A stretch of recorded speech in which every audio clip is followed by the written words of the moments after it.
Somewhere, a red-haired young man was on the brink of death. He thought to himself, "What a beautiful dream. So beautiful that I want to destroy it, devour it, and raze it to the ground." Unfortunately, before he could finish his sentence, a young man with golden hair stared down at him and said calmly, "We've finally dealt with him. A miserable end, truly fitting for the cruelest of villains." With that, he turned and left. Turns out, this was the ending of a novel. Just a moment ago, Adel, wanting to finish his series, had arranged for the strongest villain to die at the hands of the main character. Although this was the ending many readers wanted, to him, it was nothing but trash. This clearly wasn't the ending he wanted to write, but for the sake of something called money, he had no choice but to do it. As the last word was written, a strange sound suddenly echoed.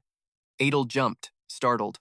No one should be here at this hour. He went to the door to check, but before him was only silence. Though quite uneasy, Adel reassured himself that it was probably just a drunkard passing by. As he was about to return to his bedroom, a strange piece of paper fell at his feet. On it was written, "This is a gift.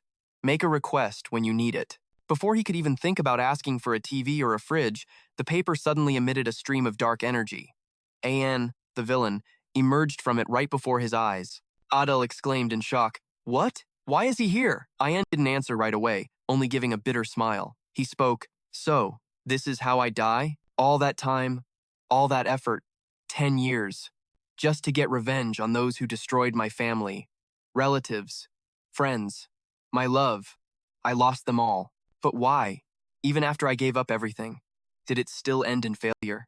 Author Adel, you of all people should know the answer, so there's no point in me saying more." Adel tried to say something, but An cut him off. "So please." At that moment, the dark energy enveloped his entire body. With a helpless smile, he continued, "Please, help me. Only you can change this fate. I'll be watching you." Immediately after, Adel felt himself being pulled into a tangled mess. He entered the body of the red-haired young man. Slowly opening his eyes, he shot up and scratched his head. Did I just pass out? Suddenly, the structure of the room seemed strange, which confused him. Looking at his wrist, he wondered, "What's with these clothes?" He got out of bed, walked towards the mirror, and mumbled, "What's going on?" Observing himself, he saw a strange shock of red hair and a demonic smile. The moment he looked into those cold, fox-like eyes, he realized he seemed to be in the body of the strongest villain from his own novel. Not only that, but the assassination attempt was just a few days away. The half-demon bloodline of the Ain family, descendants of a devil, had helped the family become one of the greatest in the kingdom. But the family had fallen because of the 6 great families, leaving only Adel behind. That was his story, and the reason he became a villain. He tried to get his revenge, but ultimately failed. So he brought Adel, the one who created him, here.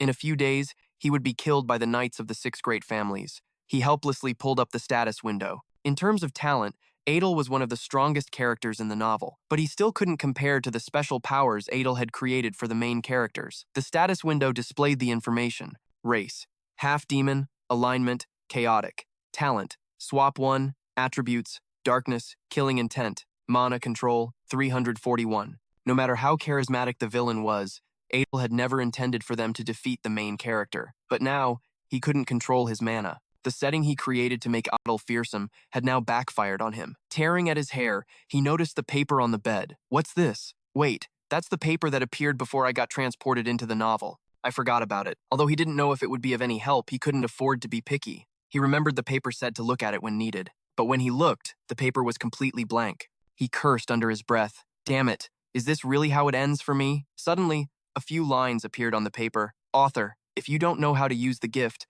answer yes or no." Adel trembled, muttering, "You bastard, who are you?" The paper showed another line. "Write yes or no on the paper." He got annoyed. "What now?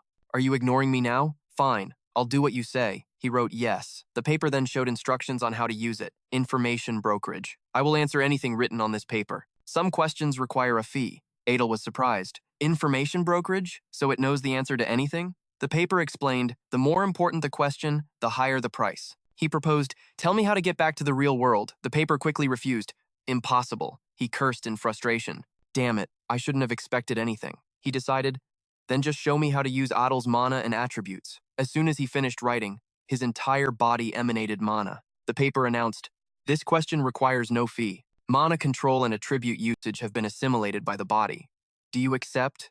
He answered, "Yes." He smiled as he felt the mana. The first attribute was darkness, the ability to nullify an opponent's 5 senses. When activated, a black hole appeared in his hand. He was pleased. It worked. It's normally bigger, but this is fine too. Next was killing intent, the power to restrain opponents with aura. After using it, he succeeded again. Trained knights and soldiers might be able to resist it, but this is still effective against ordinary people. He thought, now I just need to master Adel's special ability, Swap 1, the ability to switch places with any object, the ultimate assassination skill. When he activated it, a magic circle appeared beneath his feet. He was satisfied, but he could only swap within a 20-meter radius, far too weak compared to the novel. If I practice, he looked ahead, deciding to try it with a suit of armor. He used Swap 1, expecting his body to merge with the armor, but instead, he was thrown backward. A loud crash echoed as he landed flat on his ass. Damn it, I guess I can't get it right on the first try. Outside, the sound of hooves and voices grew closer. The soldiers shouted,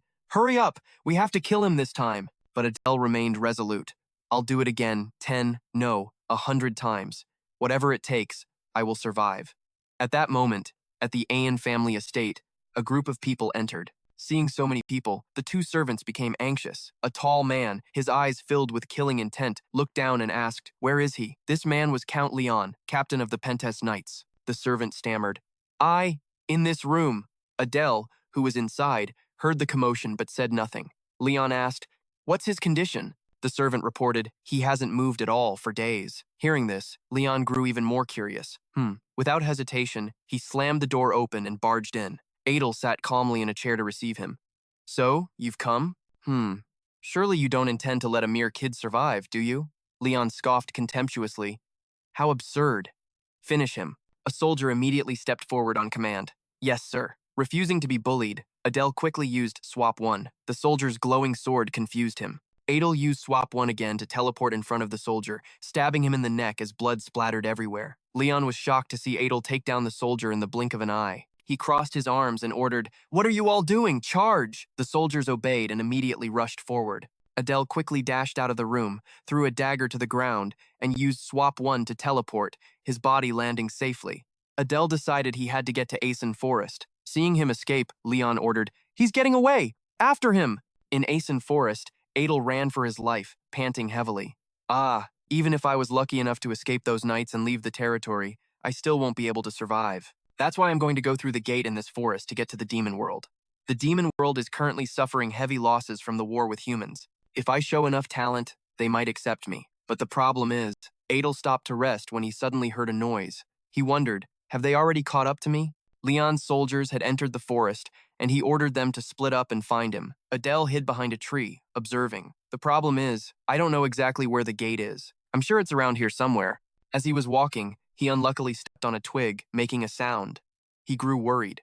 Instantly, the area was devastated by Leon's power. Radiating killing intent, he said, "You slippery bastard. So this is where you were hiding." But Adel had already used his ability to escape. "I have 1 or 2 swaps left. I have to find that gate. Fast. Damn it, there has to be a way." He wrote on the paper, "Tell me the exact location of the gate to the demon world in Asen Forest." The paper replied, "That information is not free. Pay with 100 gold coins or an artifact of relic grade or higher." Asked to pay such a large amount, Adel was stunned. "What? You bastard! Where am I supposed to get that now?" Just as he finished speaking, a shockwave shot straight towards him, knocking him painfully to the ground. Leon stood before him, sharp sword in hand. "Did you run because you wanted to live?" "Adel, you will die here today." Even after being beaten bloody, Adel remained defiant. "Don't make me laugh. I'm not going to die." He thought, there's still one way. Live or die. I'll risk it. Seeing him like this, Leon wondered, are you still going to resist until the very end? You are the head of the house, after all. Adel gripped his sword tightly, annoyed. Why are you all acting so high and mighty? When you're just a bunch of adults ganging up on a kid, maybe you should switch to being nannies. Oh, I guess that would be too hard for you to manage on your own. Adel's taunts enraged Leon. I was planning to send you off painlessly, but now I'll pierce your heart with the sword bestowed upon Count Leon. Die! Adel smirked triumphantly. This is it! As Leon lunged with his sword, Adel quickly opened the paper to block the attack. Words appeared on it. Thank you for the payment, which has been assessed as sufficient, even exceeding the requested price. Guiding you to the gate leading to the demon world in the forest. Adel's smug smile confused Leon. What? A gate appeared beside him. Adel immediately used Swap 1 to dash towards it. Startled, Leon shouted, "Stop!" But Adel ran on resolutely, thinking, "That damn monster! I can't believe he chased me all the way here." Seeing the gate, he was overjoyed. "I found it!" Leon quickly ripped out a tree trunk, determined. "I won't let you get away." The trunk flew straight at Adel, but just as it was about to hit, he began to disappear. Adel smiled and said to Leon, "See you next time." Before leaving, he even gave Leon a special salute, which made the man furious. Damn it, he's reached the demon world. After arriving in the demon world, Adel chewed on some dried meat and wondered, how much time has passed? After waking up from passing through the gate, I'm in some kind of dungeon. This is an artificial dungeon created by someone to secretly research demonic arts. He couldn't understand why there was dried meat and a stone bed in a place like this. Was it created by a treasure guardian? Not to mention, there's a red barrier blocking attacks from the front and a stone guardian. I don't know which high-ranking family created this place, but it's full of bizarre things. Just looking at that guardian is terrifying. If I charged at it now, I'd probably be crushed to bits. Suddenly, the paper began to glow, catching Adel's attention. Written on it were the words, "This is the only time you will be forgiven for using an item you do not own as payment for a trade. If you fail to comply, no further information exchanges will be performed." Adel broke into a cold sweat, thinking, this thing is insane. So, it's letting it slide this time? Suddenly, he noticed something odd. That stone wall looks unusual. Oh, I can sense these kinds of things now. Suddenly, a voice echoed, "You do not have the right?" Hearing this, Adel thought, that must be the function that deactivates the barrier. What a pity. He began to strategize. I need to find another way out of here. That stone fell off the guardian. If it's really just a stone, then this might just work out for me. With that thought, he immediately used Swap 1, switching places with the stone. Having escaped, he rejoiced. All right, it worked. But suddenly, a monster let out a loud roar. In some kingdom, where the sun and moon formed an eclipse, someone violently splashed a bucket of water, scolding, "You idiot! Why did you spill that here?" The person continued to yell at the child. The man looking down from above was Chris, head of the Bears family in the demon world. He walked in and said, "It's certainly noisy, probably because my daughter is about to raid the intermediate level secret realm. What a hassle. If she succeeds, she'll gain the right to enter Saiton. But even if I order her to fail, she'll only defy me. Only by entering Saiton can that girl get her revenge on the humans who killed her mother. Can a weakling like that possibly survive in a place crawling with vicious demons?" Chris sighed helplessly. Suddenly, a servant ran in, calling out, "My lord, there's a situation." Chris asked, annoyed, "What is all this commotion about?" The servant bowed their head and stammered, I apologize. We've received a report that there is an unidentified individual inside the secret realm." Chris was curious. "Inside the secret realm?" The servant continued. "Yes, there are no signs that they opened the gate to enter, so everyone is very confused." Chris wondered, "Have they been identified?" The servant replied, "They have access to function that only you, my lord, should be able to use from within, but we don't know who it is." Chris tapped the table, thinking, perhaps they were forcibly summoned through a gate created during the war between humans and demons. He ordered, "They'll die in there anyway. No need to worry. All of you just focus on the preparations for my daughter's test." The servant obeyed. Understood. Chris looked outside, musing, if everything goes smoothly, I might gain a useful pawn. Of course, that's only if he doesn't die in the secret realm. Meanwhile, Adel was thrown back into the room, crashing to the floor with a scream. He was bewildered. What the hell? Was that a wolf? I almost died. The wolf kept attacking the door, making him anxious. So even if I get past the barrier, getting out is still trouble. Suddenly, he realized, wait, isn't it also made of stone? He decided, all right, let's give it a try. Adel quickly used permutation 1, swapping places with the wolf. He smiled. It worked. The confused wolf howled inside the room, trying to escape. Adel bolted, thinking he'd die if he stayed. Now Adel just needed to find the exit. As he was running, he froze. A praying mantis appeared before him. This probably isn't good. Each stage has a task, and this one is more dangerous than the wolf. He smirked smugly. Just as I predicted, they're just mindless objects. This is doable as long as I have permutation 1. He sprinted, then stopped in front of the final door. A voice echoed, "Welcome to the final destination." Adel was confused. What? You're welcoming an intruder? What the hell? Looks like this is the boss room. Is anyone in there? Inside was another monster, a death knight. Adel swallowed nervously. Based on his power, he seems to be on par with the 4 knights. The Death Knight spoke, "I express my respect for you having come this far." Adel immediately used permutation 1. The moment the Death Knight finished speaking, he had already teleported him outside. Adel greedily approached. A treasure chest? It's bigger than I thought, and there's a decoration carved in the shape of a black dragon. Suddenly, he realized, Wait a minute. A black dragon decoration. I feel like I've seen it somewhere before. He grew curious. A black dragon. Among the highest-ranking noble families are sloth, lust, gluttony, wrath, envy, greed, and pride, like a black dragon. The seventh of the 7 deadly sins of bears, pride. At that thought, he gritted his teeth and cursed, "Damn it. If he catches me, I'm dead for sure." Without hesitation, Adel opened the box. It's come to this. It's go and just loot the box and run. There must be a useful item to escape this place. The moment he opened it, a flood of demonic energy clung to his face. It forced its way into his stomach. Adel cried out in pain, clutching his stomach and throwing up before screaming. His head felt like it was going to explode, and blood splattered everywhere. Now there was something hideous lying on the ground. Adel trembled, panting in confusion. How long was I out? Is my left eye bulging out? He checked his eye in the reflection of his blade and saw a black eye. Could that liquid that splashed on me earlier be? A status window appeared. Race, half-demon. Attribute, chaos. Talent, permutation 1. Traits, role-playing interest. Characteristics, interest, focus, killing intent, darkness, mana control, eye of pride. Mana, 341. Dynamic vision has skyrocketed to its absolute limit, activating after an enemy is defeated. Having gained a new ability, Adel was pleased. With this, I'll never lose to weaker opponents again. Not bad. Deciding to come to the demon world was the right call. After everything was done, he decided he had everything he needed. I should get out of here now. I was only paying attention to the chest, but there's a door behind it. What should I do? I've made quite a bit of noise, so there are probably a lot of soldiers waiting outside. If I go out, I'm dead for sure. Will I have to kneel faster than the speed of light to save my own skin? But if they find out I belong to the family, they'll kill me even if I beg. I have to hide this crest first. The Death Knight roared in anger. Open the door now! Hearing the noise, Adel turned around and saw the Death Knight relentlessly attacking the door. Her Highness is coming! Open the door! Adel was bewildered. What? Her Highness.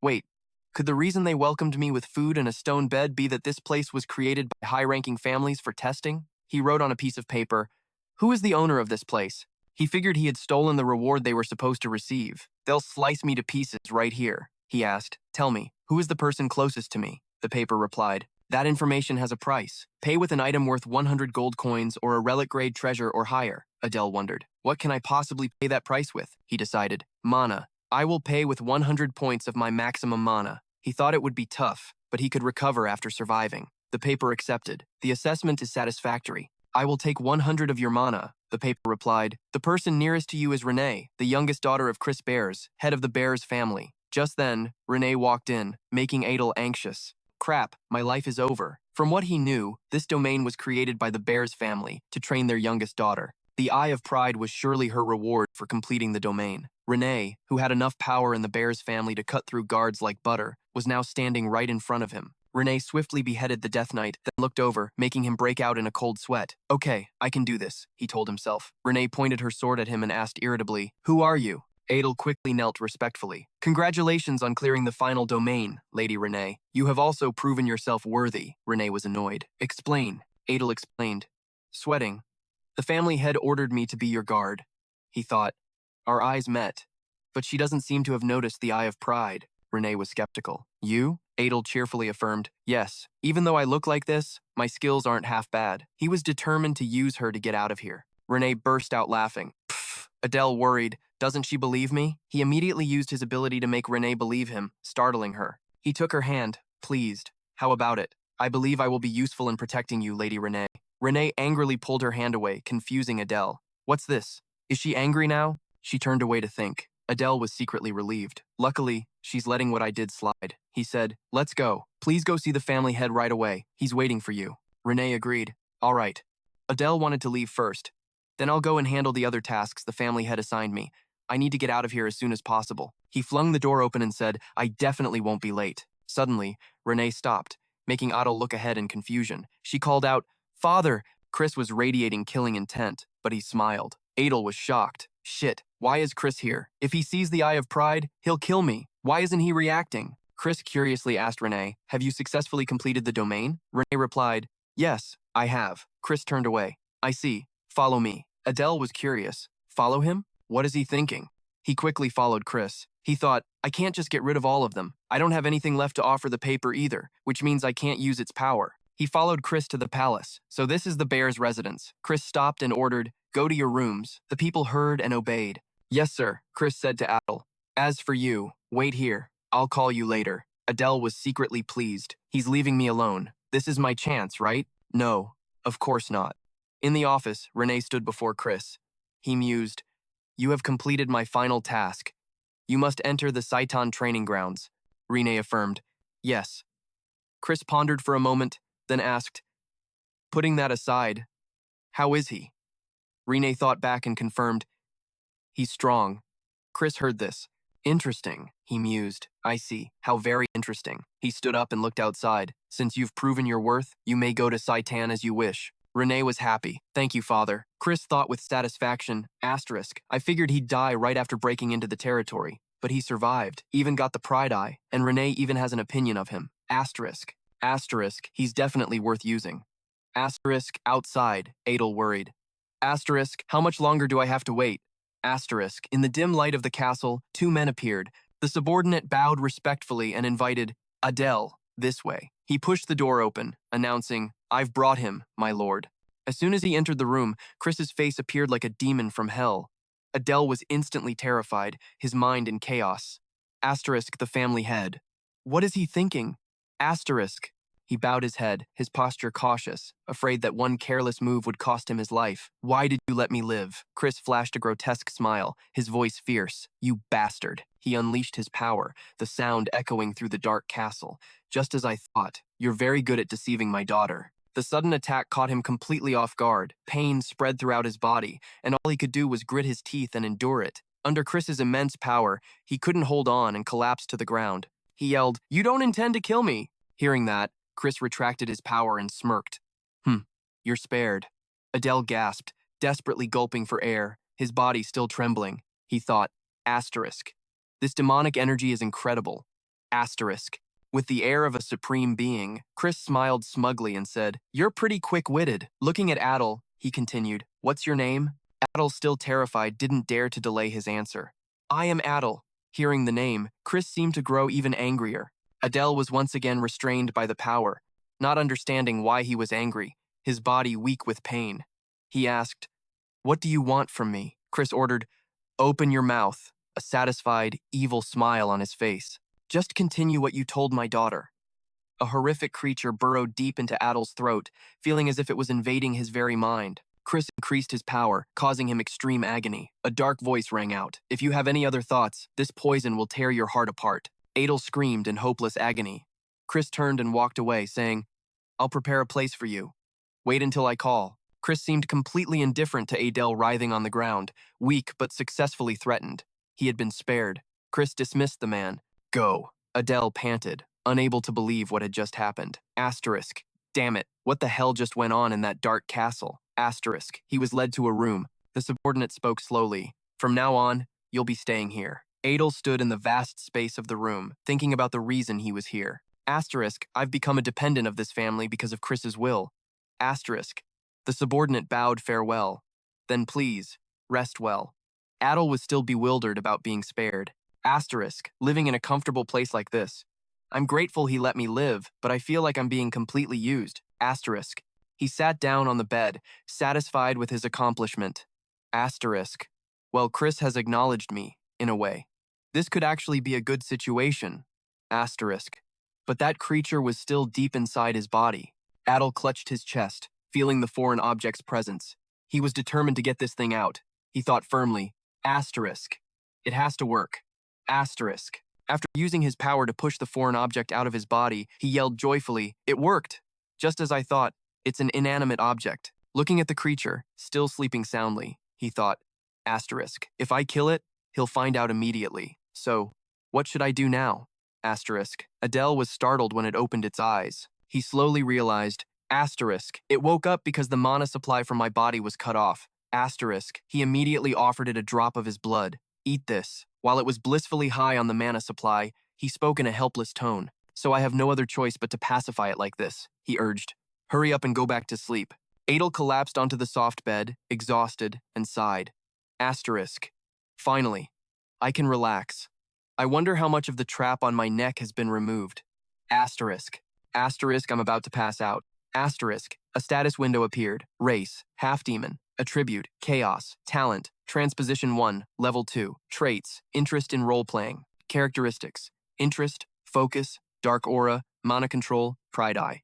Mana 341, reduced to 241. Looking at the numbers, Adel observed carefully. Asterisk, I should still check, just in case. Asterisk, after finishing, he was satisfied. Asterisk, Transposition 1 has leveled up to 2, but the amount of mana is the real problem. Compared to the main characters, it's just a grain of sand in the desert. How am I supposed to increase my mana? Asterisk. After thinking for a while, he found a way. Asterisk. Ah, right, there's that method. Asterisk Renee appeared with a cold, gloomy, and lifeless expression. I don't like this, Adel asked, bewildered. Huh? He thought helplessly. Asterisk. It's been 3 days since I was assigned as Renee's guard. Asterisk. He walked behind her, observing her constant cold reactions. Looking at her back, he pondered. Asterisk. When she was little, she had such a radiant personality. But after she lost her mother to humans, she changed. As the author, I feel responsible for this. Asterisk. From a distance, a man shouted, Renee, the family head is calling for you both. Adel flinched, probably still haunted by the last incident. At the summons, he and Renee went before Chris. He understood the reason. Asterisk, the family head must have called us about Renee entering Saiton. Asterisk, even though Renee was hopeful after successfully raiding the territory, Chris wouldn't allow it. He explained slowly, Saiton is not an easy place. With your abilities, you'll die after a short time without being able to properly avenge your mother. The terrifying energy radiating from Renee frightened Adel. He regretted being there. Asterisk, I shouldn't be here. Asterisk, Chris continued. However, if you take Adel with you as your guard, I will allow you to enter. Both were stunned, not believing what they had just heard. Renee shook her head in refusal. No. Adel thought, asterisk, does she hate me that much? Asterisk. He remembered that Saiton was the demon world's school, a place where promising young demons gathered. They were in constant conflict with the Royal Academy, where the main characters studied. In that context, many students, including Renee, had died. Asterisk. It's the worst kind of place, where death is a ticking time bomb. Asterisk. Seeing Renee's resolute expression, Adel wondered, asterisk, I don't understand why she's trying so hard to go to a place like that. Asterisk. But he dismissed his initial thought, replacing it with a firm one. Asterisk. No, it's the best place to gather forces. Asterisk. Asterisk, I know most of the major events that happened between the Royal Academy and Saiton. Asterisk. A risky idea flashed through his mind. Asterisk. Yeah. Let's give it a shot. Asterisk. He quickly accepted Chris's request. But I have one condition. Looking at Chris's stern face, Adel hesitated slightly. Asterisk. If I'm being dragged there too, I should take what I can get. Asterisk. He made his demand clear. I request something related to mana. Chris laughed triumphantly, as if he had already won. Oh-ho, I thought you were going to ask me to remove that thing. Adel trembled, afraid that his secret about the poison bug had been discovered. Luckily, Chris hadn't realized the bug was no longer inside him. Renee looked at him with suspicion. Chris immediately approved. Arrogant bastard, your request isn't difficult. I'll grant it. Chris ordered Renee. You may go. Renee bowed respectfully. Yes. She walked toward the door, but glanced back, giving Adel a deathly stare. Feeling that fearsome power, he wondered, does she really hate the idea of going with me that much? Now that only Adel and Chris were left in the room, he wondered what the man would give him. A mana potion, or maybe an artifact wouldn't be so bad. Chris spoke. That is a treasure to which those of my family may react sensitively, which is why I sent my daughter away. Adel was surprised to hear that a family heirloom. Chris unleashed his power. I know your mana is scarce. You are to die in my daughter's place, so this is the least I can do for you. His voice was eerie. Come closer. I will pass down the mana cultivation technique of the Bears family. Adel was shocked to learn the secret of this family. A mana cultivation technique? Chris's voice echoed throughout the room. Oh, demon god, grant this servant of yours clarity in the chaotic flow. Grant us righteous trials, and do not let thousands of demons starve. But do not put us to the test. If you do, your name will be glorified. Adel's mind was manipulated by the power, and he knelt respectfully before Chris. The man looked at his posture and said with satisfaction, a normal person would have lost their mind after hearing that chant. You truly are an interesting one. With this cultivation technique, mana will be granted to you directly by the demon god, so you will achieve what you desire. Adel tried to resist, thinking in a panic, a demon god? Chris continued, however, it seems your family is connected to the 7 deadly sins, Adel replied, confused. That's strange. Chris gave a grotesque smile, his lips curling into a contemptuous smirk. However, now that I have planted a poison bug in you, it doesn't matter even if you are a spy. Hearing that, Adel's face went blank. The information I wrote. Is my family connected to the 7 deadly sins? I don't remember creating a setting like that. Chris spoke up. You may go now. Adel replied, Yes, sir. In the wonderful atmosphere of the forest, he sat and cultivated his power. He decided he would train here since his mana could go out of control. He adapted to the dark energy boiling within his body. Oh, demon god. He slowly came to a realization. Once he accepted the demon god's demonic energy, he would no longer be able to use human mana. It's not like I have any other choice. From somewhere, a deadly voice rang out. You are a mongrel. Adel was shocked and bewildered by what appeared before his eyes, his voice stuttering. Don't tell me that creature has a life of its own. It said, I did not think you carried the blood of that child.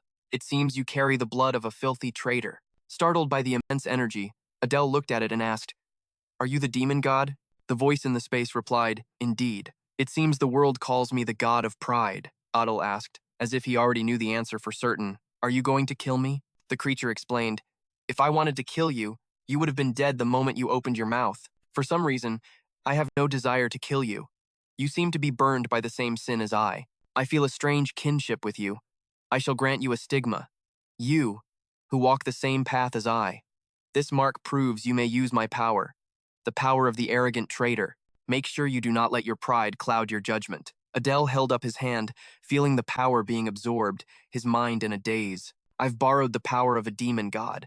It seems I've just earned 3 extra lives thanks to this stigma. But the mark is a tattoo. Soon my whole body is going to be covered in tattoos. He had no idea that behind a tree, someone had witnessed everything. Sensing someone watching, he turned to see Renee's silhouette. He thought in fear, why is she here? Was she eavesdropping on us? Renee suddenly called out, Dark Priest? He was taken aback. What? A month had passed since he received the stigma from the demon god. He looked at the data panel. Race, demi-demon, attribute, chaos, talent, permutation, trait, interest, roleplay, interest, trait, focus, dark killing, intent, mana control, pride, mana, 3,110,035. He was thrilled and satisfied. I've trained hard. I never thought my mana would triple in such a short time. It's probably thanks to the interest and focuses traits. In a few more years, I might even surpass the heirs of the 6 great families in the human world. With my current strength, I can even conquer that hidden area. Looking at Renee, he thought helplessly. But first, why is she training in front of my house instead of at the training grounds? He called out, attracting her attention. Excuse me, my lady. Renee bowed respectfully. Yes. He thought it was good that she was no longer avoiding him, but I think she's misunderstanding me as some kind of dark priest. In this world, only dark priests can communicate with demon gods. It's better if she didn't hear what I said to the demon god, but if Renee treats me as a superior, nasty rumors will spread through the family. He spoke up. My lady, she immediately replied. Yes. Adel asked slowly. My lady, what are you thinking? But I ask that you please treat me as you did before. Renee was confused, but he continued. I am only following the family head's orders to protect you. Please feel free to be comfortable around me. She hesitated. In that case. Then she turned and ordered, bring me some water. Adel was surprised. Huh? Renee paused. You told me to be comfortable, didn't you? I'm tired and thirsty after training. He thought he had achieved his goal, but something felt off. As expected of the prideful family, she changes her attitude so quickly. Renee raised her voice, urging him, hurry up. He replied, yes. Adel accepted helplessly. I guess I'll have to do whatever she asks. He stood beside Renee, holding a sharp sword. I need to conquer that domain quickly, but Renee won't leave me alone. I have almost no time left. I have to act before the main character gets past the demon world before I do. I need that treasure to survive in Saiton, he called out. My lady. Then he slowly asked, how are your preparations for enrolling in Saiton coming along? Renee was surprised. Why are you suddenly asking about that? He explained, so she wouldn't be suspicious. Because you will have to face all sorts of wicked people there. I'm just asking because I'm worried about you. She replied distractedly. I've already packed everything I need, he asked again. Are you sure? His hands were putting items into a basket. Why don't you go back and double-check just to be sure, he persuaded. I wouldn't want you to be in trouble later if you find you forgot something important. Renee looked at him suspiciously and said bluntly, what are you trying to say? Get to the point. Adel immediately denied it, looking for an excuse. I'm only saying this because I'm worried about you. I am your escort, after all. She seemed to see right through him and blurted out, you liar. Where are you planning on going behind my back? Adel thought angrily. Damn it, she's not falling for it. Renee's voice was dark. Do you despise me? Adel cursed under his breath. Damn it! He tried hard to defend himself. Actually, I heard there's a domain in this area, so I was planning to conquer it. Please understand, it's for your safety. In his mind, he pleaded, please believe this excuse. After a terrifying silence, Renee said, now I remember what I forgot. Adele was overjoyed. Then why aren't you going back? She cut in, her words dousing him like a bucket of cold water. He asked mechanically. Excuse me, what do you mean? I haven't finished warming up. I'll go with you to that domain. If it's close, we can finish this today, right? Adel was bewildered. Milady, Renee urged in a loud voice. Let's go! Where is that domain? The scene was gruesome and filled with an air of death. Adel said, that's the immortal domain. The immortal domain was once ruled by necromancers, but now it's filled with soldiers who've been turned into vengeful spirits. After the necromancers were wiped out in the war between humans and demons, this place fell into ruin. After a moment of silence, Renee said softly, I know that place well. Just mentioning the domain's name was enough to make Renee uneasy. That place was probably at least an upper mid-level domain, and the number of soldiers must have increased by now. Adele thought that having Renee's help wasn't bad anyway, but the problem was that traveling together would make escaping the estate even harder. If their escape were discovered, word would get to Chris immediately. After a moment of thought, he spoke up to reassure her.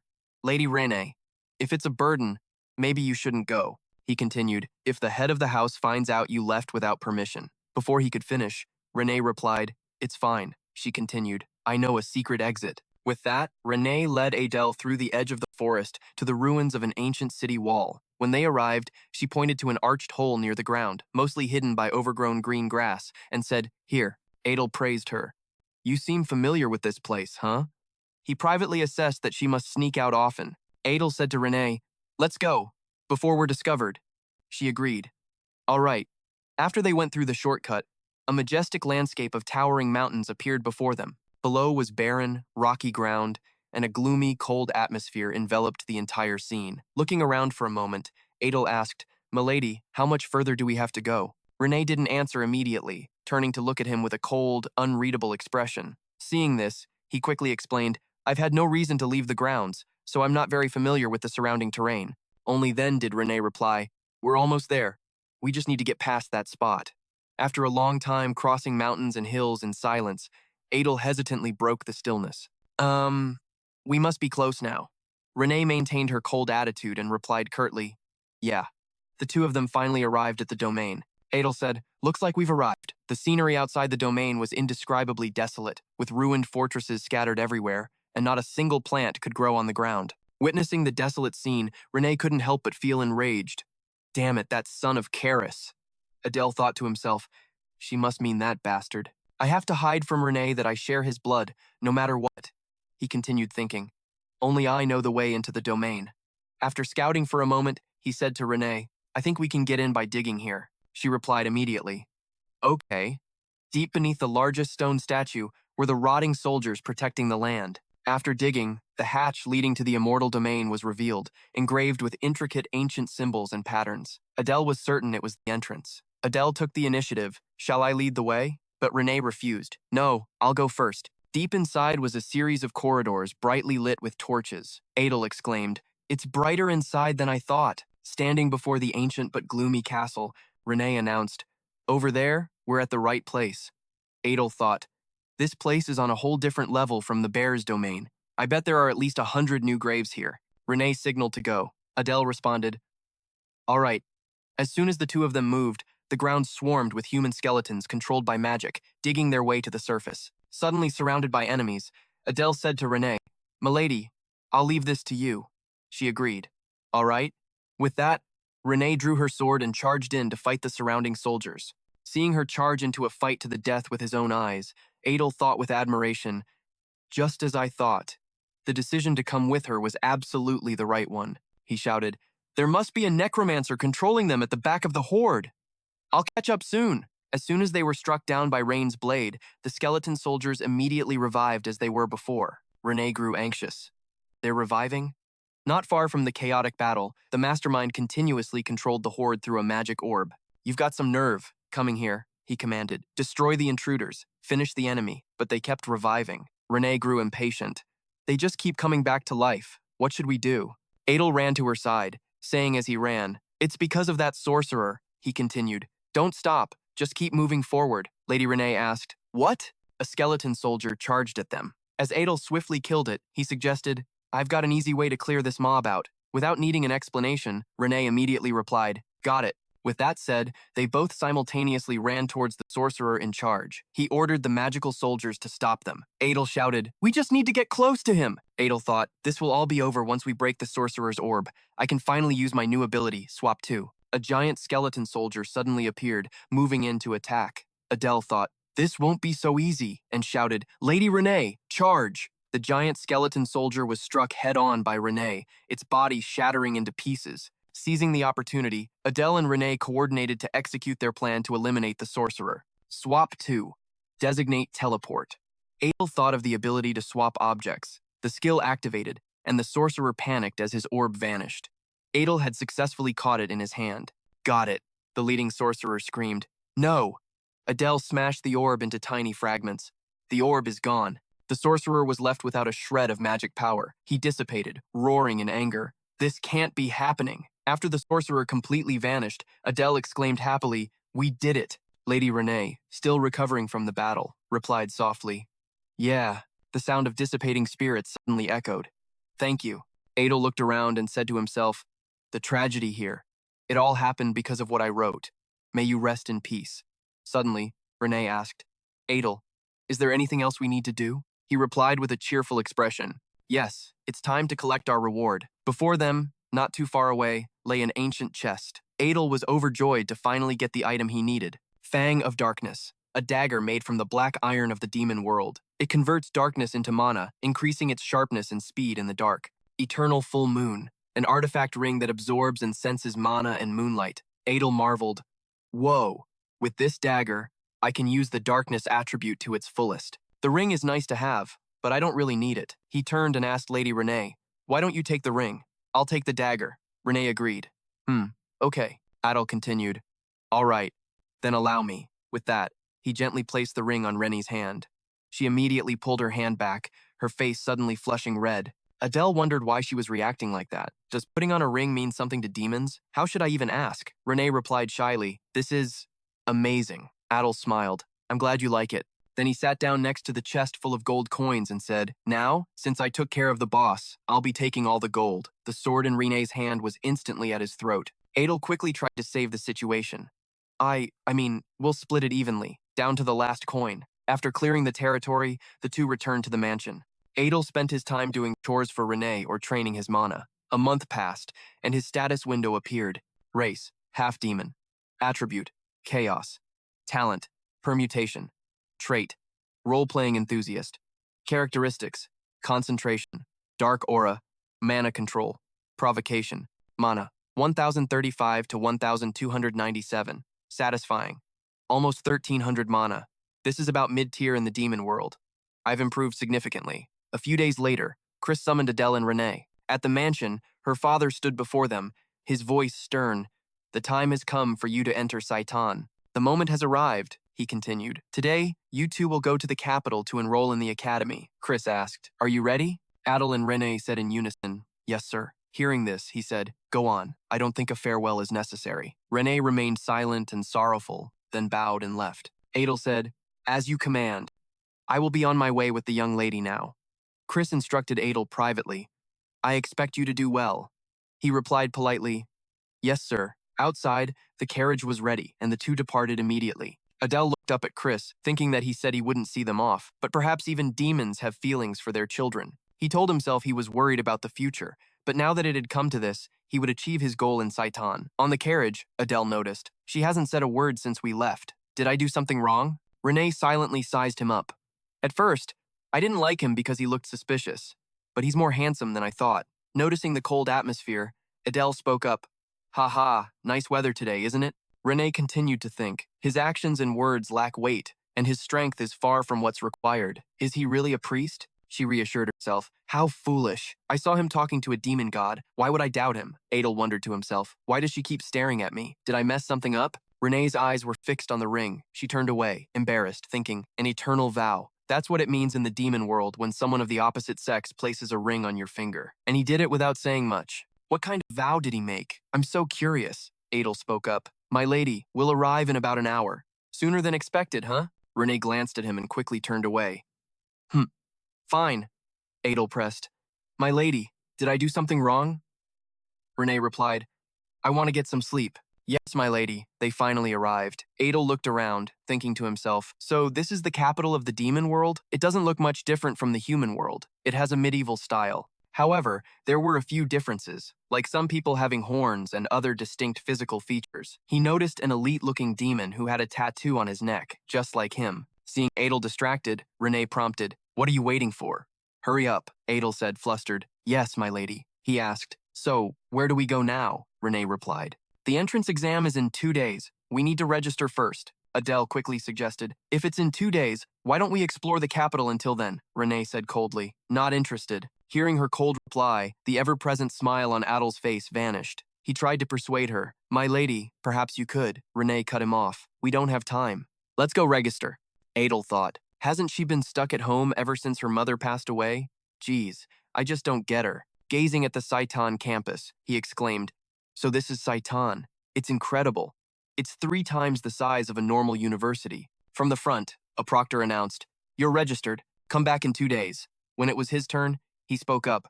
We're here to register for admission. The proctor looked him over and asked, What are you supposed to be? Adele was surprised. Huh? The man continued, You don't look like a demon. Clenching his pen, he grew angry. A half-demon dares to register? He shouted. We may have lost the war, but what do you think this place is? Hearing those harsh words, Adele thought to himself, I can already see a bleak future ahead of me. The angry registrar didn't hesitate to insult Adel to his face. It's because of rats like you. Renee's voice cut in. What's going on here? She approached the registration desk. Adel turned to her, embarrassed, while the registrar looked up at her in surprise and exclaimed, Oh, those horns. This year's admissions are truly extraordinary. I can't believe I'm witnessing a child from the clan of the 7 deadly sins. He softened his tone. If you're an applicant, please state your clan and identity. Renee calmly introduced herself. Renee, of the Bears clan. She emphasized this to the registrar. And this is my guard, who will be enrolling with me. He reluctantly filled out the information, still grumbling. A half-demon, as a guard. I guess the clan of the 7 deadly sins has really lowered its standards. Renee didn't let him finish, cutting him off as her killing intent flared. That's enough. She drew her sword, glaring. I will not stand by and watch you insult the Bears clan any longer. Panicked, he changed his tune, muttering evasively, We do not discriminate based on an applicant's status, so please forget what I just said. He said loudly, Please state your clan and identity. Adele answered. The man completed the procedure and reminded them, Registration complete. Come for the entrance exam on the designated day. Adel thought, During the war between humans and demons, half-demons were stronger and fought for humanity, so it's natural for them to resent us. I'm angry, but there's nothing I can do about it. The two left, but Renee was still stewing over what had happened, still fuming. Adele tried to console her. All right, Miss Renee, we need to find a place to stay now. The two went to a nearby inn. Adele remarked, This place seems clean enough. But Renee didn't think so, saying dejectedly, The inns here are so old-fashioned. Adele comforted her. It can't be helped. We don't have the money. He thought to himself that the 10 gold coins Chris gave them were just enough for 2 people to live on for a month. The Bears clan has fallen on hard times because of the war, so I can't ask for more. Adel turned to Renee with a smile. Well, shall we go in? The door opened, and a greeting was heard. Renee looked around and asked the innkeeper politely, Do you have any rooms available for 2 people for 2 days? The innkeeper replied, We do. He then asked, Will you be sharing a room? Renee was startled, blushing as she quickly refused. No, 2 separate rooms, please. She was too embarrassed to look at him. The innkeeper was surprised. Oh, yes. He handed over the keys, instructing 2 rooms for 2 days, meals included, will be 2 gold coins total. The rooms are on the 2nd floor. Adel paid, thinking, This is equivalent to 2,000 in human currency. Not bad. Renee quickly went upstairs. I'm heading up first. Adel watched her go and nodded. I'll bring the luggage up later. Get some good rest, Miss Renee. She turned. All right, you too.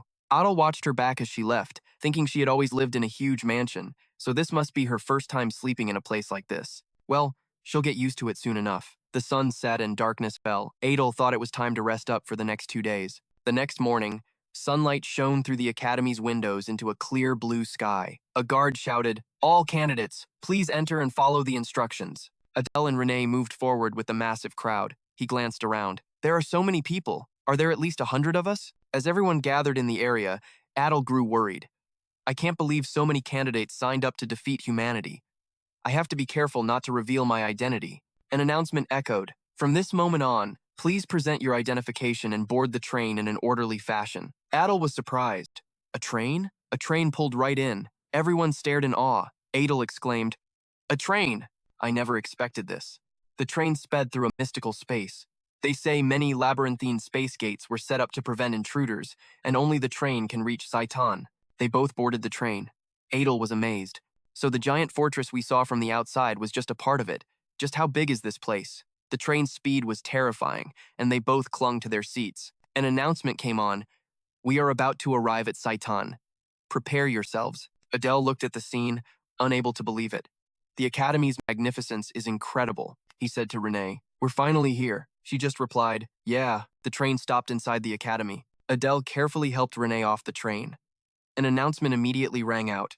All candidates, please follow the guide and enter the hall where the exam will be held. Everyone quickly moved through a large door and stood in the grand hall. Adel looked up. Whoa, it's huge. This is overwhelming, he observed the crowd. Most of them are young demons.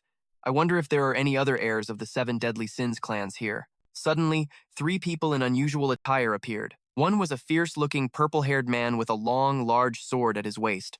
Everyone only dared to glance at them. Adel thought, they're not students. Judging by their outfits, they seem to be instructors. He smiled. If I make a good impression on them, life here will be easier. Ah, but Renee said time's up. Adel was bewildered. The large door that had just opened slammed shut. Everyone was terrified as the lights began to dim, and they all looked up. Adel broke into a cold sweat, thinking, it was clearly daytime. Create, what kind of magic effect is this? What kind of exam is this going to be? A demonic voice echoed. Silence. No one moved a muscle. High above the hall, a spotlight revealed a figure with fierce red eyes and a long symbol that stretched from around their neck up to their face. The figure looked down contemptuously. Welcome to Saiton, you pathetic, stupid fools, the person threatened. Let's see. So many eager to die this year, huh? Everyone trembled. Adel shivered too, thinking, unbelievable. Just their voice alone carries so much pressure. The person let out a demonic laugh as a powerful light appeared around them. Enough chit-chat, the person yelled. Let the entrance exam begin immediately. A brilliant, blinding blue light and a surge of power flooded the hall. People stumbled and worriedly called out, Lady Renee. She focused on keeping her balance and said, focus on the exam.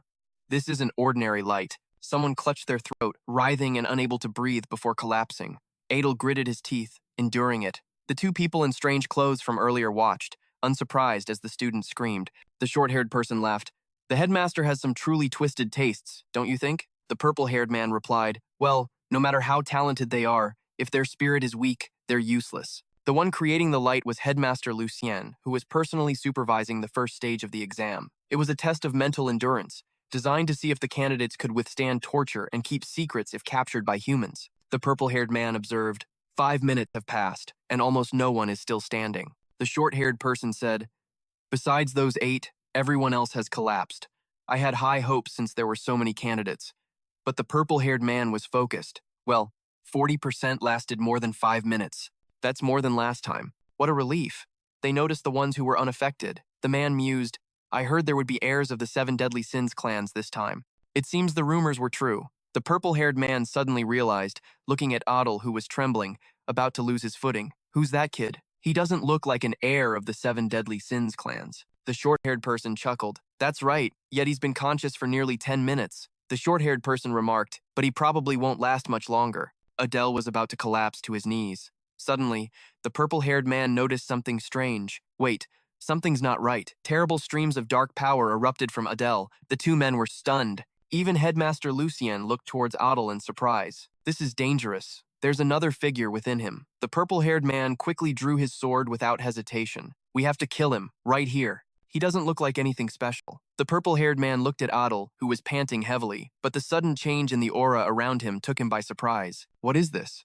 A dispassionate killing intent. The murderous aura enveloping Adel terrified everyone, like that of someone picking a flower or crushing an insect. It wasn't the primal killing intent of a wild beast, but the kind belonging to the most ruthless murderers. Suddenly, all the instructor's attention was fixed on him. The purple-haired man's body reacted before he could even think, and he drew his sword. Headmaster Lucien glanced at him, seemingly sensing his intent, and looked slightly concerned. The purple-haired man thought to himself, "Damn it, I'm actually getting nervous facing a new candidate." The short-haired person next to him turned and just gave a knowing smile. The new students had nearly all collapsed on the floor. Adel trembled, still trying to stand, his mind about to break. "I'm about to lose it. I have to find a way to endure this," he thought, gritting his teeth. "Wait, what if I use my own killing intent? Maybe it's enough to counter her aura." Knowing he was at his limit, Adel took the gamble. "I have no other choice," he screamed, his eyes slowly turning red as the killing intent around him became a brilliant crimson. Headmaster Lucien focused on Adel. "You're holding up quite well. Maybe I should increase the intensity a bit?" A demonic presence began to invade him, just a little more. Adel's red killing intent enveloped him, pushing back against the headmaster's invasive aura. Lucien was a bit surprised. Adel panted heavily. I feel like I've regained my strength. I can stand straight now. What a relief. I feel much better." Adel quickly turned to Renee. "Right. How's Renee doing?" She seemed mostly unaffected, still standing perfectly still. He thought, "She's holding up well, just as expected of her." Observing the others who were still standing, he noticed the heirs of the seven sins were also holding up well. The man with golden eyes, the heir of envy. Bantan, the girl with two horns on her forehead, the heir of lust. The green-eyed young man, the heir of gluttony, Samuel. The mysterious man, the heir of sloth, Aaron. The burly man, the heir of faith. Looking at Renee's back, Adel thought, the six of them, including her, were characters built with sincere emotions, yet all were destined to be killed by the main character's group. He frowned, suddenly recognizing a familiar figure with long white hair. The girl with red eyes and a brown crown of thorns. Adel was stunned. There's no mistaking it. The girl with brilliant red eyes, unaffected by the headmaster's power, was the future's worst villain of the demon world. "Demon King, you have inherited wrath." An announcement rang out. "All right, the first test is over." Adel focused, thinking. The Demon King always comes from the Wrath clan, so there's no reason for her to be here. The successor to the Demon King comes to Saiton as a candidate. Did something happen that I don't know about? A shout drew Adel's attention. "I failed? Impossible." The purple-haired man stood with his arms crossed. As the students protested, "What kind of test is this? Don't you dare touch me! Do you have any idea who my father is?" A large hand clamped down on the guy's face. The purple-haired man glared. "I don't give a damn who your father is, understand?" The other guy trembled. The man let go, saying flatly, "Don't make me repeat myself." The student collapsed to the ground. The man then announced loudly, "Anyone who couldn't even last 5 minutes in the first test has no place here. Failures are eliminated." As the announcement rang out, the gates began to close. Adel smiled in relief. Saiton really is merciless. Good thing I passed. He turned to look at the headmaster, thinking that girl was the head of Saiton. I knew it. I've seen her somewhere before. He figured that despite her cute appearance, she was one of the strongest beings in the demon world. Lucia, the headmaster of Saiton, tightened her grip on her sword. "I was lucky to pass the first round, but I need to be more careful. I could fail at any moment. Not many are going to pass the second test." Whispers arose, and Adel turned to listen. "Is that Renee, the combat prodigy from the Bears family?" Renee stood there as people whispered about her. Adel glanced over, thinking, so she's famous, huh? Nearby, an arrogant-looking orange-haired guy was also surrounded by a crowd. It makes sense, Adel thought, since they're heirs to the 7 deadly sins clans, and they withstood the headmaster's overwhelming killing intent. He felt a pang of frustration. But why isn't anyone paying attention to me? 2 figures behind him were giving him judgmental looks. Renee walked up to him. "You passed too, huh?" Adel replied. "Yeah, I passed." He thought, I guess I should be happy with that. At least I made the impression that I'm not just some ordinary candidate. The instructors and the headmaster will definitely remember me now. The purple-haired man yelled, "Attention!" Everyone immediately snapped to focus. He announced loudly, "Allow me to introduce myself. My name is Ares, the instructor in charge of whipping you into shape." The students broke into a sweat, thinking he looked like the type of guy who keeps a sashimi knife in his pocket. Ares turned and said, "Congratulations on passing the first test of mental fortitude. It was a test to see if you can maintain your sanity while being tortured by humans in the future." The heiress of lust crossed her arms and smirked. Ares continued, "The 8 candidates who held out until the end will receive bonus points. If you perform well on the second test, you'll be granted access to the armory." Adel was ecstatic. "The armory! I'm so lucky! Thank God I held out until the end." But he could feel the killing intent radiating from everyone's envious stares. Ares announced, "Now, I will explain the second test." Renee listened intently. Ares said, "In the second test, you will demonstrate your abilities. Specifically, you will show us the talents and weaponry you would use to fight against humans." The class you're assigned to may depend on this test. Keep that in mind. Adel thought. He probably means we'll be assigned to a class that fits our weapons and talents. Anyway, I wonder what kind of human we'll be up against. Ares raised his hand and began casting a spell. The assignment for the second test, and the human you will be facing, is this. A small blue light appeared, swirling violently into a huge vortex. A figure emerged, wearing a fox's head emblem on their chest and wielding a long, sharp sword. Everyone was stunned, including Adel. Wait, isn't that the strongest hero of the 6 great families' 9 sails? The resolute face of legend. Adel was shocked. Why is that human here? This is so random. But Renee remained calm and turned to ask, do you know who that is? He thought to himself, of course I know. That's 9 Sails, the head of the Sails family, who's closely connected to the protagonist in the original story. It's more than just a close connection. His bloodline was destined to give birth to the protagonist's father, the Sword Saint. You created the most powerful family with your talent alone. 2 guys nearby started talking. That's the Sword Saint. Aren't they trying to eliminate us right from the start? Adel glanced around, thinking that other people recognized him too. Well, he has defeated quite a few demon clans, after all. Instructor Ares casually explained. Obviously, we don't expect you to fight against the Sword Saint's full power. He will only use a maximum of 10% of his power. As everyone listened, Renee turned and remarked, 10%? Won't that be too easy? Adel smiled. Not at all. Even when weakened, a monster is still a monster. He looked apprehensively at the Sword Saint. 10% of his power is enough to destroy an entire city. I wonder how this batch of recruits will pass this brutal test. The thought occurred to him that there must be a specific benchmark for passing. If I could, I'd use an information scroll, but we're low on funds and the number of questions is limited. The instructor continued his announcement. At your current level, you can't face him alone, so we will divide you into teams of 4. To ensure fairness, the top 8 performers from the first test will be placed on separate teams. The rest of you will be assigned randomly. Adel mused. The top 8 must be the heirs of the 7 deadly sins, and me. Well, I guess this gives me a leg up. The male students followed Renee with admiring gazes, but she paid them no mind. I'm used to those kinds of looks by now, Adel thought. He, on the other hand, was getting hostile looks. Their expressions were basically saying, I just got lucky with my draw, and that the rest of them are nothing but trash. A small hand touched him. Renee spoke softly. Make sure you pass and come back safe. Adel smiled. Yes, and I wish you success as well, Lady Renee. An announcement rang out. I will now call out the names, starting with Group 1. Adel's group was announced. Group 33. Team leader Adel. Members Kina, Chris, and Sanch. He walked towards his team, thinking, I don't recognize any of these names. Are they just insignificant side characters from the original story? Adel offered a friendly introduction. I'm Adel. It's nice to meet you all. The enthusiastic white-haired boy replied, Hey, I'm Chris, and this is Kina. The blonde girl waved. Hello. The other guy looked irritated. Chris introduced him, and that's Sanch. Sanch sneered at Adel, a half-demon as a team leader. What a disgrace to the family name. Adel gritted his teeth, feeling powerless. Even these nobodies are looking down on me. A disgrace to his family? Who does this guy think he is? An heir to the 7 deadly sins. He turned to the other 2. Whatever. I'll just have to do my best with what I've got. He took the lead. First, we should figure out our roles. Let's share what kind of weapons or abilities you all use. We'll start with you. Chris demonstrated his power. My ability is mana manipulation. I can form triangular prisms and shape them into armor or a sword. He skillfully demonstrated his abilities. It didn't have much attack power, but it was extremely versatile. Adel was satisfied. Not bad at all. You pass. Next. Kina said excitedly, I'm not suited for combat. I'm more of a support type. Adel asked, a support type, huh? She crossed her hands and began casting. I pray to the demon god to increase the speed of my allies.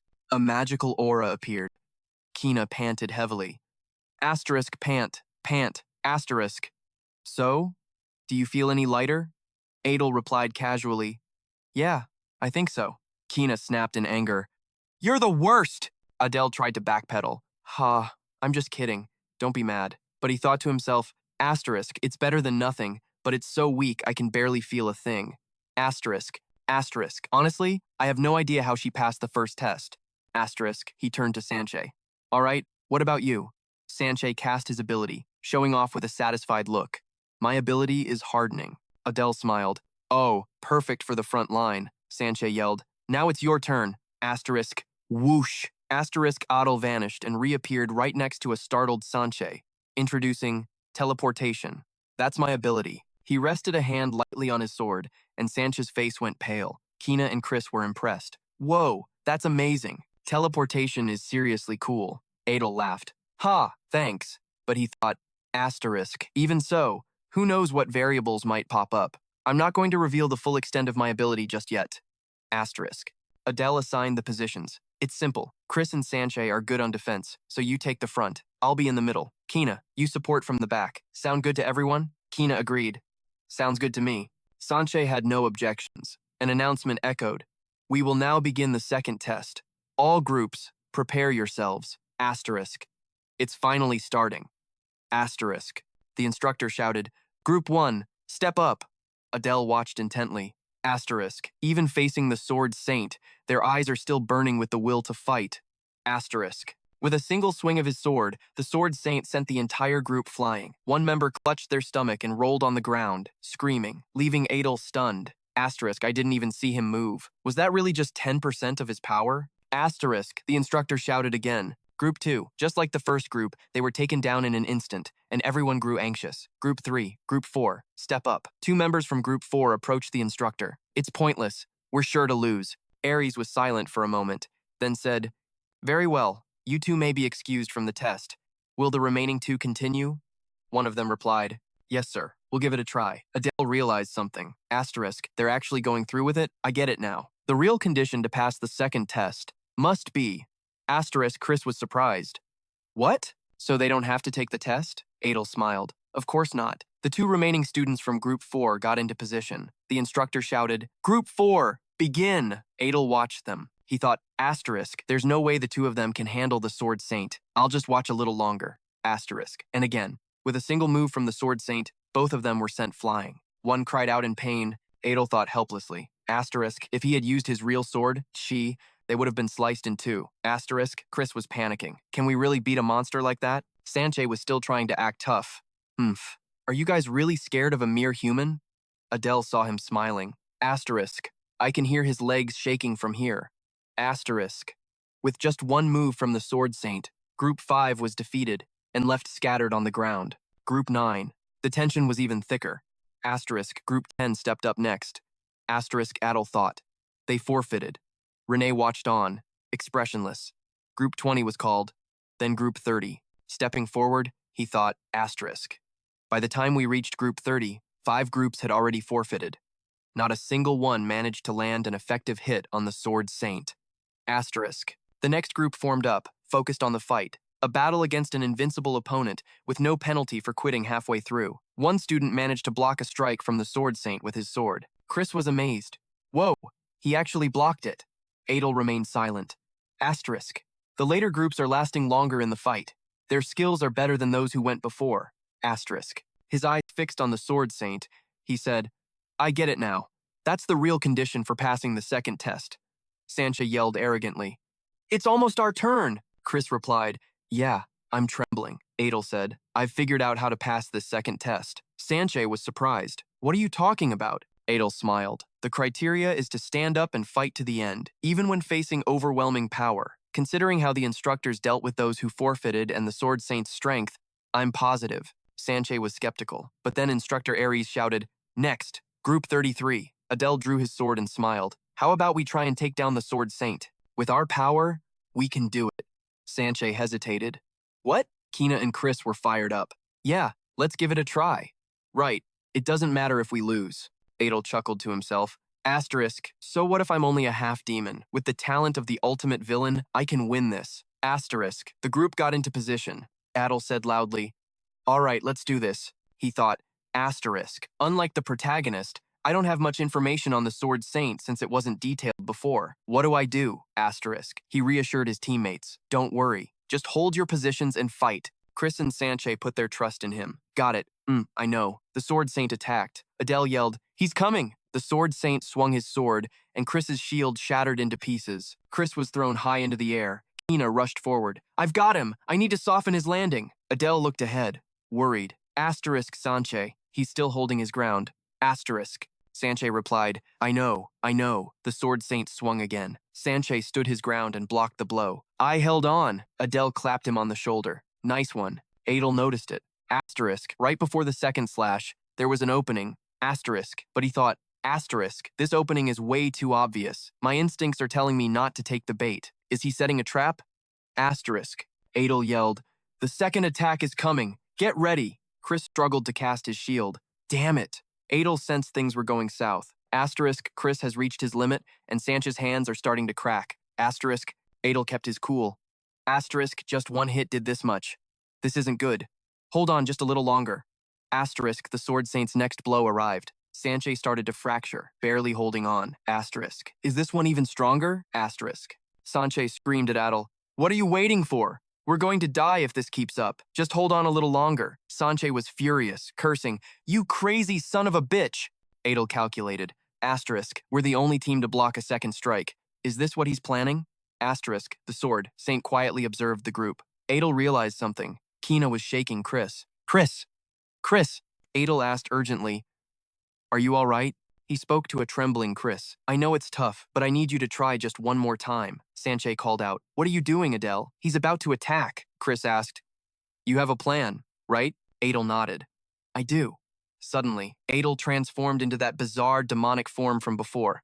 I'm going to run my sword right through his throat. Chris and Kina stared in shock. The Sword Saint prepared to strike. Sanchez yelled, Here he comes! Standing behind him, Adel said, Sanchez, this time, you have to block it without Chris's barrier. Sanchez panicked. What? What are you talking about?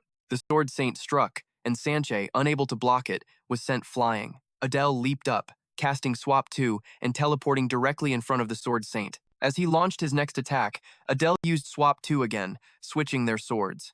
Now standing before the Sword Saint, he launched his own attack. Die! The Sword Saint rushed forward like a bolt of lightning. Instructor Ares frowned in annoyance, watching intently. Renee found herself leaning forward. The Sword Saint's knee slammed directly into Adel's chest. Luckily, the barrier held. A spray of red blood splattered on the floor as Adel endured the immense pain. Asterisk. This bastard. I have to push through one more time. Asterisk. He dodged the next blow and continued to manifest his shadow attribute. A black vortex began to swirl within. Adel thought, asterisk, if it wasn't for Chris's barrier, my insides would have exploded. The position swap failed, but at least I managed to trap him. Asterisk. Before him was the Sword Saint's back in a pitch-black, lightless space. Adel frowned, but I have the Fang of Darkness. In this space, it's stronger than any weapon.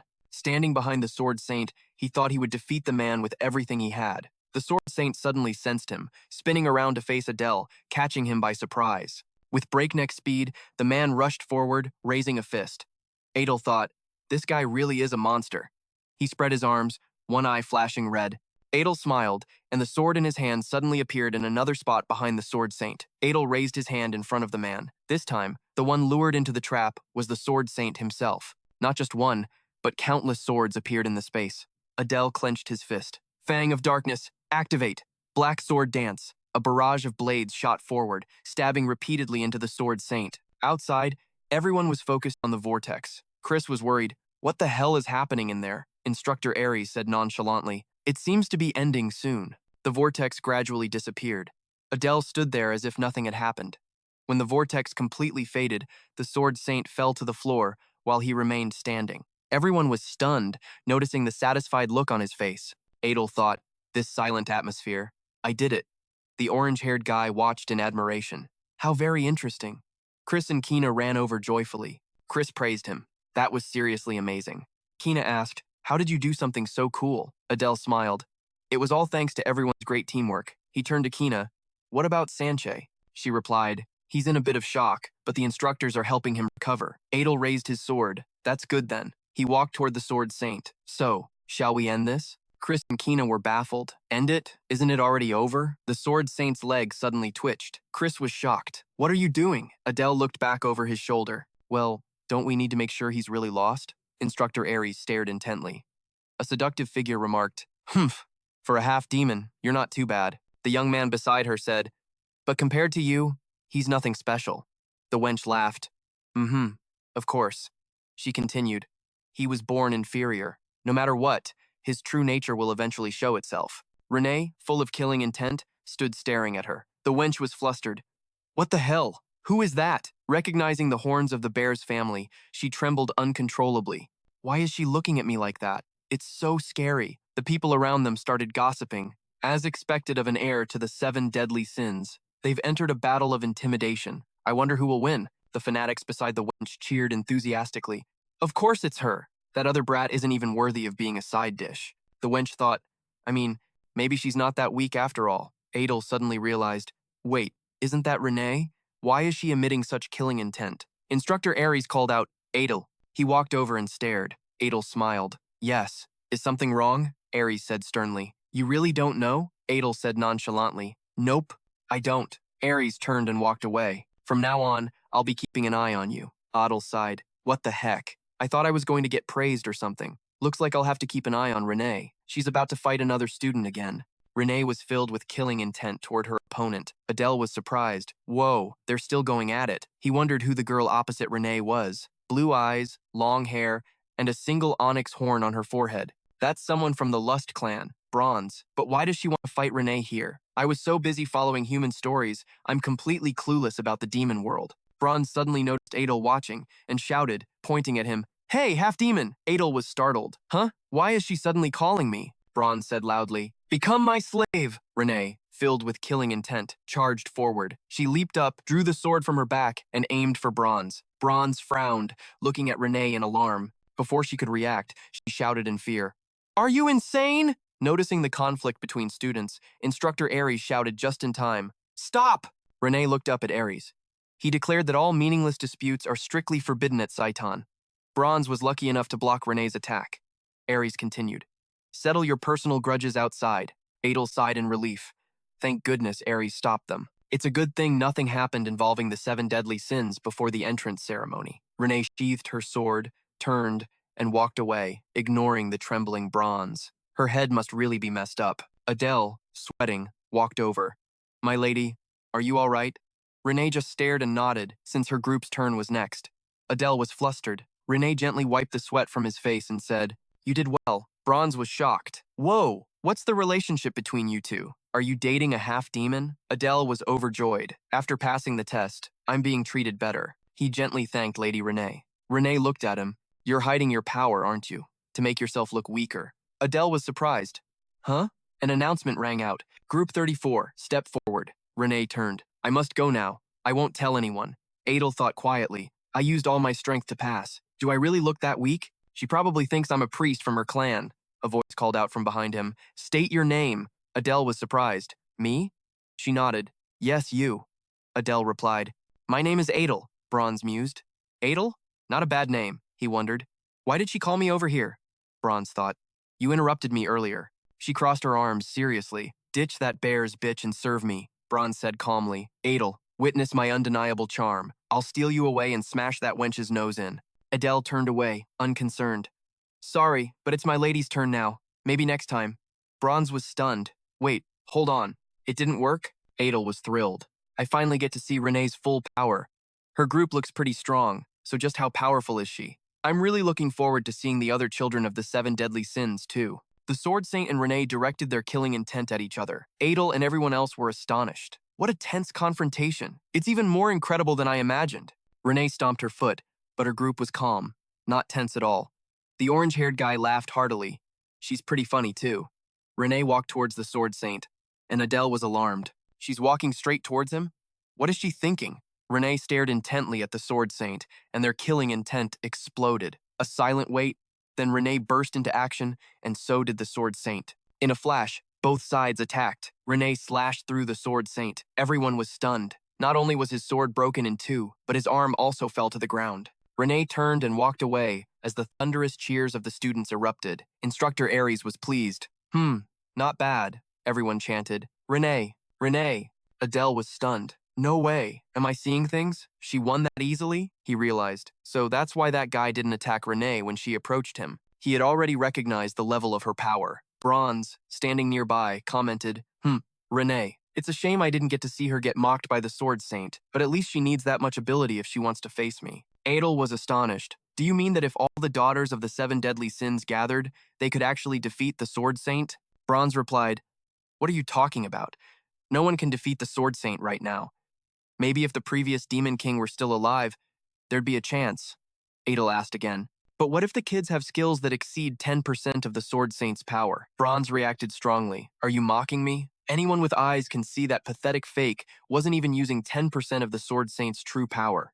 Adele stared blankly at the sword saint imposter. To think I struggled against a fake who wasn't even 1/10 as strong as the real one? I may be the creator of this world, but I know nothing about the demon realm. He smiled, a sense of anticipation buzzing in his heart. Let's see how things play out. An announcement rang out. Next up for Group 35 were the 7 deadly sins. The test became a breeze for them. Perhaps inspired by Renee's performance, the others also managed to defeat the Sword Saint. Group 40 passed, and the orange-haired guy laughed loudly. Ha, that was too easy. A girl went next, and the fight was so one-sided it became difficult to tell the power gap between the children of the 7 deadly sins. Adel thought, still, I know who the 2 strongest are, so there's no need to worry. Instructor Ares announced, the entrance examination is now over. Everyone, gather in front of the podium. The students listened as he continued. We will now announce the results of the second test. All of you who participated in the combat portion have passed, regardless of the outcome. Just as Adel had thought, those who quit all failed. Renee remained unfazed, a stark contrast to the overjoyed crowd. Ares continued, congratulations to everyone who passed. From this moment on, you are official members of Saiton, as well as official trainees. He then added a warning that made the students anxious, but don't get too excited just yet. A hellish path awaits, one so difficult you'll want to quit. Finally, Ares announced loudly, those of you who passed, assemble for the entrance ceremony in 2 days. Braun looked smugly at the instructor. Ares said, the 8 of you who defeated the Sword Saint remain where you are. Renee turned to Adel. Why does he want us to stay behind? Adel smiled. Don't you think he's about to reward us with that armory he mentioned during the first test? Ares walked down the stairs and approached them. You all passed with flying colors, and as promised, I will grant you access to the armory. The orange-haired guy excitedly raised his hand. I have a question. Ares nodded. Speak. It was the greed trainee. He asked loudly, can we take more than one weapon? The weapons of Saiton sound incredibly useful. Adel listened intently. He really is the son of Lacan the Greedy, Adel thought. His greed and curiosity know no bounds. He had a decent amount of screen time in my novel. Ares frowned. No. Wielding multiple weapons will make it difficult for you to focus. You may only choose one. He then instructed, we don't have much time, so I won't be taking any more questions. Follow me. I will take you to the armory. Ares raised his hand, lightly touching the wall in front of him and casting a spell. A door of light materialized before the student's eyes. The greed trainee was ecstatic, while Adel was simply amazed. This is a special privilege granted by Saiton. Whether you choose the best weapon or the worst is entirely up to you. Adel watched with a skeptical gaze. Is this really the armory? Why does the door look more like the entrance to a dungeon? Instructor Ares gestured towards the door. You will enter one by one, in reverse order from the second test, as a precaution. Each of you will be inspected on your way out. Adel thought suspiciously. Wait a minute, does that mean I'm going last? Is he just going to do whatever he wants? The orange-haired guy, however, was thrilled. Awesome, I'm first. He strode toward the door, waving. I'm going to pick the best one. Haha, Instructor Ares scowled. Shut your mouth and get in. Renee said softly, I'm going to pick an artifact since I already have a weapon. What about you? Adel beamed. I think I'll choose an artifact as well. He suddenly paused, a worried thought striking him. Wait, does that mean everyone else will do the same? Will there even be anything left when it's my turn? Renee gave him a confused look. Instructor Ares shouted, Next, get in. The orange-haired guy walked out, showing off a crown on his head. Ha ha. Isn't this thing cool? Adel watched, a little disappointed, as 2 more people came out with the items they wanted.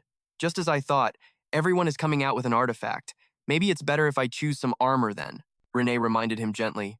Adel, it's your turn. Adel looked at Renee, remarking, I see you picked a bracelet. May I ask? What does it do? She looked pleased. You'll see when you get inside. There are descriptions. Adel looked surprised.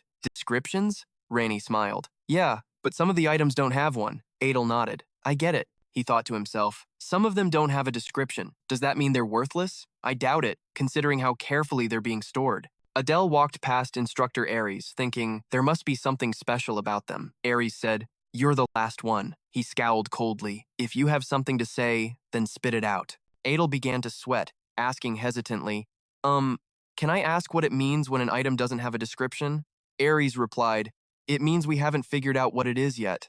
Adel's eyes lit up. So, you haven't found its rightful owner or discovered its abilities? Ares nodded. Precisely. If you're lucky, you might walk away with an item with fantastic powers. But if you're unlucky, you could end up with a curse for the rest of your life. Adel froze. Ares pushed. We don't have much time. Move it. Adel stepped inside, intrigued. Maybe whether going last is good or bad all comes down to luck. The door opened and he entered, looking around. The inside was surprisingly bright and tidy. Hope nothing jumps out at me. He saw another glowing door on the far side. That must be it. He proceeded into the next room, where numerous items were stored. Adel's eyes passed over a red sword. Whoa, this thing is nuts. Then, he stopped in front of a long spear. This spear looks pretty unique. Let's check the description. Twin Fang Spear. A spear used by a nameless demon to hunt soul serpents. The vengeance of the slain serpents dwells within. When a certain amount of mana is channeled into it, the forms of two serpents will emerge. Adel mulled it over. The description sounds grand, but the ability itself isn't all that amazing. I've already got a dagger, so this is a bit redundant. He moved on to the next weapon, Starlight Crystal. A crystal orb steeped in starlight, once used by a master astrologer. Channel a small amount of mana to borrow the light of the stars to illuminate your surroundings. Adel turned away. Not really compatible with me. I can just use my darkness element to make a torch, so pass. Suddenly, something strange caught his eye, drawing him in. Huh? Why is this display empty? I wonder what was here. He leaned down to read the description. Great Crown of the Victor. Grants the wearer extraordinary regenerative abilities and stamina. Becomes bound to its owner until death. Adel's brow furrowed. This is the crown that Greed trainee was wearing. That greedy son of a bitch. He let out a helpless sigh. I specifically got rid of all the soul-bound items in my novel, yet here one is. Adel glanced around. Most of the good artifacts were already gone, leaving only empty displays. The serpent shackles were gone. The demon general's war banner. The crest of the opulent noble. All empty. Adel cried out, "Ugh! There's nothing left!" He paused to think. The children of the 7 deadly sins already took most of the good things. What should I do? He turned to look at a lone sword, thinking, most of the remaining armor and weapons aren't that great. Looks like I don't have much of a choice. But what if this is a cursed holy relic? Then, an idea struck Adel. That's it. I can use that method. He took out a pen and paper. I need to be saving my gold, but I'll have to use it now. He wrote, "Tell me about the broken sword in the armory that has no description. The price for this information will be paid with 1 treasure of relic grade or higher, or 100 gold coins. I remember... Wait a minute. An old item in an undescribed box. Tell me about the undescribed divine scroll right next to it. Payment of at least 50 gold coins." Adel broke into a sweat, realizing the 50 gold was because it indicated the cost, so he just had to choose the most expensive item. He figured there were 7 undescribed boxes in this row, and he would ask about them in order. He wrote, "An undescribed blue-eyed falcon. Tell me about the eagle-shaped black stone. Payment of at least 1 gold coin." Adel was disappointed, if it's only 1 gold coin. The description said it exchanges the owner's good fortune for another's misfortune. He was surprised. Whoa, this has to be it. Next, he continued writing about the next item. Payment of at least 100 gold. Payment of at least 50 gold. Adel panted, holding the paper and approaching the next box, hesitating. None of them were particularly good, only 2 left. He wrote, "Describe a strange weapon. This is an artifact of at least mythical grade. Payment of at least 300 gold coins." Adel was thrilled. Whoa, mythical grade? How lucky. This is even better than the artifacts the others got. I'll take this one. Suddenly, a strange feeling made him stop. Adel turned to the box next to it, which was glowing. What is this strange feeling? It's like someone's watching me. Inside the box was an ornate necklace. Adel thought, that's right. There's one last one. He wrote, "Tell me about this nameless necklace." Suddenly, the paper floated in the air and began to glow. Adel was shocked. What? The paper read, "You must sacrifice a god." The light flashed even brighter. Adel was astonished. Is this a legendary item? Adel was completely stunned. I thought I was done for, but who knew I'd get this lucky? Looking at the floating paper, he thought carefully, wait, it's too early to celebrate. Which god should I sacrifice? Right now, I don't even have a minor god, let alone a demon god. Adel stared intently at the necklace in the box. What on earth is this necklace? He tried to inspect it. Maybe I should try channeling some mana into it, but there was no reaction. The necklace remained still. Adel wondered, damn it, this is so frustrating. I wish I knew what it could do. It just says to sacrifice a god and nothing else. Not giving up, he continued to write on the paper. Maybe I should try a few tricks. Tell me which god is related to the nameless necklace in the basement. The paper still read, sacrifice a god. Adel was confused. It's not working. He held the box with regret. Even if I rephrase the question, I'll probably get the same answer. Should I give up? He no longer hesitated, opened the box, and confidently took the necklace. No. I'm sure about this one. After putting it on, he was certain this was something far more valuable than any ordinary artifact. His instincts told him so. He checked the information. Race, half-demon, attribute, chaos, talent, position, swap 2, traits, interest, focus, dark killing intent, mana control, patience, mana, 1297. He thought, status window, huh? Just as I thought, no one would be interested in this thing. I can take my time figuring it out. Instructor Ares was surprised to see the item Adel took. What is that necklace? Adel was flustered. It was one of the undescribed items. Ares was surprised. You chose an artifact without knowing its function or origin? So you do know something about it. Adel smiled. No, I know absolutely nothing at all. Ares frowned without saying a word, making Adel break into a sweat. He's making that face again. Why does he hate me so much? Ares turned away. All right, I'll trust you. As a Saiton instructor, I must trust my students. Ares turned to everyone. Now, take good care of the artifacts you have chosen. In times of crisis, they could even be a second life. The students replied in unison. Yes, sir. Adel looked at the students with a sigh. Everyone here, except for me, has the potential to lead the future of the demon world. They will receive endless investments and support. He felt insecure. I wish I had something like that too. Can I really survive at Saiton? The armory gate vanished. Ares said, all right, dismissed. We will meet again at the entrance ceremony. Adel approached Renee. Shall we head back to the dorms, my lady? Renee nodded. Yeah. Suddenly, a hand landed on his shoulder. It was the orange-haired guy. Haha, sorry about that. I was a bit rude when we first met, leader of Group 30. Adel turned to look at Bantan. He raised his hand enthusiastically. Nice to meet you. I'm Bantan. The way you fight is really impressive. Adel happily returned the gesture. Nice to meet you too, Bantan. I'm Adel. He thought, this is unexpected. It's good that he approached me first, but the smile didn't last. Adel felt a sharp pain as Bantan squeezed his hand tightly. Adel gritted his teeth in pain. Ugh, this bastard. What the hell is he doing all of a sudden? It seemed like Bantan was just now showing his true colors. He knew Bantan was the type who didn't care about the weak, only the strong, a battle-crazed guy driven by envy and greed. He once pushed the main character in the human world to the brink of death, but spared him when he realized his potential, promising a rematch. Bantan feigned innocence. What's wrong? You look like you're struggling. Adel forced himself to speak. It's nothing. There are stronger people around, so why are you coming after me? He channeled his magic. Bantan's sword lit up. Position swap 2, target set. Suddenly, Adel was standing right behind Bantan and said, Can we just stop? The test just ended, and everyone's tired. His hand was trembling. Damn it, my hand. Bantan laughed loudly. Haha, I didn't expect that. He turned his head, his eyes full of a provocative bloodlust. You're strong. Fight me, right here, right now, until one of us is dead. Adel was horrified. He's insane, a complete psycho. I already said, I don't intend to fight. Renee shouted, Stop! She glared defiantly at Bantan. If you want to fight my guard, you'll have to fight me. Someone else yelled, Bantan, stop. Haha, I do love a good fight, but fighting both of you is a bit much. I don't want to get hurt before the entrance ceremony.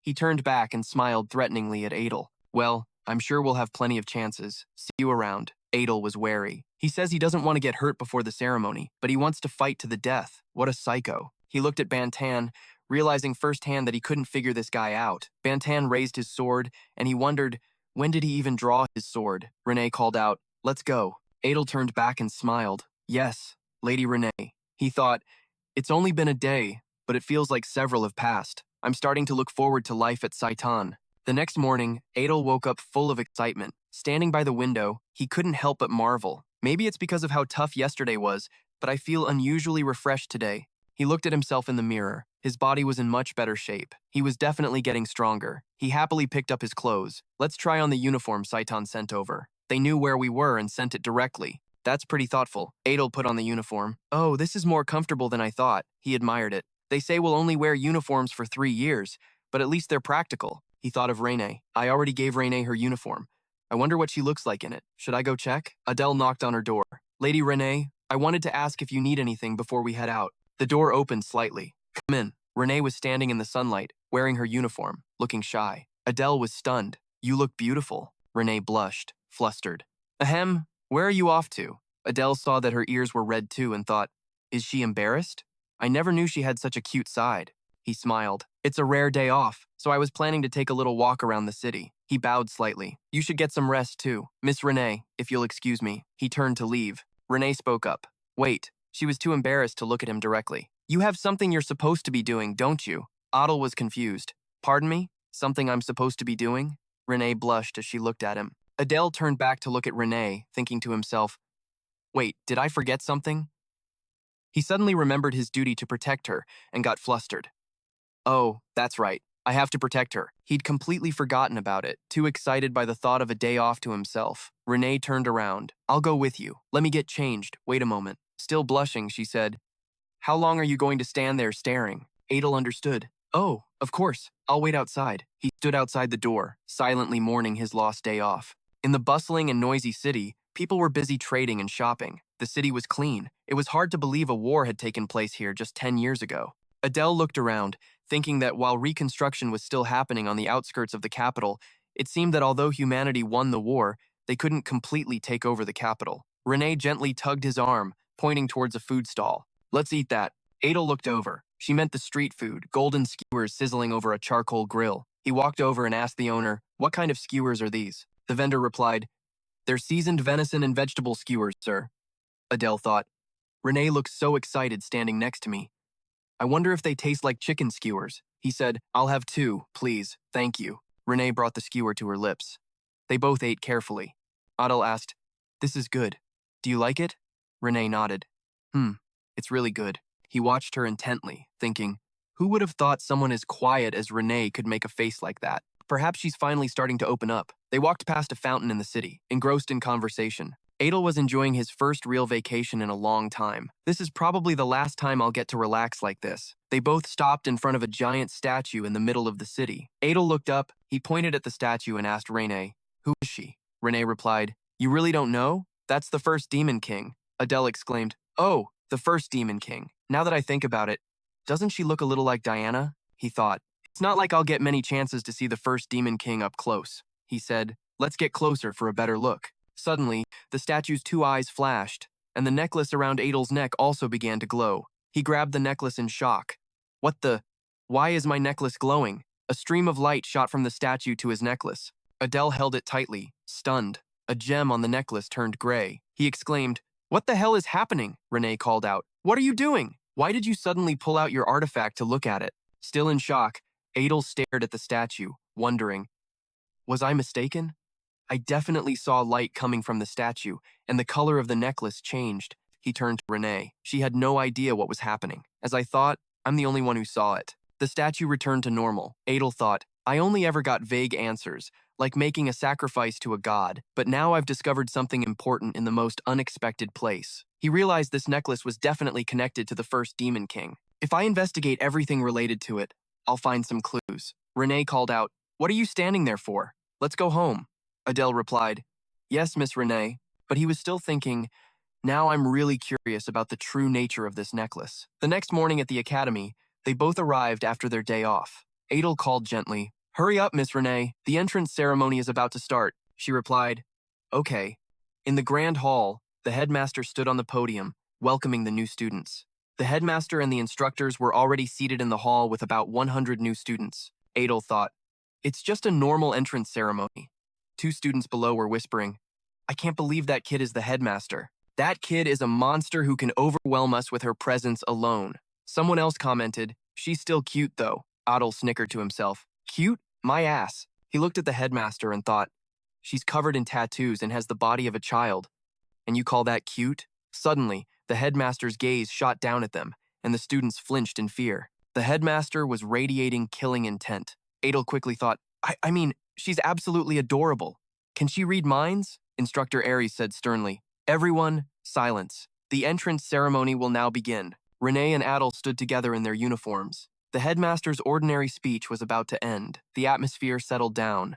An instructor said, you must all abide by the rules of Saiton. He continued, the headmaster's speech is now concluded. We will now begin the oath-taking ceremony for the top student and the runner-up. The 2 outstanding students were called to the stage. The top student and the runner-up, please come forward. Adel watched quietly. Just as expected. Those 2 took the spots. Renee was unfazed. He thought, the only reason she enrolled is to get revenge for her mother. She probably doesn't care about competition. As for me, no matter what anyone says, I have to focus on what I need to do. Suddenly, Adele felt a finger pointing straight at him. Bonton, he's still targeting me. He sighed. This creepy guy again. What the hell is wrong with this stalker? He tried to stay calm. No, don't react. Just ignore him. Stay calm. Don't get dragged into his pace. A girl stepped forward. The top student, please come forward. A beautiful figure walked forward coldly. The male students were in awe. Even Adel thought, truly, someone blessed by the gods, the daughter of a demon king, huh? Now that she's the top student, who's going to stand in her way? The two students stood before the headmaster and took their oath. I solemnly swear, we, who have been accepted into Saiton, will erase our shame and vow to rebuild the demon world. Her vow echoed, and the atmosphere in the hall changed. Adel touched the black mark on his neck, feeling the resentment from those who lost their homes and families to the humans. He thought, if anyone finds out I have demon blood, just thinking about it is terrifying. A horrific scene appeared in his mind. Adel being brutally tortured. He thought, in the worst-case scenario, I'll be tortured for eternity. The ceremony ended. Instructor Ares shouted, the Saiton entrance ceremony is now concluded. Students, please check the bulletin board behind you to find your assigned class. After confirming, please proceed to your classrooms. Adel smiled brightly. Let's go, Miss Renee. She nodded. Right. The students were all staring intently at the bulletin board. Let's see. I'm in Class A. And Renee? He felt his heart sink. What a shame. He announced, you're in Class C, Miss Renee. Honestly, I'm sad that we'll be separated. Renee looked annoyed. Wipe that smirk off your face. She turned away angrily. You're still my guard, so you'd better come the moment I call. Adele replied, of course, Miss Renee. He thought to himself, perfect. Looks like I can finally relax a little. Suddenly, he brushed shoulders with another student, whose eyes glared at him as he snarled, you wanna die, you damn commoner trash? Adel was taken aback. Wait, this guy is… Adele recognized the person in front of him belonged to the clan of Greed, the son of Various Samuel. If I remember correctly, he's pretty strong among the 7 deadly sins. He bumped into me, and he's still trying to pick a fight. How ridiculous. But I should probably avoid him for today. Adele brushed himself off and gave a small smile. Ah, my bad. I wasn't paying attention. Samuel snapped. Get lost. You're lucky it's the first day of school. Io thought. Ha. Why are the kids of the 7 deadly sins all like this? Please don't let Samuel be in my class. And there's no way Bonton is in Class A too, right? A hand slammed on the table. Idea. Does that mean you don't trust me? Ares said calmly. That's not the issue. That kid is too dangerous. I'm speaking from experience. It would be better if I handled him. Idea refused. They are the students assigned to me. As the instructor for Class A, you can't just override my authority. The principal cut in. That's enough. Sit down. The instructor sat down resentfully. The principal asked Instructor Ares, what is your reason for wanting to switch classes? Ares replied, I plan on handling that student myself. I've faced countless people just like that kid on the battlefield. He was born to be a killer. He could point his sword at an ally at any given moment. He needs to be reined in, right now. Another instructor spoke up. Aren't you being a bit too cautious with a mere half-demon? He's considerably weaker than the children of the 7 deadly sins, Ares retorted. No, strength isn't just about raw power. His willingness to try audacious things and his composure are no less than those of the sins. The other two instructors glanced at each other, saying nothing. Ares continued, that's why I want to be in charge of Class A. We need to be careful with him. Idea. Hold on.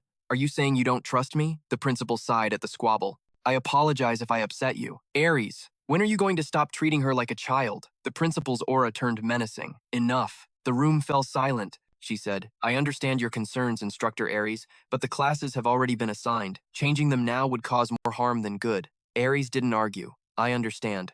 However, a little caution never hurts. The principal instructed her, make sure you pay special attention to that child. Idea was ecstatic. Got it. The principal ended the meeting, and the instructors headed to their classrooms to greet their new students. In Class 1A, Io was disappointed. How could I be this unlucky? Braun walked up to his desk. Feeling relieved it's not Diana or Banton, are you? She asked. Did you follow me here? Io explained. Class assignments are random. Braun was thrilled. Oh-ho, excellent. I grant you the privilege of becoming my slave, Io thought. And so it begins. Samuel's voice cut in. Hey, you two. Shut up before I kill you both. Braun exploded with anger. What did you just say? You little punk, Samuel shot back. What was that? You call me a brat. I'll kill you. Io tried to reassure himself. I'm sure we'll all get along just fine, right? The door slammed open. Everyone instantly went quiet, their eyes fixed on the doorway. An instructor entered. My, you're all a noisy bunch. You're not planning to start a fight on the first day, are you? Idea clapped her hands excitedly. Welcome, everyone. I'm Idea, your instructor for Class A. Make sure you remember it. Your seniors even call me the Legion of Disaster. Adel pondered the nickname while the others whispered. The Legion of Disaster. She's the one who killed 10,000 enemies by herself at the Polis River. Wasn't it 30,000? Adel smirked. Having someone that strong as my instructor, this might just increase my odds of survival. Idea spoke.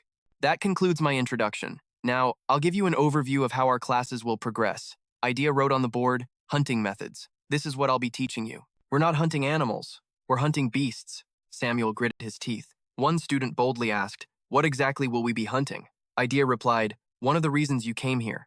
Humans. The classroom buzzed with commotion. Idea continued, I will only be teaching you hunting methods. Magic and weapons will be handled by other instructors. Braun thought to herself, she's quite beautiful for an instructor. Idea said, I'm also in charge of your basic physical conditioning. Io froze. My biggest weakness. Idea finished. Now, for our first class, everyone assemble on the training grounds. At the training grounds, Io exclaimed, whoa, this place is massive. It's got to be 4 or 5 times the size of a regular field. I wonder if it's for weapons or magic. We don't even know what we're learning.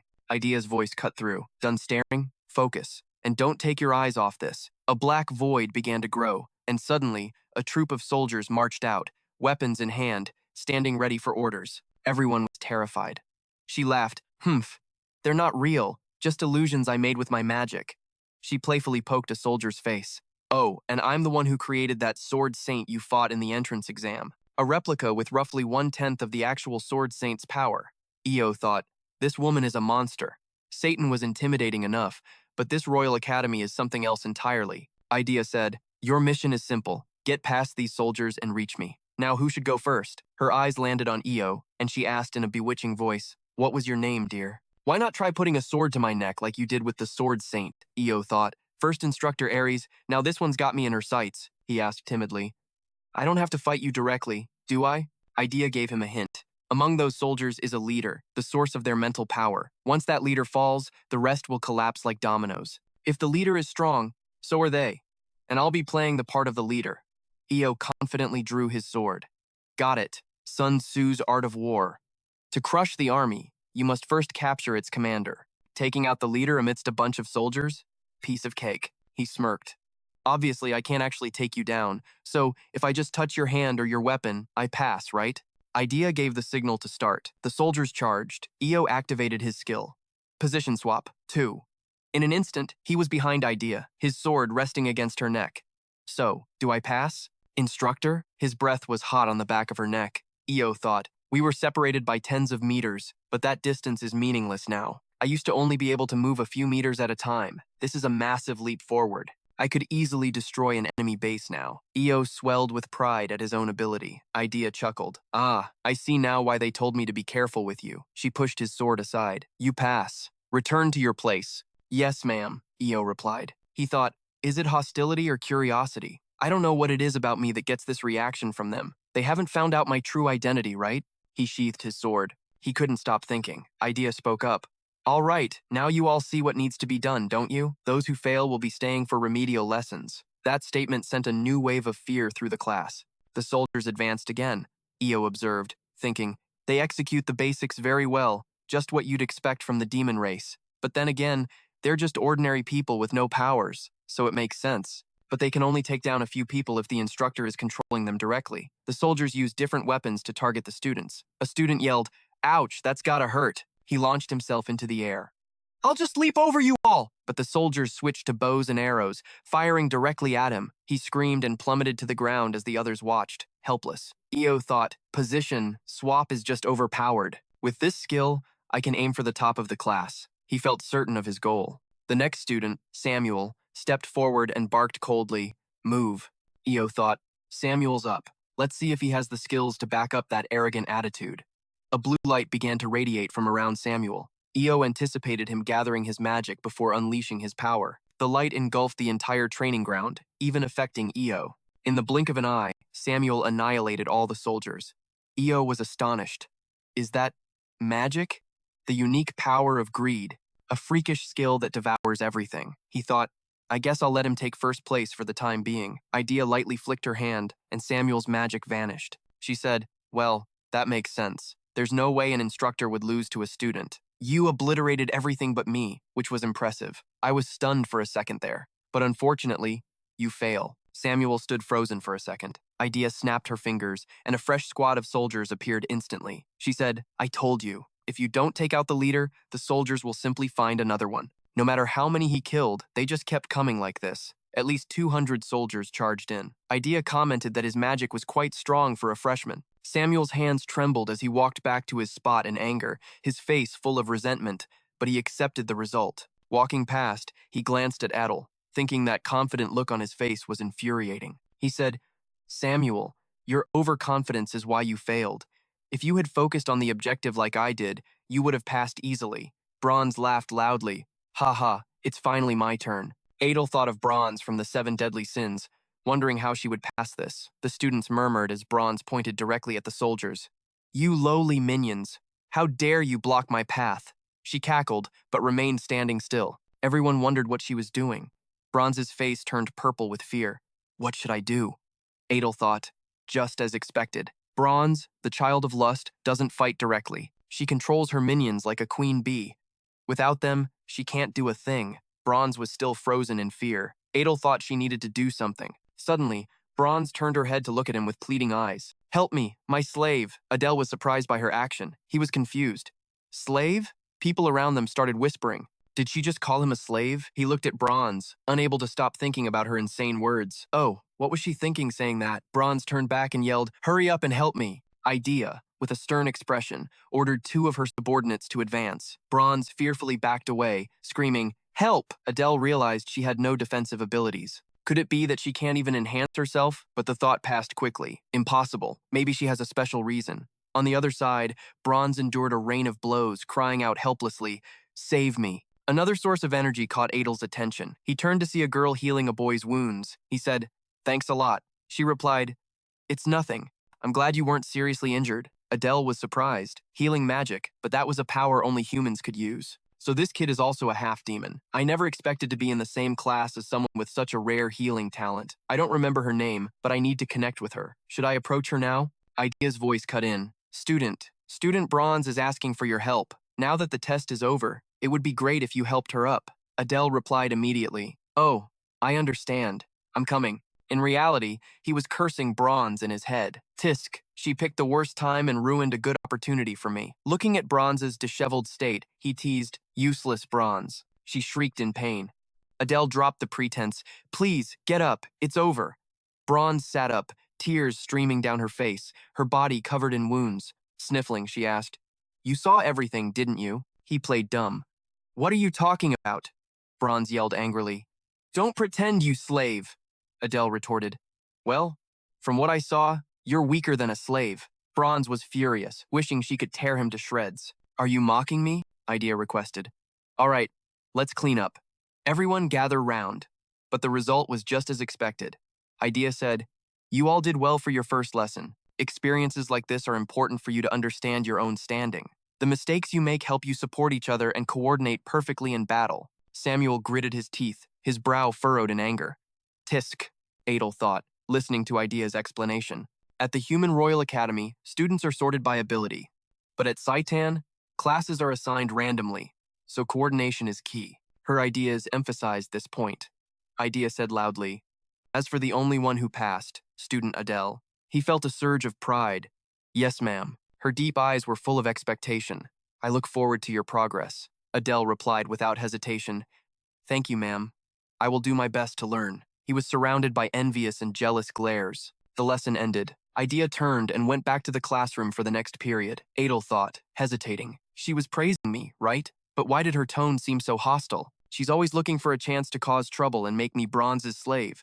Can I even build a faction here? The clock struck 10. After Idea's class, the next lessons began. A teacher in a neat military uniform stood at the podium. "A pleasure to meet you all. I am your theoretical education instructor. We will be learning about the history of the demon world and the weaknesses of humans. The demon race revolves around the first demon king, and our physical structure is similar to humans." Adel mused. Getting hit there would hurt a demon just as much. The teacher announced, "Next, we will have a test on today's material. If you don't want to retake the class, memorize it." Adel closed his book and slumped onto his desk, exhausted. "Are you serious? This is no different from my old school days. I'm already discouraged on the very first day." Seeing everyone laughing and talking happily, he felt dejected. "I'm the only one who's isolated and lonely. I don't even have any friends now." Just like back then, a tear fell from his eye, but then he saw the girl with the healing ability. His spirits lifted. That's right, there's her. He started to walk over. This time, I have to strike up a conversation. He greeted her. It's nice to meet you. I'm Adel. The stares from those around them made him uneasy. Wait, why is everyone looking over here? The girl didn't seem to notice. She said absently. Yes, nice to meet you, Adele thought. When two half-demons do anything, it's bound to attract attention. She's uncomfortable. I should save this conversation for later. Feeling disrespected, he said his goodbyes. I'll talk to you some other time then. She seemed flustered. Okay, goodbye then. As he walked away, he tried to console himself. Maybe I should just go to the bathroom and replenish my mana, or whatever. Just before he touched the door, Samuel flung it open. Adele cursed his bad luck. Ah, what terrible timing. Samuel saw him, his voice filled with anger. You again! Adele didn't want any trouble. I was just about to leave. You go first, I'll go after. But as Samuel passed him, he insulted him. You disgusting, inferior creature. Adel couldn't let that slide. He shot back, Your family must be wonderful, huh? The question enraged Samuel, who turned around, his power flaring up as he growled. What did you say? Adele continued. I mean, to give birth to a walking, talking piece of trash like you. A torrent of curses spewed out. You filthy, petty scum. Samuel ground his teeth and roared. I'll tear you into 100 pieces. A deadly look appeared in Adele's eyes as a cruel plan formed in his mind. Unlike at Saiton, this guy shows pure hatred. If he gets in the way of my plans, it's better to get rid of him now.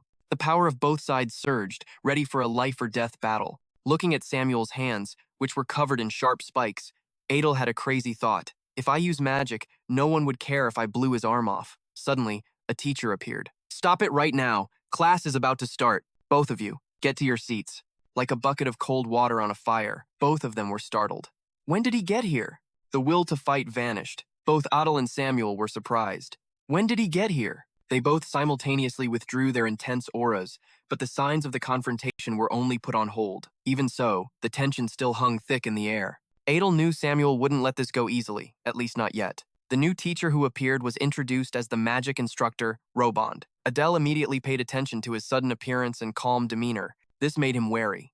But he told himself, a person entrusted with teaching at Saiton Academy must be a master. If that's the case, learning magic from him is an opportunity that can't be taken lightly. In this world, magic is not an innate gift, but a skill that can be trained, even academically. Robond emphasized, to learn magic effectively, you must understand its properties. He explained the 4 basic elements, earth, water, stone, and fire, the foundation of all magic. Combining darkness and light, a total of 6 attributes make up the current magic system. Robond added, most people only possess 1 attribute. Adel wondered if his mixed heritage made him an exception. He thought about the 2 bloodlines within him. His paternal family, the renowned Bear clan, was famous for the darkness attribute. But his maternal family, the Asen clan, was a complete mystery to him, never clearly mentioned. After the introduction, Robond announced that the class would focus on determining their mana attributes. He asked the students to place their hands on a special orb one by one, which would change color according to their mana attribute. The students lined up and approached in order.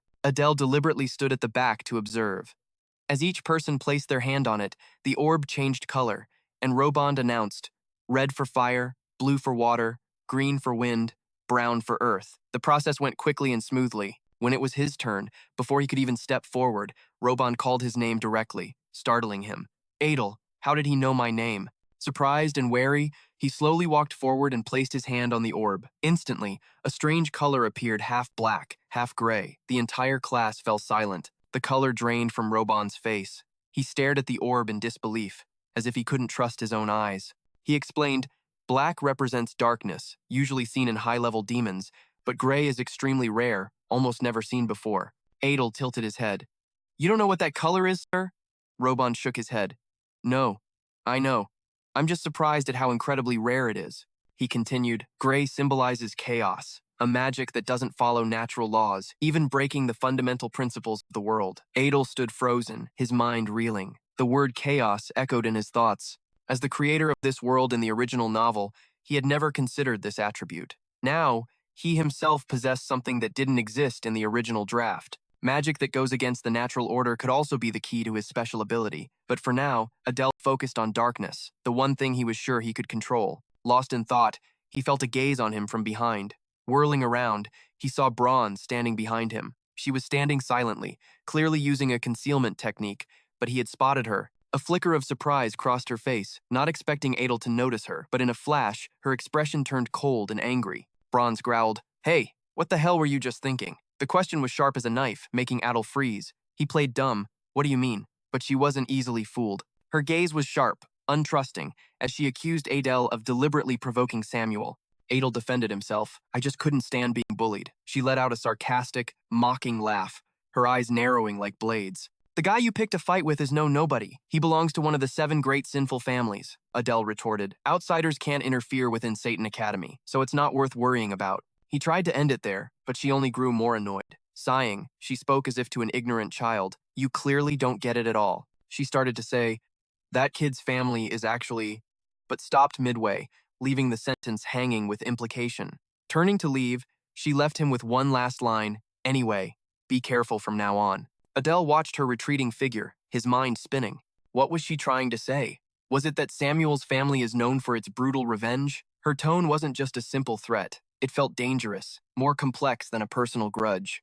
Adel shook his head to clear his thoughts. The last class was about to begin. He needed to focus. The swordsmanship instructor walked in, his face soured as if the whole world owed him something. He didn't greet them. He scolded. "Normally, with your skill level, you lot wouldn't even deserve to be sitting here," he said harshly. "In the previous training, even though it was just practice, you only activated 10%, then 5%. All the teams except for the top 8 were wiped out." His words were like knives, cutting into the student's pride.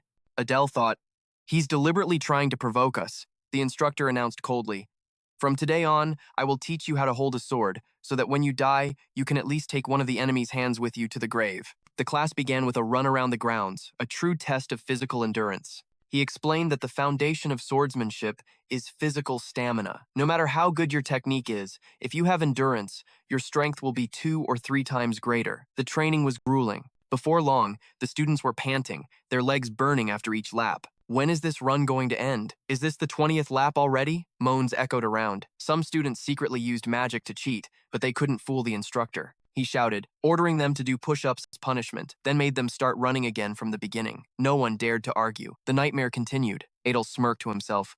These rich kids always look for a way to cheat. He remembered how he'd caused chaos when he first transmigrated into this body, without needing any cheap tricks. Finally, the instructor announced that the final lap was the 50th. Anyone who completes 50 laps can return to the dorm. Anyone who doesn't stays for extra lessons. Adel sighed in relief. Today had been mentally taxing, and now his physical energy was drained. His whole body ached. He just wanted to get back to his room and collapse onto his bed. On the way back to the dorm, Adel froze, his whole body tensing as someone grabbed his shoulder from behind. Whipping around, his heart pounded, ready to react. When he saw the person in front of him, Adel's eyes widened in shock. What is Times doing here? He was bewildered, turning back in a flustered state. Seeing Lady Renee made him wonder what she was doing here at this time. With her reddish-brown hair and gentle smile, Adel smiled and greeted her first, asking softly, "Are you on your way back to the dorm?" Today was the first day of class. What did you think? But Renee didn't say a word. Her silence made Adel suspicious. Did someone in class upset her? That scene from earlier was definitely easy to misunderstand. In the end, Renee just said one cold sentence, "You're still lacking in training." Then she suddenly suggested, "How about a light workout to stretch our muscles? Come train with me." Adel was completely taken aback by the invitation. Despite that, Renee's face showed a hint of eagerness as she asked again, "You'll help me, won't you? Right?" Adel remained silent, his expression unreadable. It was unclear if he was reluctant or agreeing. Finally, he let out a soft sigh, thinking to himself that this girl truly never gets tired. Seeing a training area for students nearby, Renee pointed towards it. "Let's hurry over there. We can still make it." Adel gave a slight nod, thinking to himself that he was about to train with a descendant of one of the 7 sins.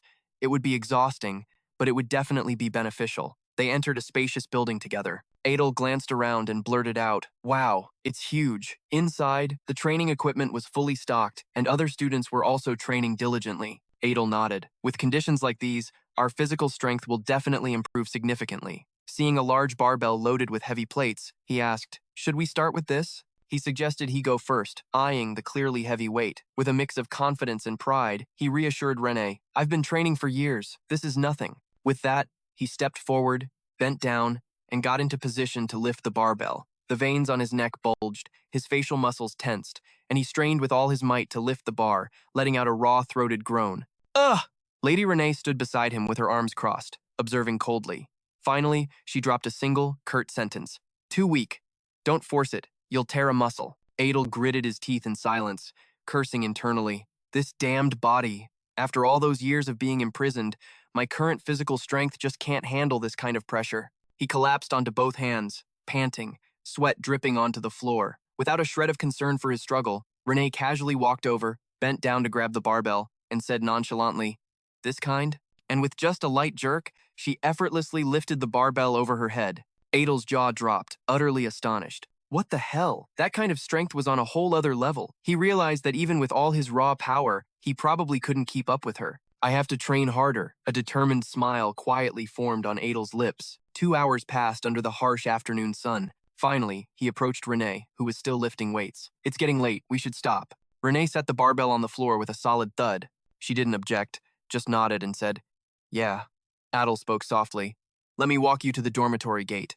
She didn't refuse, simply walking silently beside him. On the way, Adel observed her quietly, thinking to himself that she's clearly been training a lot lately. Curious about Renee's current status, he quickly activated a special skill when she ducked away to change. A glowing blue interface appeared before his eyes, displaying Renee's status information. The content showed race, half-demon, tendency, chaotic, talent, second-level permutation, traits, curious, easily immersed, high killing intent, dark attribute, magic control, arrogant gaze. Adel looked at the information panel, filled with an indescribable mix of surprise and interest. Someone like her was definitely not simple at all. Renee's magic stat was clearly displayed on the interface, ranging from 1,297 to 1,321. Adel noted that almost all her other stats were unchanged, with only her magic having increased by exactly 24 points. He thoughtfully admitted that even though Renee diligently practiced mana control every night, her growth rate was frustratingly slow. This truly was the slowest stage of development. He sighed internally, briefly considering buying some kind of potion to help her speed up her training. But before he could think further, Renee's voice came from behind. "I'm done changing." Adel turned, slightly surprised by her speed. Renee frowned at him. "What are you doing?" Adel regained his composure and smiled lightly. "Oh, it's nothing. Let's go." After their workout, he walked Renee to the gate of the girls' dormitory. He said his goodbye. "Get some rest." Renee gave a small nod. "You too. Sleep well." Then she went inside. Adel watched her go, letting out a heavy sigh, his body feeling like it was about to fall apart from exhaustion. He had really overdone it since the beginning. He decided to head back to the men's dormitory to rest. Walking up the grand staircase of the luxurious building, he recalled the directions to take the stairs and turn right. He pulled out his admission letter to confirm his room. "Room 407, Adel mumbled, his eyes scanning the fourth-floor hallway before quickly finding his room. Standing in front of the door, he wondered, "I wonder who my roommate is." He hoped it would be someone both skilled and easy to get along with, maybe even someone he could win over to his side. This could be the first male friend I make in this demon world. The thought made him a little excited. Taking a breath, he pushed the door open with a friendly smile. "Hello, it's nice to." His voice caught in his throat, his smile freezing as his eyes met the person lounging on the bed. Samuel was casually sucking on a lollipop. Samuel looked up, his expression shifting from surprise to disgust. His green eyes narrowed with killing intent. They both shouted in unison, "What the hell? Why are you here?" Adel nearly collapsed against the door frame, his hand on his forehead, tapping his fingers anxiously. Unbelievable. Out of hundreds of students, I end up rooming with this guy. Samuel was just as furious, biting down so hard on his candy that it shattered, clearly not happy about it. The two rivals stared each other down, the air thick with hostility, as if a single spark could ignite an all-out brawl. From the bed, Samuel sneered contemptuously, "You filthy half-breed." Tisk. Still by the door, Adel gritted his teeth, wrestling with the intense urge to just make him disappear right then and there. But he took a deep breath, suppressed his anger, and exhaled heavily before walking to the desk to put his things down. Samuel shot up, his fists clenched, and yelled, "You want to fight?" "Right now," Adel scoffed, shaking his head. "Are you crazy? You want to fight right here in the dorm room?" His voice was full of sarcasm as he calmly turned away. "I was just planning on stepping out for a bit." Samuel didn't answer, just stared with murderous eyes. As his hand touched the doorknob, he said lightly, with a hint of mockery, "Rest well." Then he walked out decisively, the door closing with a dry click. Inside, Samuel gritted his teeth and muttered, "Damn unlucky bastard." Tisk. Outside on the campus grounds, Adel sighed again. He thought he'd finally get some rest, but having to share a room with that guy meant no peace at all. He decided to take a walk and wait for Samuel to fall asleep before going back. He walked slowly along the shaded paths of the Saiton Academy campus. He thought about Samuel's strange hostility. He's not a descendant of the sin of wrath, but he's always acting like he's about to explode. He shook his head in annoyance. Tisk, I just don't get it. But then a thought struck him. Wait a minute. Samuel is a descendant of gluttony. Gluttony. So, is his anger an instinct, like my chaotic tendency? He mulled over the concept of inherent tendencies that Professor Robond had mentioned. What is chaos, really? A mana attribute, or something deeper? He considered asking the magic resource information interface for knowledge, but shook his head. If it knew anything about chaos, it would have said so when it taught me the imprint skill. Buying more would just be a waste of money. Frustrated by the lack of information, he looked for a quiet place to practice his magic purification skill. He wandered into a small patch of forest near the eastern field. Under a brightly lit evening sky, his gaze unconsciously drifted up to a tree where a small bird was perched on a high branch. Adel mumbled, "A sparrow?" But looking closer, he shook his head. Not quite a sparrow. Still, it's interesting that there are birds here. He figured that even within the Saiton Academy campus, creatures from outside the city could fly in freely. Suddenly, the bird's eyes flashed red, startling Adel. He silently made a mental note of it. Night fell. Adel gently opened the door to room 407 and breathed a sigh of relief when he saw Samuel was already asleep, bundled up in his blanket. Good. Now that he's asleep, there won't be any trouble. Exhausted, he didn't bother being tidy, just tossed his bag aside and collapsed onto the bed with a sigh. I'm dead tired. I feel like I could pass out right now. Even though his body was worn out, he still tried to think about practicing his magic a little before sleeping. Lying on his back on the pillow, Adel regulated his breathing and focused his mind. Mana flowed gently through his body, but his consciousness gradually drifted off to sleep. Suddenly, Adel's eyes shot open. A dark figure was looming over his bed, right in front of him. It was Samuel. His eyes glowed a ghastly green, staring straight at him as if trying to pierce through his mind. Adel's body tensed, his heart pounding erratically as Samuel's unblinking gaze remained fixed on him, cold and threatening. Samuel's face was filled with contempt as he thought viciously. Even when he's sleeping, that guy's face is still stupid and annoying. Anger surged as old memories flooded back the sarcastic remarks, the insults Adel had thrown in his face, even insulting his entire clan. Samuel clenched his fists, vowing internally, even if I'm wrong, I'll never be the first to apologize. He let out a frustrated breath. I have so much to worry about, and now I have to waste my energy on this piece of trash. A sudden image flashed in his mind. Adel in class yesterday, radiating a powerful, almost terrifying aura. The other figures standing with him made Samuel's heart ache as if it were being squeezed. I've felt this before, but why now? Suddenly, a sharp pain shot through his side. Samuel collapsed, groaning in agony. He clutched his stomach, his eyes wide with horror. Damn it, is Gluttony's binge starting again? Cold sweat broke out as he gritted his teeth, trying to endure.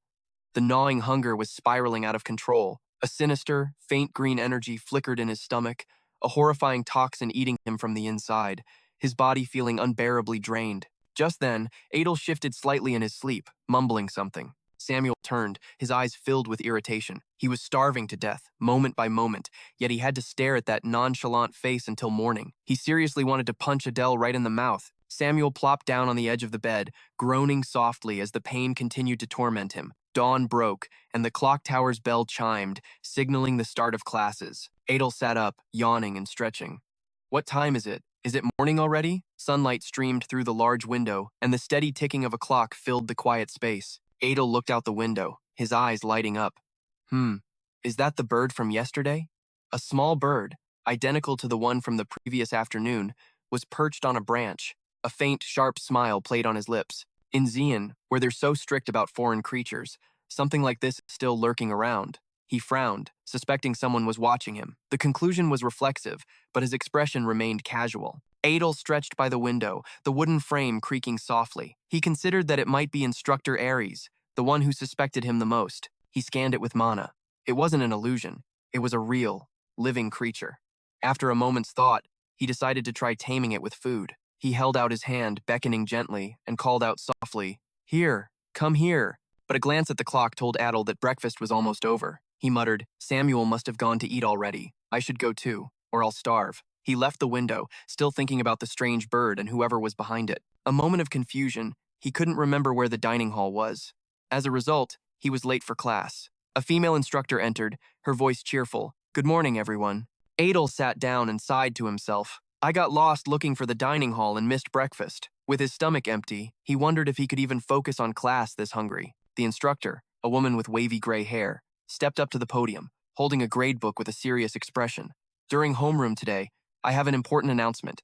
Is everyone present? Adel furrowed his brow, curious. An important announcement? What could it be? The instructor continued. Today, we will be choosing a class president. The class started buzzing with excitement. Adel's eyes widened. Class president? A student with light blue hair raised his hand. Ma'am, how will the class president be elected? The instructor gave a cryptic smile. Initially, I was going to let you vote, but on second thought, I'll just appoint someone. The room went quiet for a beat. Then, a female student with horns shot to her feet, a pink aura sparkling around her like stage effects. An absolutely brilliant decision. Adel was startled, realizing it was Bronze, just like in the novel. He gave a faint smile. With a personality like that, there's no way I could be class president. Bronze turned to the class and declared dramatically, "From now on, allow me to lead this class. Serve me as you would your king." Adel silently nodded. Bronze is a logical choice. Even if she's a bit lacking in intelligence, her charisma and combat abilities are unrivaled. Another student spoke up. Yeah, why not let Adel be the class president? He seems pretty capable. Bronze shot him a disdainful look. Please, a half-blood like him wants to be class president? The discussion grew lively. Someone asked, what about Samuel? Bronze frowned and shrugged. He's too scary. Adel smiled faintly, a warm feeling spreading through him. He hadn't expected his performance the day before to have left such an impression. It felt good to be mentioned like this. Bronze puffed out her chest smugly. Say what you will, I'm still the most obvious choice. Come on, teacher, make the announcement. The instructor sighed and said decisively, the class president will not be student Bronze. Bronze's jaw dropped, her blue eyes wide with shock.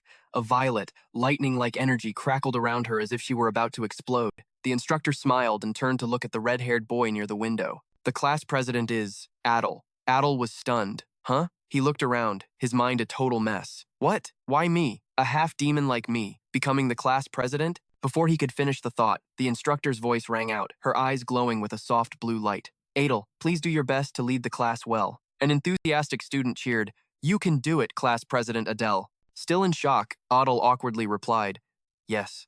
He silently thought to himself that he hadn't even had breakfast yet. The instructor nodded, announced she had to go teach another class, and left a few instructions. She said, To prepare for the midterm exam, our classes will focus on practical combat training.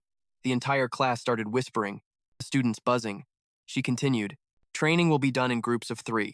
You have until the end of the day to form your teams. A pink-haired female student near Adel put a hand to her chin, looking thoughtful. Adel closed his eyes, pondering the exam and the combat training. If it's practical combat in Saiton, he reasoned, it most likely means killing.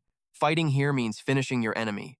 The instructor ended the session with a reminder for student Bronze. Bronze looked up curiously. Yes? The teacher's voice was gentle, but her eyes were full of authority. If you address me disrespectfully one more time, you'll be prioritized for special supplementary lessons. Understand? Bronze flinched and froze, her arrogant smile deflating like a punctured balloon. With just one sentence, the instructor had put her in her place. Adel watched with a slight smile, thinking, this teacher knows how to bring people back down to earth. Before leaving the classroom, she added, Class president, remember to submit the team list by the last period. She smiled. Have a good class, everyone. Adel, now officially the class president, watched her leave, his thoughts drifting to combat training. He stroked his chin. Maybe they'll use training dummies like the other day, but he shook his head, dismissing the idea.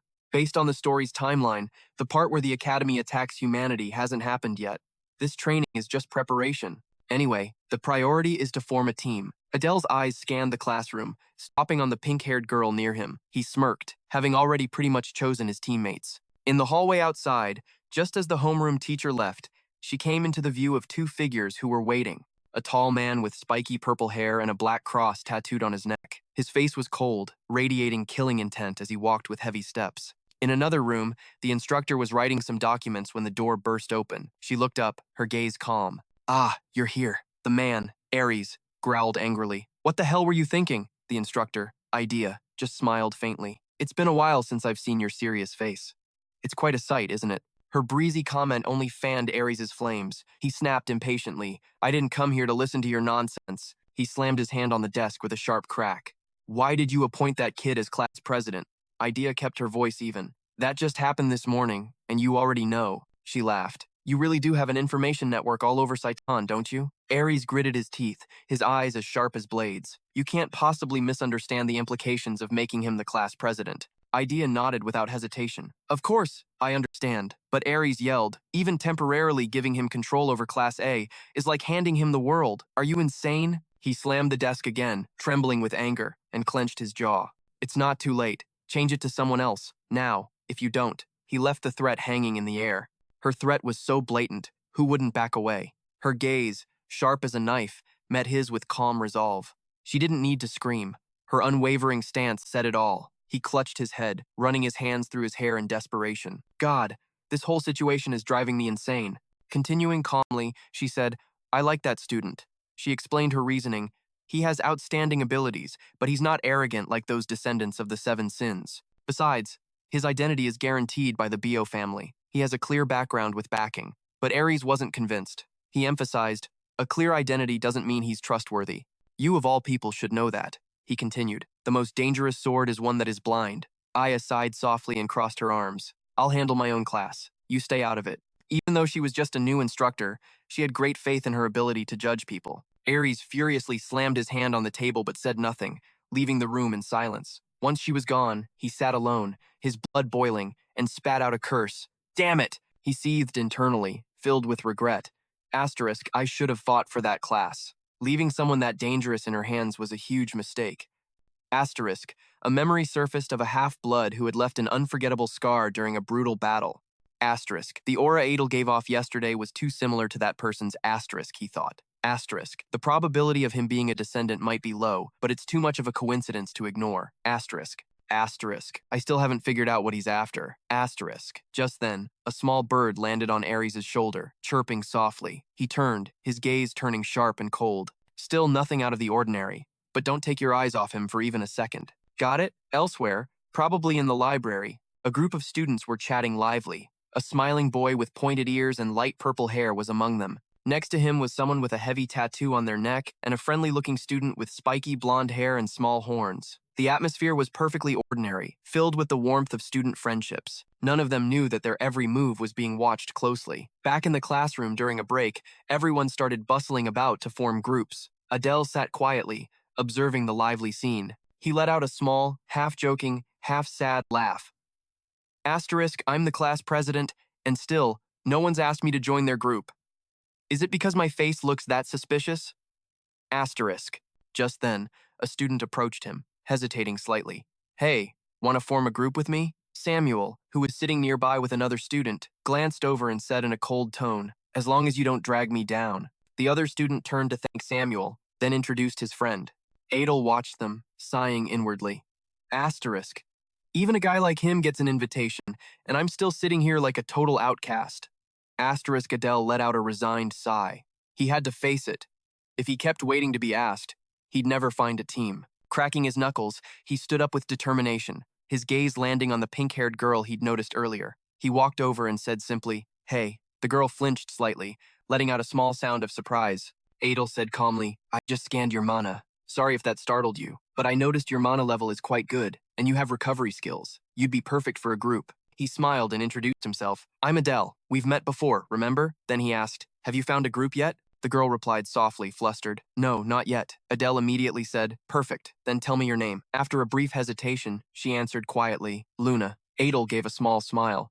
That's a cute name. He tilted his head, giving a direct invitation. So, join my team. Working with the class president has its benefits, you know. Luna's eyes widened in confusion. This is a little sudden. Adel kept the initiative, leaning in and lowering his voice as if whispering, The last period is about to start.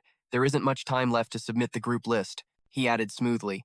Besides, we're both half demons. I'm sure we'll work well together. Luna made a small, astonished sound. Adel sealed the deal. All you have to do is say yes, and it's done. From now on, we're in the same group. She didn't answer, but Adel took her silence as consent and nodded. A wise decision. Just then, Bronze, the girl with the horns, chimed in mockingly from a nearby desk.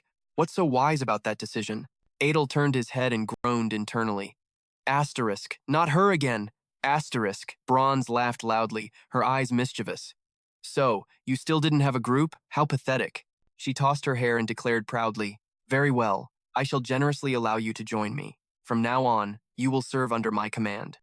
Adel replied nonchalantly. Luna and I just formed a group. Could you go back to your seat? Luna's face flushed, caught in the middle of the mess, and she stammered, Don't be so ridiculous. I heard everything from start to finish. You two are standing right in front of me. Bronze was unmoved, declaring boldly, No matter what, I will never recognize you as the class president. The one who should truly be leading is me. Adel thought, forget it. I'll just turn her down and be done with this. But Bronze was persistent as a leech, so Adel finally relented. Fine, you can join. His condition was that Bronze would be the group leader. Inwardly, however, he had already calculated that every decision she made would have to be approved by him first. After all, she was a descendant of the Seven Sins. It was better to keep her close and monitor her. Unaware of his scheming, Bronze flashed a radiant smile. Don't worry, just trust your leader and follow me. Her arrogant confidence was exactly what Adel had predicted. He gave a slight nod, thinking to himself that he was still the one leading her. A week later, sitting at his desk, Adel stared intently at the glowing blue status window. His mana stat had increased from 1,321 to 1,325. It's a small increase, at least, he noted, but then mumbled, Still not enough. I need to find a way to get some potions soon. His mana was one thing, but he still didn't understand his chaos attribute. He hoped this week's magic class would offer some clues. An air of exhaustion seemed to emanate from Adel. His thoughts shifted to something else. Krolative, the small dragon-shaped artifact that usually slept peacefully in its box, had been unstable lately. It looked like he'd have to start carrying it with him all the time. Adel sighed. Everything was getting more complicated. His mana was unstable. He couldn't control his chaos attribute. And now this artifact. But he was relieved about one thing. Samuel had been unusually quiet. Glancing over at his roommate, he saw the guy just give a non-committal grunt, his expression unreadable. Despite the mountain of worries, Adel held on to a fragile sliver of optimism.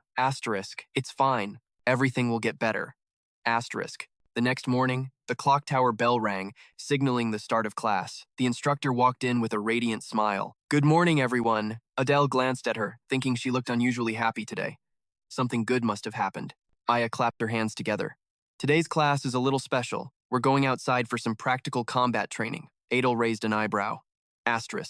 Finally, some real combat. Aya explained, We'll be leaving Saiton and heading to an area called Ogon. Adel's eyes widened. He clearly remembered from the original story that Ogon was the prison that held humans who had participated in the war between humans and demons. No one ever came back from there. We're heading to a prison camp. He thought. Aya continued, her expression bright. We'll be traveling by airship. Everyone, follow me. The students began to chatter excitedly as they headed outside. This sounds awesome. It's not a holiday, but we get to go on a trip. Adel glanced around and sighed, his expression darkening. Everyone is excited just because they think a field trip is fun. If they knew what Ogun really was, they'd be dead silent. For him, what was waiting at Ogun was more important than the training itself. It was a special opportunity that the protagonist of the original novel was supposed to have discovered. If I go first, I can get my hands on it before anyone else. But he worried. Can I find it without being noticed by all these eyes? He knew the security forces at Ogon were not to be underestimated. As he was contemplating this, Bronze appeared, teasing him with a bright smile. What's wrong? Why the long face? You look like a statue. She giggled, tilting her head innocently. Is this your first time doing outdoor training? It's super nerve-wracking. Adel simply nodded. Bronze was surprised. Huh? You get nervous too? She glanced at his silent expression and thought, he looks so gloomy, but he's actually shaking in his boots.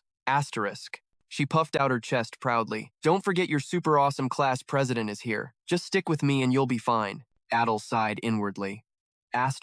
She's really tireless. But he smirked, thinking, let's see if you're still so confident when we get to Ogon. Even so, he had to admit her constant noise was making his head feel a bit lighter. The interdimensional train sped along, its wheels spitting magical fire as it pierced through the gloomy dimension. Sitting in the compartment, Adel gazed through the hazy window as the cold, misty purple landscape drifted by. Ahead, Ogon appeared like a colossal, cold fortress, a towering scar on the world. Adel clenched his fists, his gaze sharp and cold. This was the only chance he would get in his life. No matter what happens, I have to get it. The powerful locomotive, sparks flying from its wheels, thundered into the station as an announcement rang out. Passengers, we have arrived at Ogon. Please disembark safely. The voice echoed through the train cars. He and the other trainees disembarked, standing before a massive, imposing structure under an ominous purple sky. Aya addressed the group. "All right, everyone, we've arrived. Please follow me closely. This is the human prison camp Ogon," she declared, her eyes scanning their worried faces. Observing the heavily reinforced cage-like structures, one trainee remarked on the tense atmosphere, while another expressed his unease, asking if they were really going to train here, because he had a bad feeling about this place. Aya, with her striking features and a confident smile, confirmed, "That's right, this is your training ground." She added reassuringly, "There are no battles scheduled, so don't worry too much." Although Renee's eyes flashed with something contradictory, Adel remained skeptical, thinking silently. Asterisk, ha, as if you don't know exactly what's about to happen. Asterisk, it was a sick hobby if he'd ever seen one, a sarcastic thought he kept to himself. As they approached, 3 grim-faced guards in dark uniforms with red armbands blocked their path. One of them demanded, "Are you from Saiton?" His voice was curt and suspicious. Aya calmly replied, "Yes, here are our permits." She presented the documents while Adel silently noted that this guard was very high level. The pressure radiating from him was no joke. The guard inspected the permit and then ordered, "Please follow me." His tone left no room for questions. Another person, perhaps a guide or a lower-ranked guard, gestured. "All right, this way." He motioned for them to enter the darkness. The trainees followed, walking through dark, oppressive corridors. A giant centipede scurried across the floor unnoticed, but desperate cries from unseen cells rang out. "Please, save me! I don't want to die!" One choked voice cried, followed by another. "Please, let me out!" Words filled with desperation. A horned trainee looked around uncertainly, while another asked worriedly, "What is this place?" Her voice trembled. Another student covered his nose, complaining that the place smelled strange. His companion added that it felt like something was about to jump out at them. His eyes were wide with fear. Adel observed their reactions with a faint smile, thinking, asterisk, looks like they're finally reacting. Asterisk. A dark sense of satisfaction touched his mind. Samuel then told them coldly, "Don't bunch up in front of me. Keep moving." His voice was sharp. Adel noted to himself that Samuel seemed completely unfazed. Asterisk. In conclusion, he's definitely weird. Asterisk. As Samuel continued to lead the group deeper into the terrifying facility, the trainees ventured further into the ominous place. Adel reacted to an unseen stimulus with a look of surprise. But then Aya announced to all the students, "We've finally reached the training site." Her voice cut through the tense silence. They stood looking down at a vast, multi-level prison complex, steeped in an atmosphere of purple despair. Adel noticed the shocked expressions on his classmates' faces and said grimly, "This is the true nature of Ogon, hell." The word hung in the air like a shroud, along with flashing images of emaciated, bloodied prisoners behind bars. Their forms were barely human anymore. Aya appeared confidently, explaining, "As you can see, this is a prison for the humans who attacked the demon kingdom. Every human here has killed at least one demon. They are hardened criminals. Some were even pregnant women or children," she said, her tone cold. She gestured toward a gaunt, chained prisoner before them, continuing with a smirk, "You're probably curious about your training exercise. Watch closely, everyone." Her eyes glinted with anticipation. Swirling dark energy enveloped her as she approached the panicked prisoner, who was making choked sounds of absolute terror. Grabbing his face, she commanded, "Now be quiet. This will be over quickly." As a glowing green orb materialized in her hand, vibrating with malevolent energy, the horrified trainees watched, one girl covering her mouth as the prisoner let out muffled cries of agony. Suddenly, the prisoner screamed as his body dissolved into black particles, splattering onto the stone floor with a sickening sound that echoed in the abrupt silence. Adel flinched, muttering a sound of disgust. Aya, wearing a self-satisfied expression, explained the task simply, "All you have to do is kill a human in your own way." "Simple, right?" she asked, her gaze sweeping over their pale faces. Some of the trainees immediately threw up, the sight and sound too much to bear. Adel, however, remained strangely calm, his expression hidden as he thought. Even after witnessing such a cruel death, he felt oddly unaffected. Asterisk. Perhaps it's because I've synchronized with a colder consciousness. Asterisk. He reaffirmed his resolve. No matter how much worse things got, his goal would not change. He would survive until the very end, fix this world's damn ending, and fulfill Adel's wish. This silent vow solidified his composure. Aya then turned to Adel, who was designated as the class president. She asked, "Do you have any last words?" Her voice was challenging. As class president, Adel approached a cell where a gaunt, chained prisoner was cowering, holding a wicked-looking, glowing dagger. Adel was silent for a moment before asking calmly, "Anything to say before the end?" His voice was devoid of emotion. The prisoner, his eyes burning with hatred, spat defiantly. My only regret is not being able to kill more of you damn demons. We humans will wipe every single one of you out, he roared, his voice filled with conviction. Adel, his face emotionless and splattered with blood from the previous execution, plunged the dagger into the prisoner without a word. He thought to himself, asterisk, killing this guy after hearing that just makes it all the more satisfying. Asterisk. A dark thought crossed his mind. He turned to Aya, who was watching from nearby. Adel asked, was that good enough? His expression was unreadable. Aya clapped slowly, remarking, perfect. Her lips curled into a satisfied smile. Then she said to the remaining students, now, just like your class president, enter a cell and begin your training. Her voice rang out, full of authority. However, she quickly added, would the half-demon students please step to one side for a moment? Her sharp gaze landed on them. The pink-haired girl, Luna, and another male student looked visibly distressed by this sudden separation. Please stand over here, Idea commanded, gesturing to a specific area.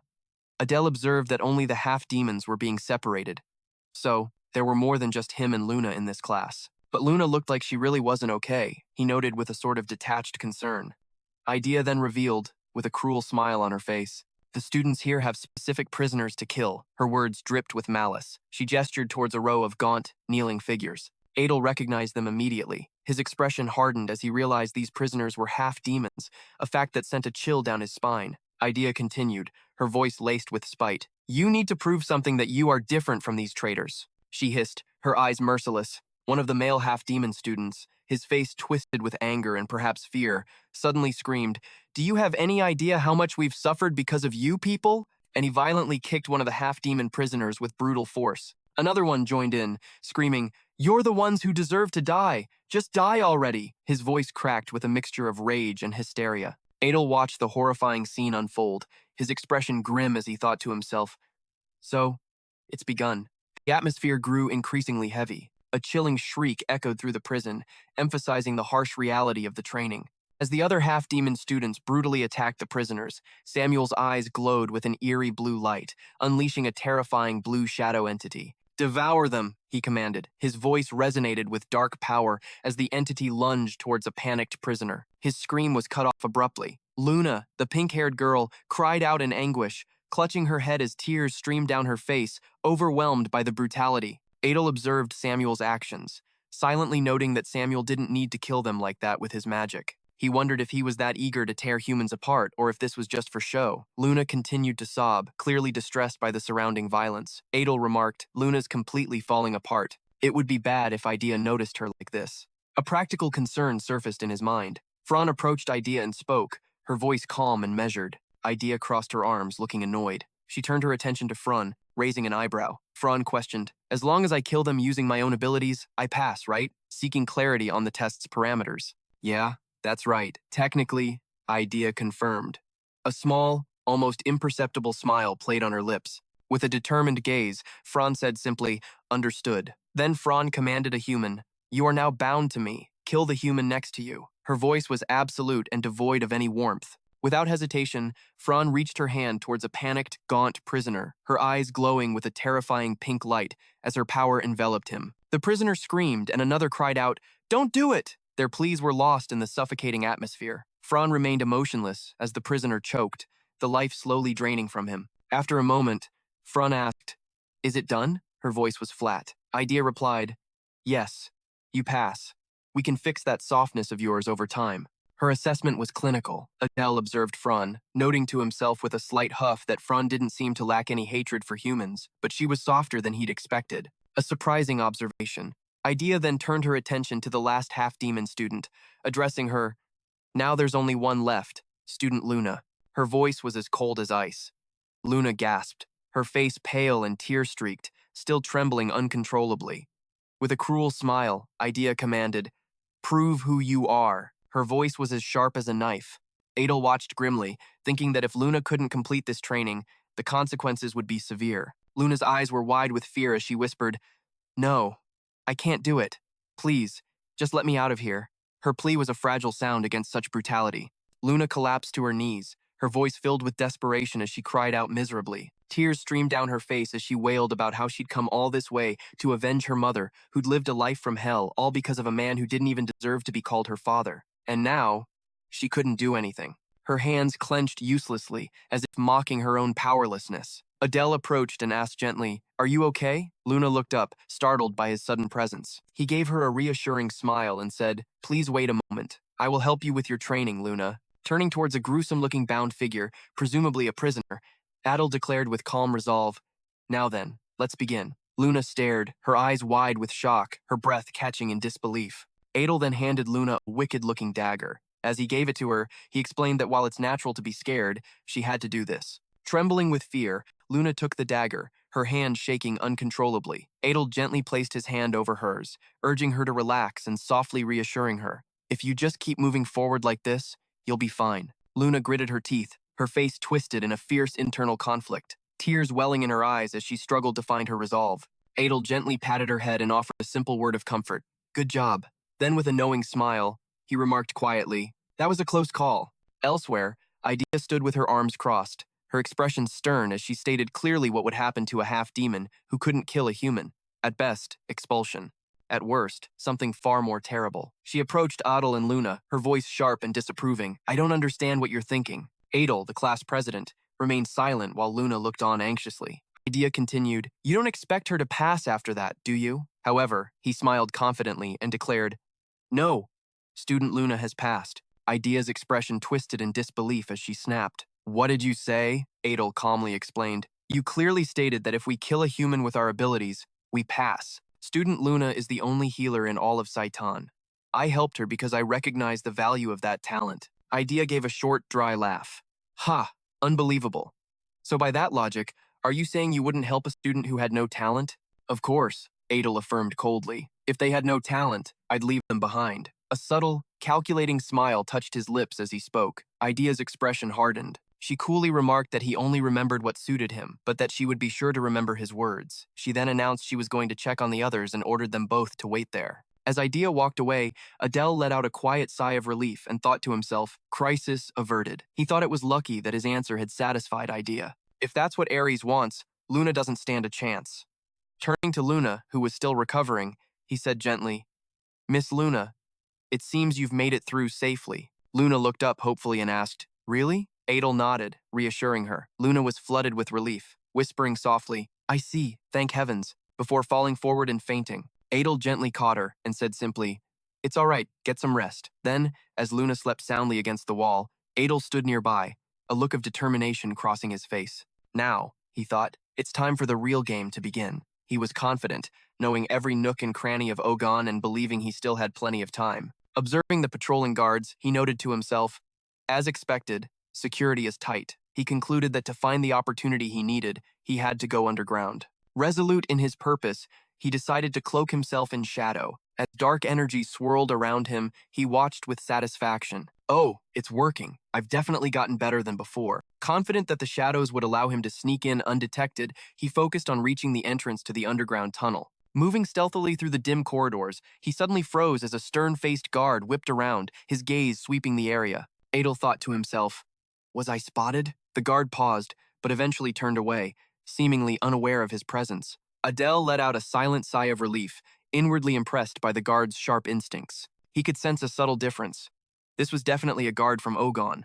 Realizing he needed to move quickly, Adel pressed on and soon found his target. "Found it," he whispered. "The only empty cell on the first floor. There's a passage inside." Activating his ability, position, swap, move, he teleported into the cell in a quick blur of shadows.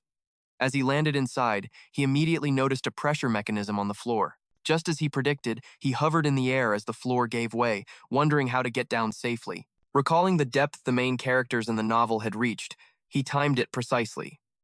1, 1, 2, 6. Just as he neared the bottom, he activated his ability again.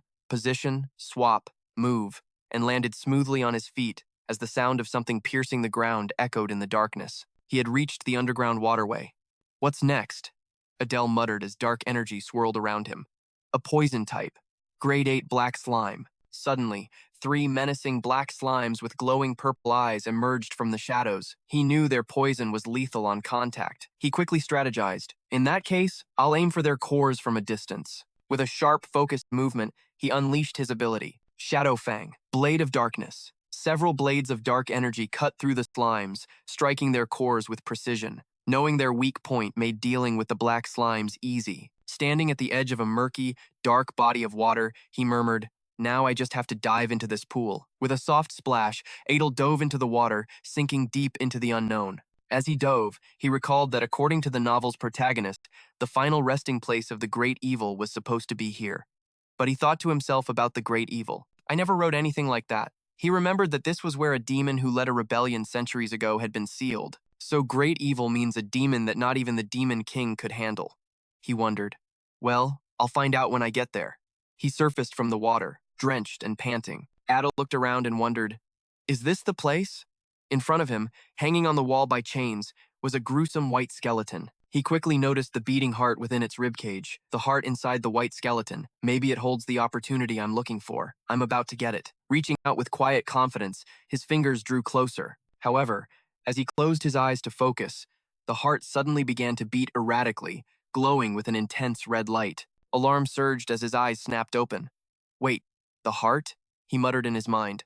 Without warning, the ground beneath him shook violently, making him lose his balance. Staggering, he exclaimed inwardly. This is insane! The moment had shifted from opportunity to chaos, and he realized that whatever happened next, it wouldn't be easy. In a few short seconds, the skeleton before Adel seemed to come to life. Its entire body suddenly pulled into the air, hovering menacingly. Behind it, a brilliant golden symbol appeared, shining like the sun. Adel could only stare, stunned. I can't believe this is actually happening. And that symbol, it looks exactly like my family's tattoo on the back of my neck. Wait, could the traitor of the demon realm have something to do with my family? The skeleton, as if running out of time, began to speak hastily, its voice echoing directly into Adel's mind.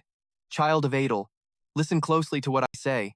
If you can hear my thoughts, it means we now share the same burden. The chaos was born from me. Do not let yourself be swallowed by that chaos. Chaos is what distorts the natural order of the world. If you lose yourself while chasing its meaning, you will end up just like me. With that final warning, the skeleton slowly disintegrated, scattering into the air as gray dust. The message had been delivered.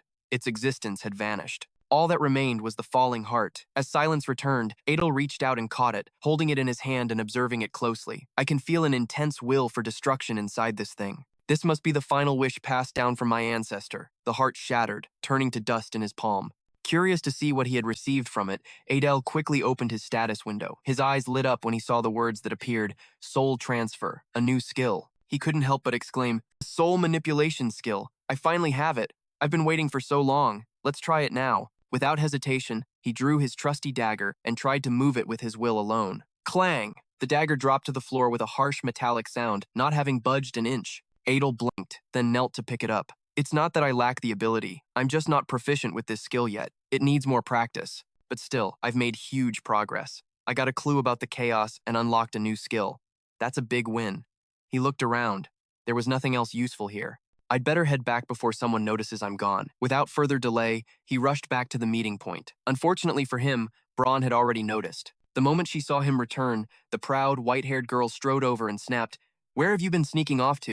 Caught off guard, Adel gave an awkward smile. I was just taking a little walk, stretching my legs. Braun didn't buy it for a second. Really? You expect me to believe you just went for a walk by yourself in a place like this? Still acting unfazed, Adel just waved his hand.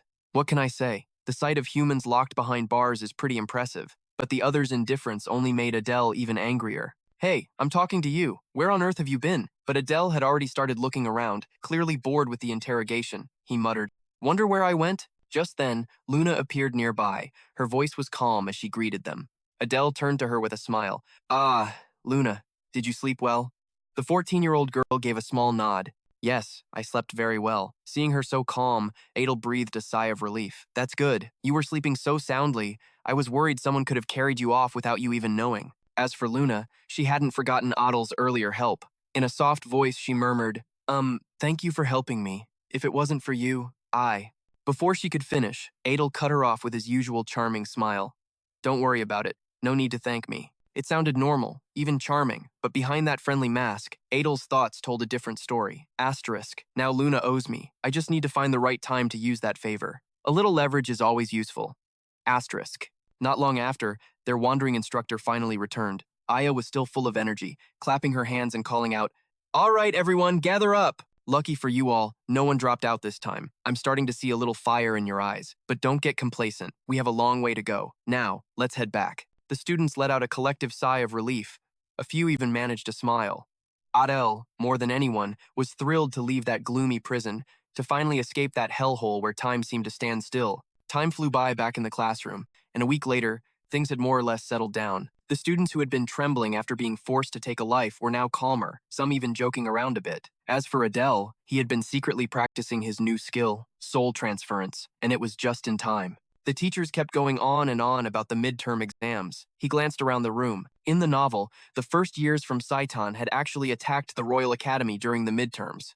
That meant something big was about to go down, probably involving an attack on the human kingdom. His eyes narrowed. How many of them would survive? That was the real question, and frankly, it was something to ponder. Just then, something caught his eye. Luna was stealing glances at him from across the room, but the moment their eyes met, she flinched and quickly looked away. Her reaction didn't escape Adel. He raised an eyebrow, a flicker of curiosity on his face. Asterisk. What's this? What's up with her? Asterisk. Unable to hold back his curiosity, Adele went over and gently tapped her shoulder. The sudden touch made her jump. Hey, you startled me! Luna exclaimed, spinning around. Adel looked at her with a calm, almost mischievous expression. You weren't answering, so I thought I'd sneak up a little. You're looking kinda weird. Is something wrong? His words struck a nerve. Luna immediately panicked, waving her hands dismissively. No, it's nothing. But her reaction only made Adel more suspicious.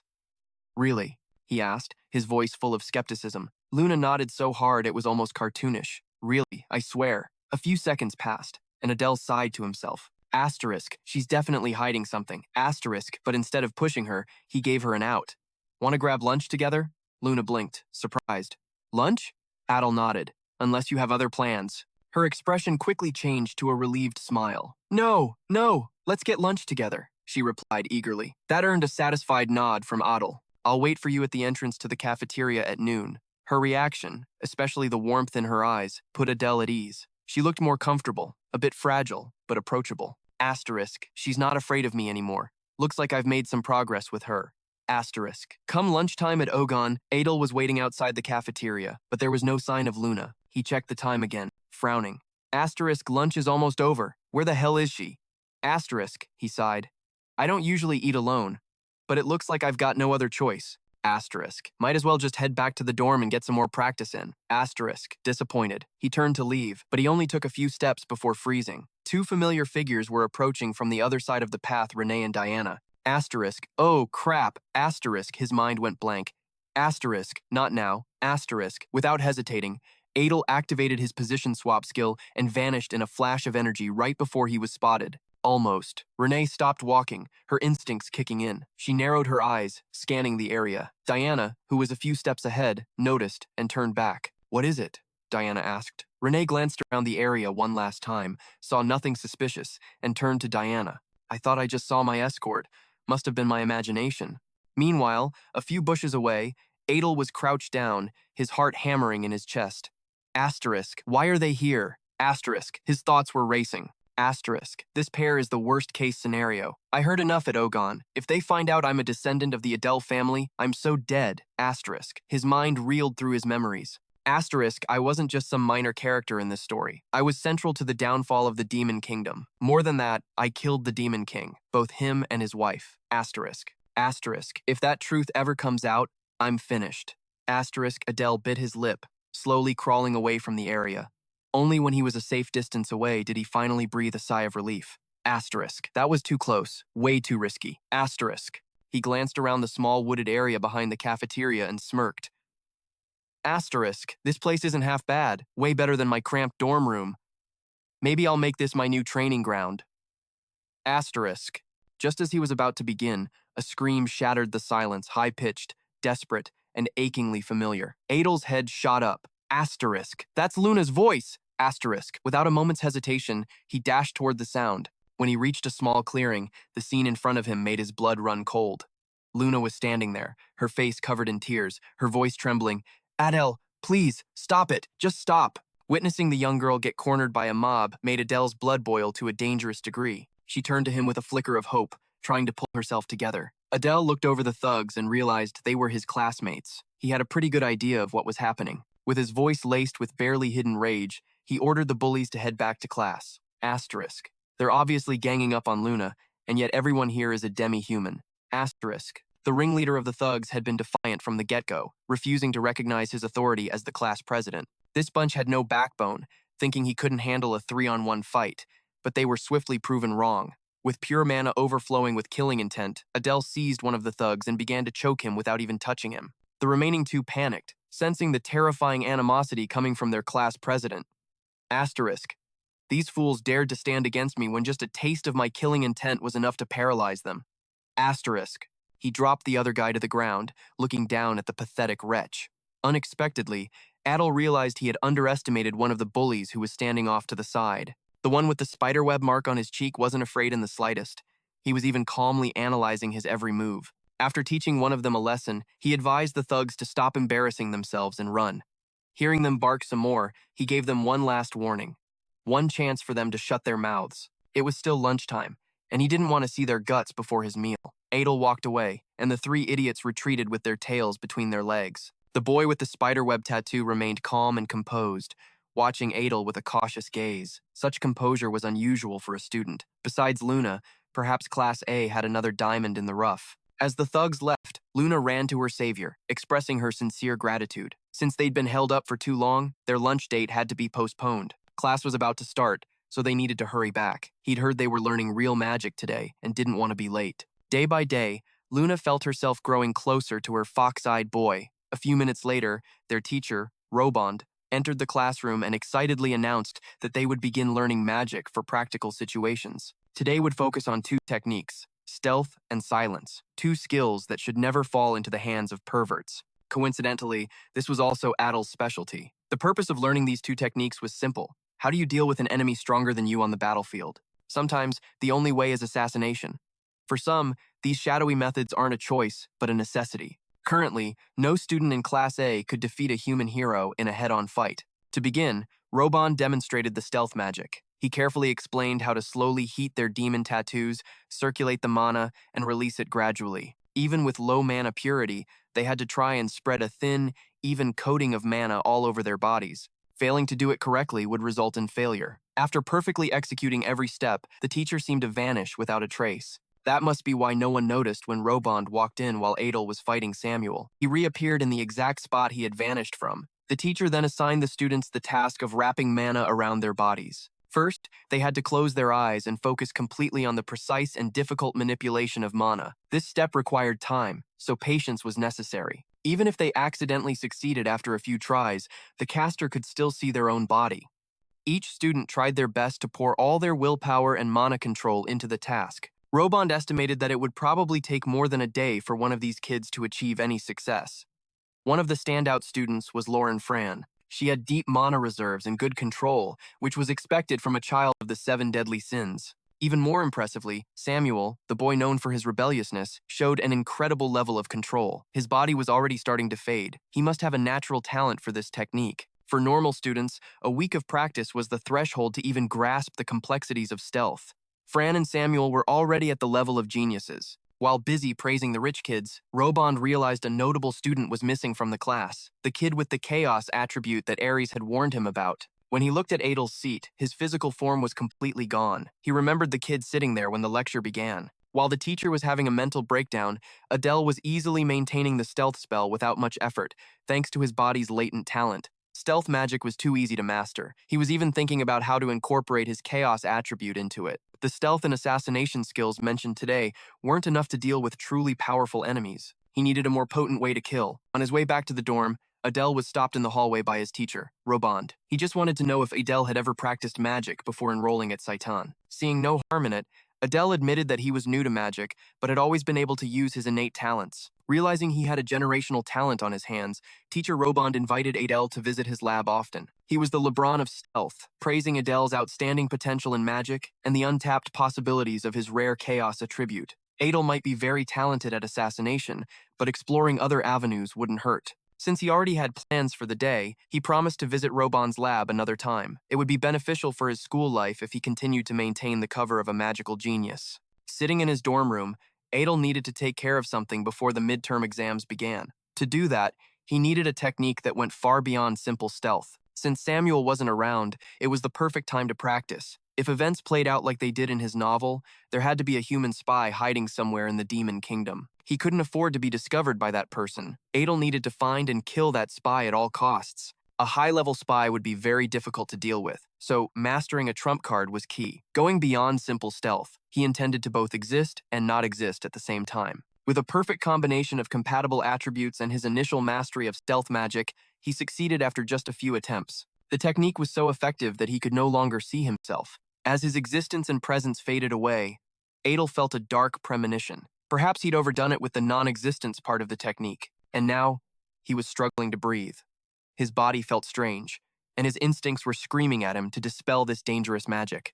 As he tried to disperse the mana, he discovered he couldn't force it to shut down. He needed to do it now, or he would truly vanish from existence forever. Focusing all his strength on regaining control of his mana, he managed to dispel the modified stealth spell after much effort. In that state, his sense of time and all his senses had become blurred. It was truly a terrifying feeling to lose control. Furthermore, his mana had been severely depleted, making it difficult to stop this erasure technique. If he hadn't managed to regain control in time, he could have been completely swallowed by the void. This experience made him understand why his ancestors had warned about being consumed by the power of chaos. Even so, he couldn't give up on such a promising trump card. A completely new technique, combining a well-known spell with the chaos attribute, would be a deadly weapon in his hands. He decided to call it absolute stealth. Suddenly, while he was panting from exhaustion, his detestable roommate burst in and kicked him with full force. Samuel was shouting angrily, but he couldn't understand a single word he was saying. Thinking back, he couldn't hear his own voice either. The worst-case scenario crept into his mind. Had he lost his hearing? After things settled down in the dorm and his hearing returned, Adel decided to continue practicing the new technique on the outskirts of Saiton. This time, he had better control over absolute stealth. Fortunately, the backlash this time didn't make him lose his hearing, but his sight. He was now certain that using absolute stealth came at the cost of losing one or two senses. He had been testing and refining this magic for a whole week, experiencing the loss of hearing, taste, touch, and now, sight. Fortunately, this drawback only lasted about 2 hours each time. The bad part was that he couldn't choose or know in advance which sense he would lose. Currently, the technique was only safe for about 3 seconds. In other words, it was practically useless. A high-risk, low-reward technique was worthless. Perhaps he could unleash this technique if he could guarantee a killing blow. Besides practicing absolute stealth, he also tried to combine the chaos attribute with other properties, but without success. The most direct way to get stronger right now was to train his swordsmanship and mana. Without his sight, he was stuck in the forest for 2 hours, seeing nothing. Since he was used to coming here early in the morning, he wasn't worried about being late for class. Class A was managed by the strict instructor, Ares. After regaining his sight, Adel was forced to line up and run as if his life depended on it. Several weeks had passed, and the class consisted only of physical training instead of learning how to use a sword. After a grueling physical training session, Ares ordered the students to assemble. As the class president, Adel was used to relaying orders from the instructor to his classmates. Of course, this always annoyed the musclehead, who still seemed bitter about the important appointment. After clearing his throat, Instructor Ares announced that they would be reducing physical training time to begin formal swordsmanship lessons. Adel wasn't the only student excited to hear that the amount of running would be reduced. Today's swordsmanship lesson would begin with a demonstration. As he drew his sword, Ares signaled for the class president to step forward. Adel had no choice but to comply. Ares rudely asked if he could infuse mana into his sword yet. He answered honestly that he could. Ares then sternly ordered him to go all out with a mana blade and attack. To give him an advantage, the instructor wouldn't use mana, only pure strength. Knowing this guy's vindictive personality, he was definitely trying to set up a public humiliation. Before attacking, he confirmed that Ares would only use his sword. With that condition set, Adel drew his trusty dagger. Although he was allowed to use mana, using his innate attribute might be overkill. For now, he wanted to gauge the instructor's level. Right from the start, he realized Ares' stance had no openings to exploit. In the human world, he'd be at a high expert level. But in the demon realm, swordsmanship is mainly judged by the amount of mana infused into a weapon. Human ranks mean nothing here. Infusing mana into a weapon isn't easy. He knew the instructor was underestimating his abilities, which bruised his pride a little. If that was the case, he just had to exceed expectations. He shot forward like an arrow, aiming for the right carotid artery for the kill. Of course, landing the opening blow wasn't easy. Ares easily dodged it by shifting his angle. The second part of the attack began as he whipped the dagger's handle around, launching a swift follow-up, confident he could deal a fatal blow. Ares stared him down and insulted his unrefined technique. The instructor showed off his massive muscles and blocked the dagger without even raising his sword to defend. Then, a brutal counterattack to his side sent him crashing to the floor. His classmates watched as Ares used excessive force in a simple demonstration. Adel's fall created a large crater in the training ground. He coughed and gasped for air, his lungs collapsing from the ruthless counter. Without stopping, Ares raised his sword, apparently aiming for the student's neck with palpable killing intent. He felt death approaching. From the crowd, a worried Luna called his name. With one hand lifting the heavy sword above his head, Ares brought it down with a powerful blow meant to cause destruction. The impact shattered the training ground floor. Even Samuel realized this was too violent for a swordsmanship lesson. If that degenerate brat felt that way, then something was clearly wrong. Luckily, Adel managed to infuse mana into his body and roll out of the impact zone. Thanks to telekinesis, he managed to push the sword aside just in time to survive the brutal attack. If he had been a moment later or earlier, he would have been sliced in two. Ares felt a disturbance in his blade. Adel got up and confronted the brute for trying to kill a student without reason. Ares pulled the dagger embedded in his chest out as if it were nothing and calmly denied the accusation. He threw Adel's blade to the floor and ordered him back in line. Shut up. Then the bastard instructor asked the class president how it felt to fight someone on his level head-on. Adel stated bluntly that what happened was the tactic of the weak.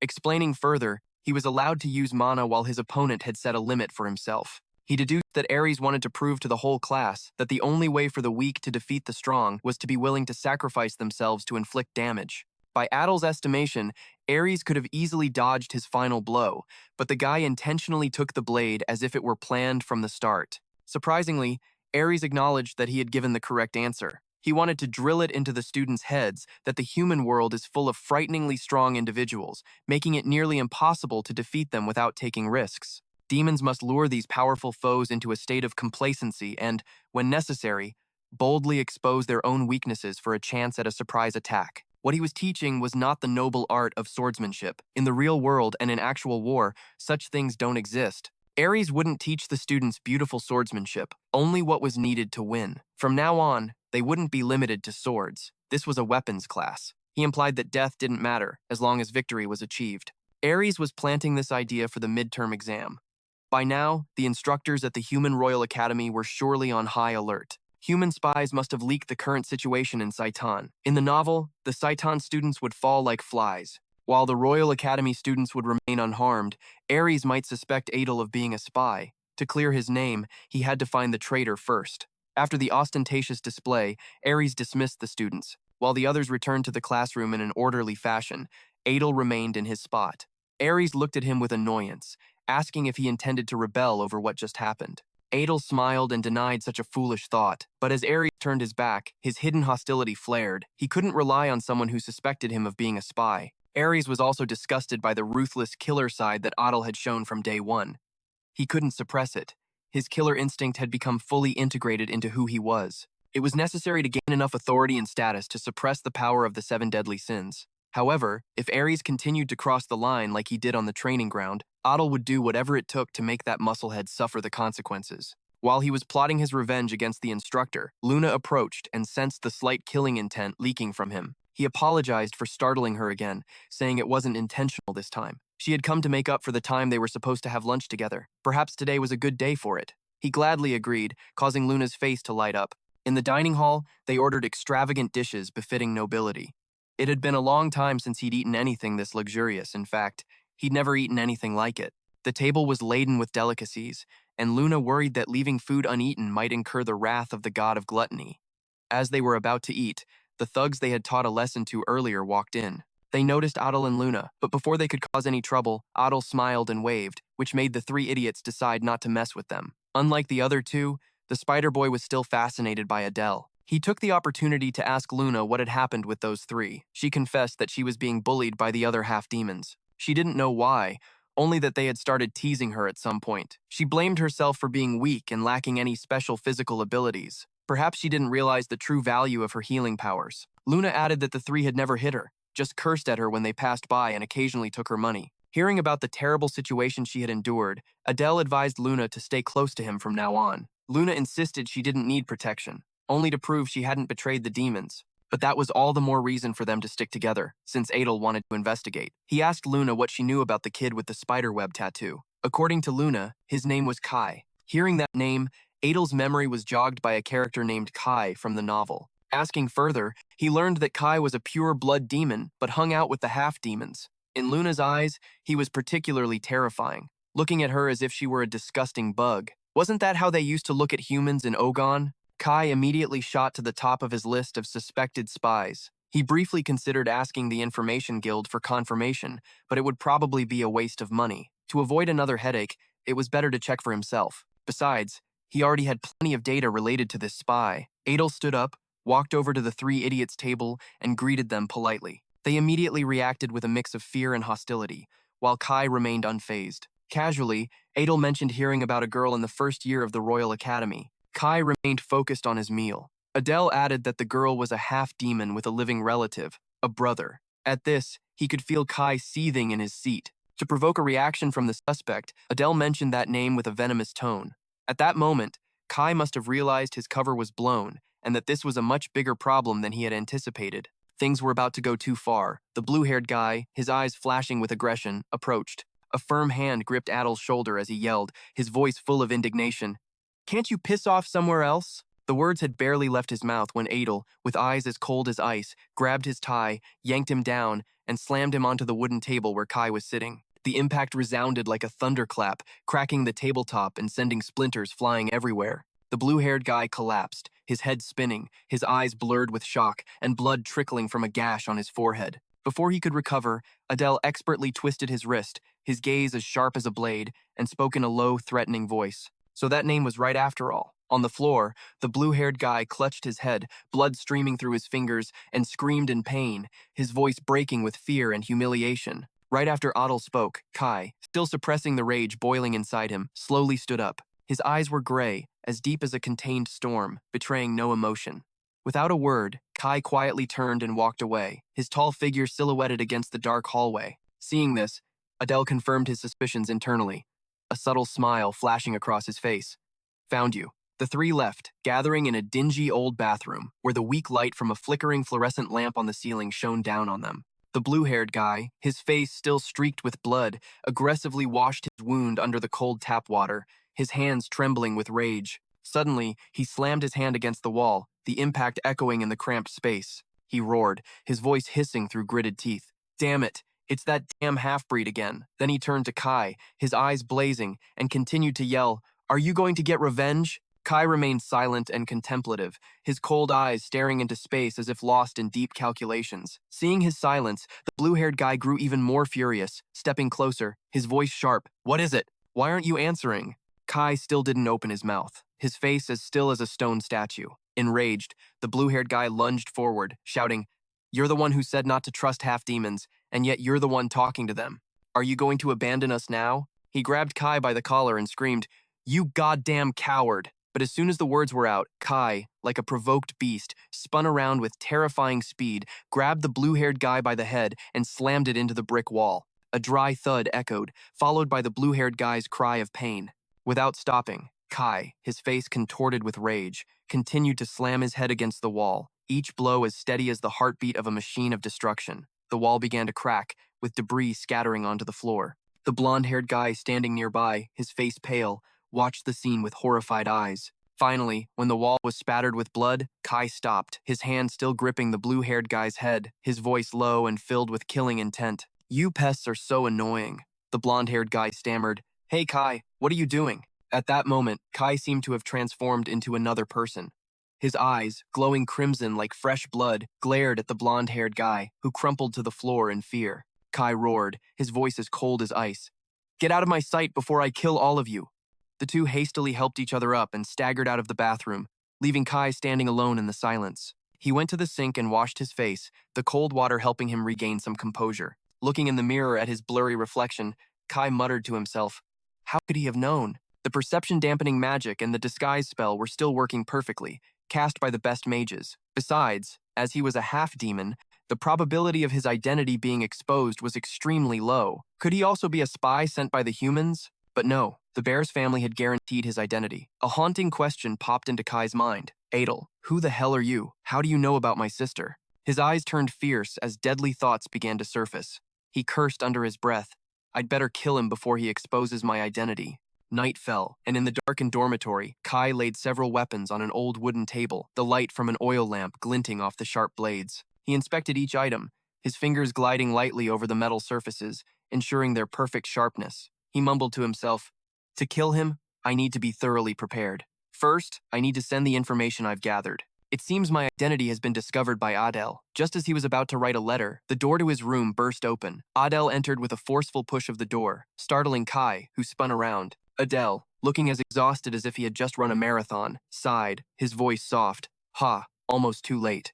With sharp, cold eyes, Kai asked, "How did you know to come to this place?" Adel adjusted his clothes and gave a relaxed smile. "It's a beautiful night." As he got closer, Chai didn't hesitate, throwing the pen he was holding straight at him and yelling, "Beautiful, my ass! It would have been a peaceful night if it weren't for you." The pen shot forward, but Adel easily dodged and caught it, his voice still calm. "A bit much, don't you think?" Immediately after, a sudden explosion roared from behind Adel, startling him. A brilliant yellow stream of energy shot forward like a lightning bolt. Adel quickly dodged, realizing Kai had initiated the attack, and he smiled with a mocking tone. "Using dual elemental energy sphere magic? Not even bothering to hide your identity anymore, huh? If you're using magic, you must be a half-demon, and this current form is a fake." Kai didn't deny it, replying in a cold voice, "That's right. You even found this secret place. So, does that mean you already know everything?" Adel smiled, his eyes twinkling. "I suppose so, right?" Furious, Kai launched several more magic attacks at Adel, shouting, "How did you find out about this place?" With incredible agility, Adel twisted and turned, dodging every single attack. As he ran, he thought, even in a situation like this, he's still worried about his sister first? Makes sense. Kai doesn't act for the sake of humanity. A sister with a peculiar condition. To cure her incurable disease, where her magical power exceeds what her body can handle and is concentrated in her heart, he joined forces with humans. Faced with Adel's evasive attitude, Kai continued to launch ferocious magic attacks, screaming, "Answer me!" Adel didn't fight back, only dodging. But a thought flashed in his mind. Why don't I just provoke him all the way? A corner of his mouth lifted into a smirk. He adjusted his clothes, turned, and said in a calm voice, "I don't know anything. How could I possibly know? I've never even met your sister." "Oh, but that pathetic little smile of hers right before she cries is so beautiful. So beautiful, I just want to crush it." Hearing this, Kai's whole body trembled with rage. His eyes turned bloodshot, his lips pressed into a thin line, and the energy inside his body felt like a volcano about to erupt. He couldn't stop himself from roaring. "You son of a bitch!" Adel calmly replied, "You need to use your words properly to be a good spy. The correct term is bastard." The taunt was like pouring oil on a fire. Kai clenched his fists and yelled, "Shut up!" He thrust his hands forward, forming a massive magic sphere surrounded by a blinding light, screaming, "I'll rip every piece of information you know out of you before I kill you." Noticing his opponent had lost control exactly as predicted, Adel smiled to himself. He took the bait. He turned, his voice dripping with sarcasm. "If you can, then go ahead and try." Kai immediately launched the magic sphere at him with terrifying speed, but Adel was not caught off guard. In a flash, he used his position swap skill, causing the energy sphere and his position to switch places. The wall behind where he had just been standing shook from a violent explosion, sending dust and smoke everywhere. Stunned by his opponent's ability, Kai mumbled, "So you can teleport. It's hard to believe, even seeing it with my own eyes." Adel smiled and replied, "Close enough. You've investigated me so thoroughly. You must know everything by now, right?" Kai, gradually regaining his composure, said, "So that means you've known my identity this whole time, haven't you?" Adel nodded. "I guess you could put it that way." With cold eyes, Kay stepped closer, his voice low. "I see." In this situation, Adel thought to himself, he finally realizes he has no chance of winning. But contrary to his thoughts, Kai gritted his teeth as an immense magical power erupted around his body. Countless yellow magic spheres appeared, crackling with lightning that shook the very space around them. This unexpected move startled Adel, and a flicker of vigilance appeared in his eyes in the face of his opponent's terrifying power. Seeing the countless energy spheres pulsating around Kai, Adel muttered to himself, "Third circle level multi-magic? At least 20 attacks. This is much easier than I thought." A faint smirk touched his lips. So easy, it's strange. On Kai's side, he remained highly focused, his sharp eyes locked onto his target. The newly created magic spheres floated, glittering like small stars. Without a moment's hesitation, he swung his arm, commanding them to charge straight at Adel as he roared, "Die!" The magic spheres screamed as they tore through the air, aimed directly at his body. But just as they were about to hit, Adel silently activated his position swap skill. In an instant, his body vanished, replaced by one of the energy spheres at his former location. Kai's attacking spheres, having lost their target, slammed into the stone wall behind, causing a brilliant explosion that shook the entire space. Seeing Adel suddenly appear closer, Kai gave a satisfied smile, his eyes flashing with triumph. "I've been waiting for you to use that move," he yelled. But before Kai could savor his moment of victory, Adel used position swap once again. In a split second, his body appeared right behind Kai, as fast as a phantom. Kai was stunned. He whipped his head around, his eyes wide with shock. He linked them. Before Kai could finish his sentence, a dense surge of dark magic exploded from Adel, enveloping the entire surrounding area. The darkness was like a living curtain, swallowing the light and making the scene feel suffocating and eerie.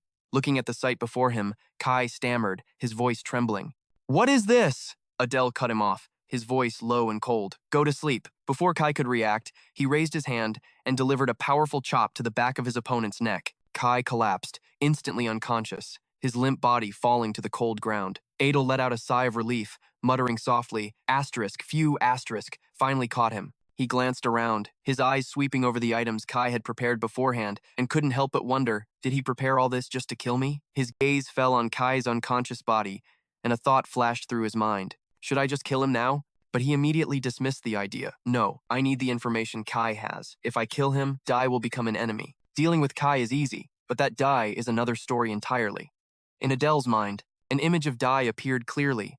She, that girl, with the main character's help, has now become a powerful contractor, cured of her terminal illness. The dragon's heart granted her immense power, enough to control a vast amount of mana, turning her into a great archmage, no different from a legendary heroine. If Jay went all out to avenge her brother, even Ito would have a hard time getting away unscathed. Their bond is really that strong, he thought to himself, his gaze turning pensive. He suddenly noticed a small device nearby, looking like a camera.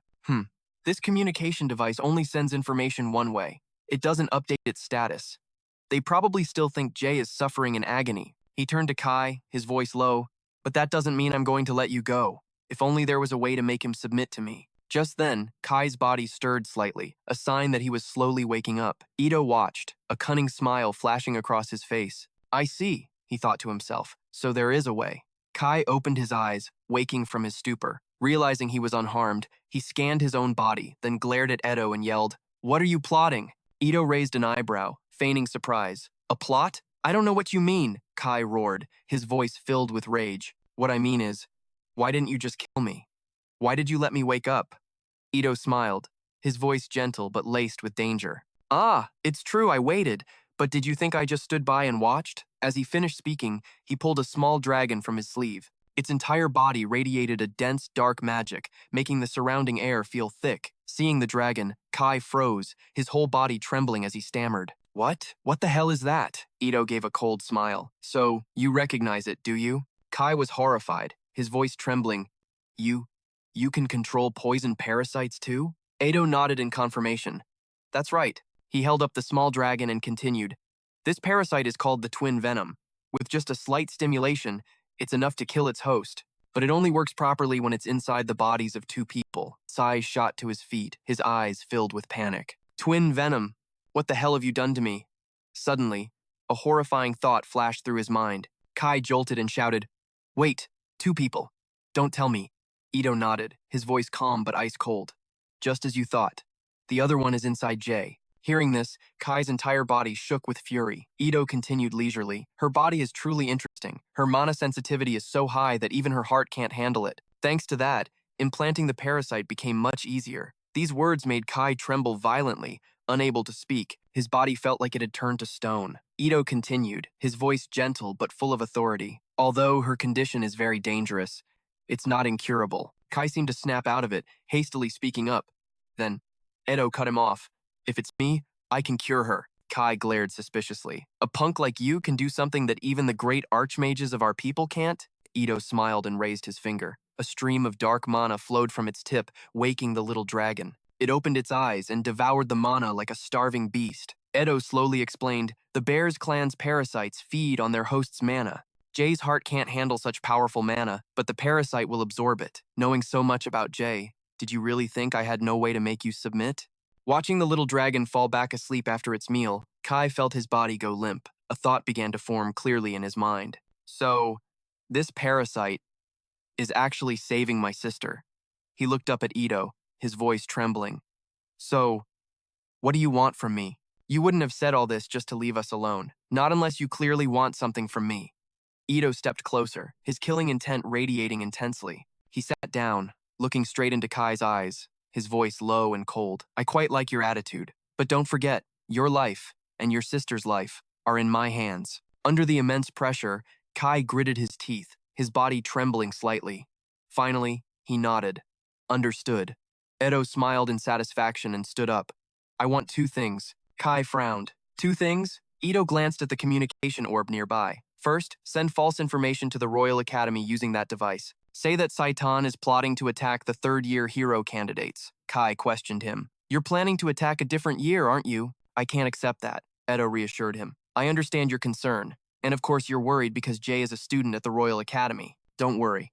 If you cooperate, I will guarantee Jay's safety. Hearing this, Kai's hands clenched, trembling. He nodded. Fine. I'll send the false information as you said. What's the second request? Ito answered immediately. Leave this place. Kai was stunned. His body felt like stone as he looked up. You want me to leave Saiton? Ito nodded. That's right. There's something I need you to do on the outside.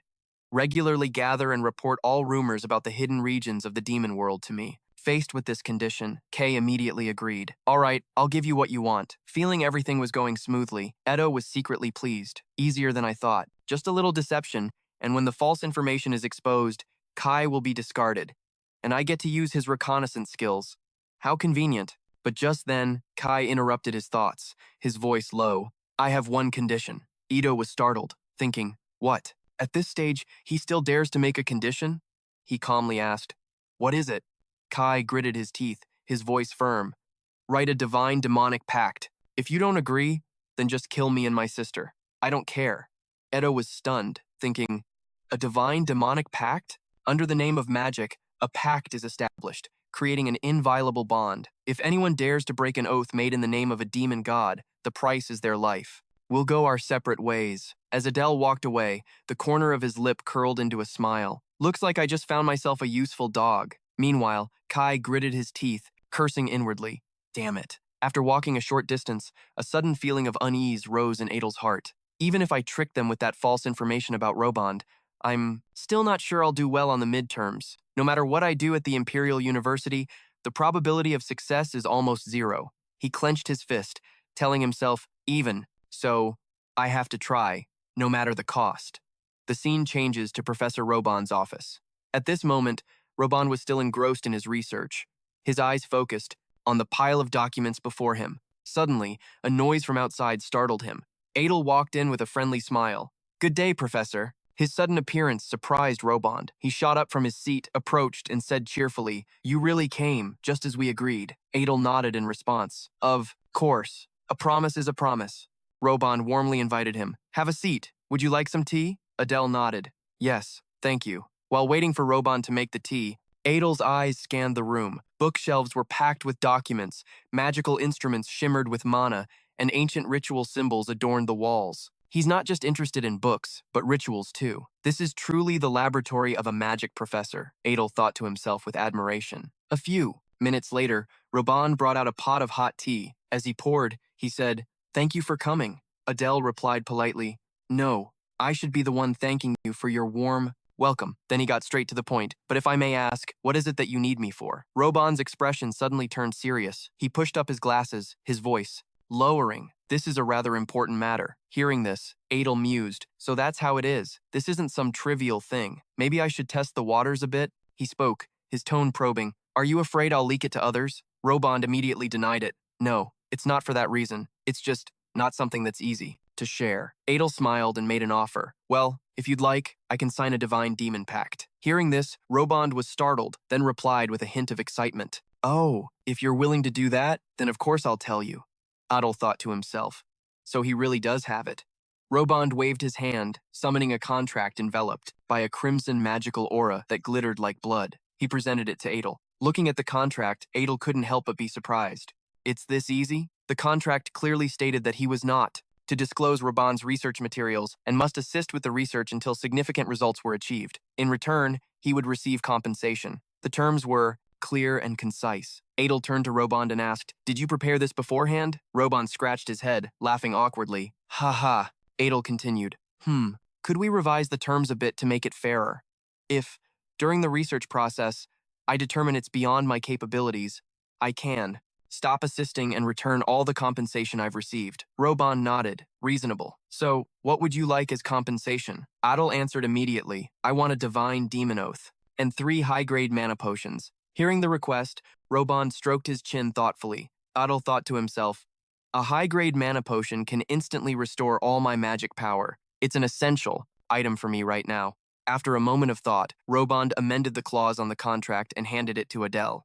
"Understood. That's cheaper than a single elixir. You just need to sign it and we're done."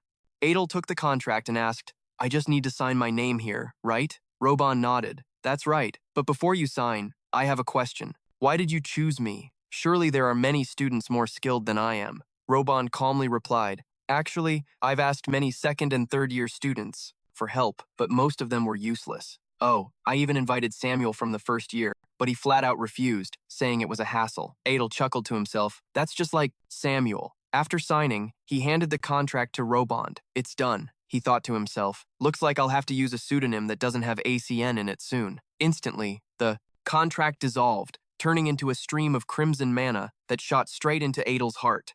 The pact was sealed. Feeling a new energy in his body, Adel exclaimed, "So, this is how a divine demon oath is formed." Robond stood up, took a book from the shelf, and turned around. "All right, let's begin right away." As he reached for the bookshelf unexpectedly shifted, revealing a secret tunnel. Adel muttered in amazement, "I can't believe a place like this exists. Do the principal or the other professors know about this?" Seeing him hesitate, Robond turned back, his voice urging, "Come on in, this is the place." Adel followed, observing his surroundings, and exclaimed, "A secret underground laboratory?" Robond pointed to a book on the table. "This is the book I'm researching." Adel looked at it and asked, "This book?" Robond nodded. "That's right. It's believed to be an artifact." Adel mumbled, "An old book? It really looks like an ancient manuscript." He stepped forward and opened the book, only to find that there were no words inside. He looked up and asked, "What is this?" Robond nodded and continued, "Exactly as you see. Most of the pages are blank, but there's writing on the very last page." He asked again, "Where did you get this book?" Robond replied, "I happened to find it in an abandoned house in the western desert. It was lying in a pile of fine sand." Adel frowned. "An abandoned house in the middle of a desert?" Robond continued. "Based on the large oasis nearby, I'm guessing there used to be a village there." Adel nodded. "So besides the book and the ruins, the entire village vanished without a trace." Robond confirmed. "That's the only conclusion." "I can draw at the moment," Adel exclaimed. "Interesting. Can I see the writing on the last page?" Robond's face immediately lit up, and he replied at once, "Of course. That's precisely why I invited you here." He flipped to the last page, where strange characters, like an ancient language, appeared on the page. Looking at the incomprehensible text, Adel uttered, "There really is writing here." Robond continued, "Yes, but I can't decipher it at all. Do you understand what it says?"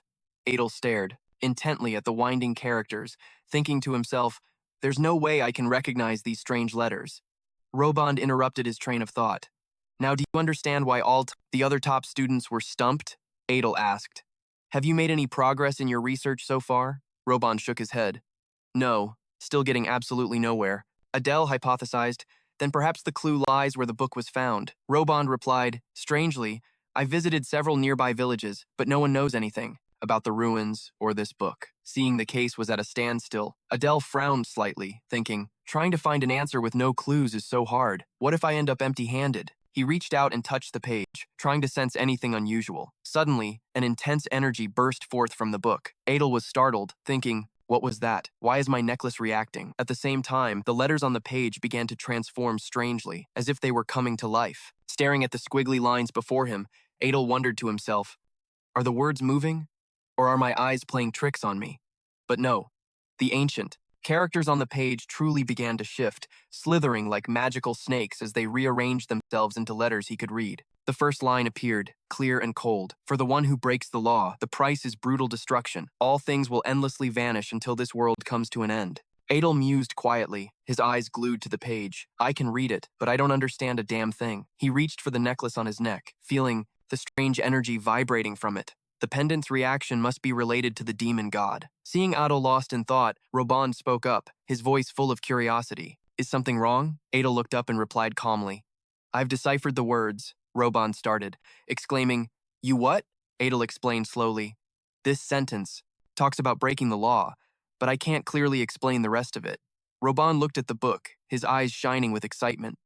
Of course, the syllables match perfectly. It's definitely connected to the chaos attribute, a rare attribute that's well worth studying. He suddenly turned, his voice urgent. To find out more, we need to do more research. But for now, this is an extraordinary discovery. Adel raised an eyebrow, replying lightly, Is that so? Robond nodded enthusiastically. Yes.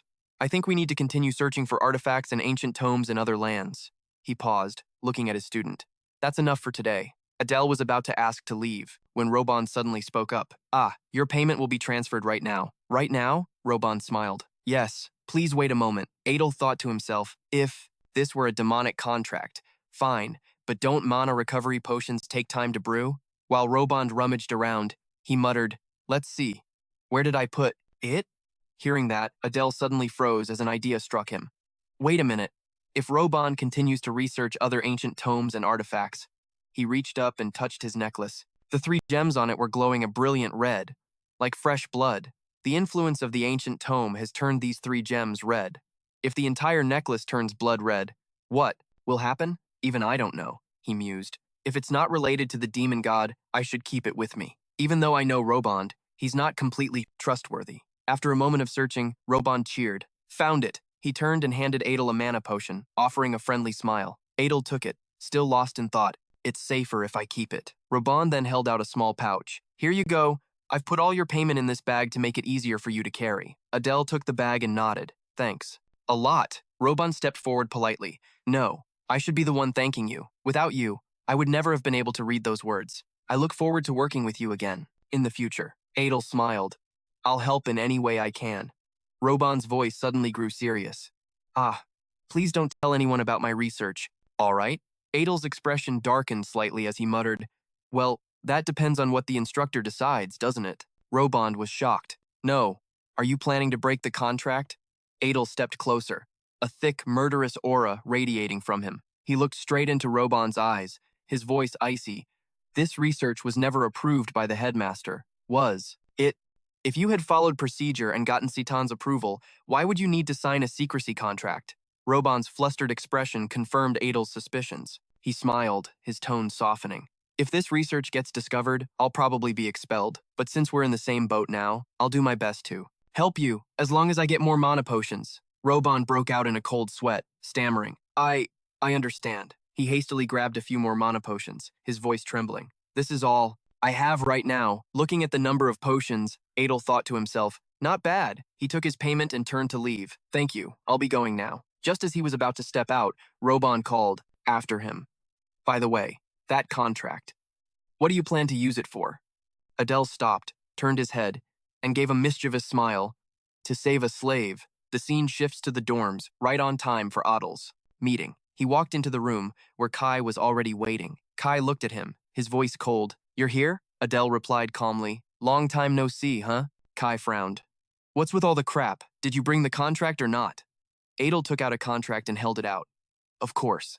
So, shall we write it up now? Kai took the contract in amazement. I can't believe it. You really managed to get it today. Adel smirked.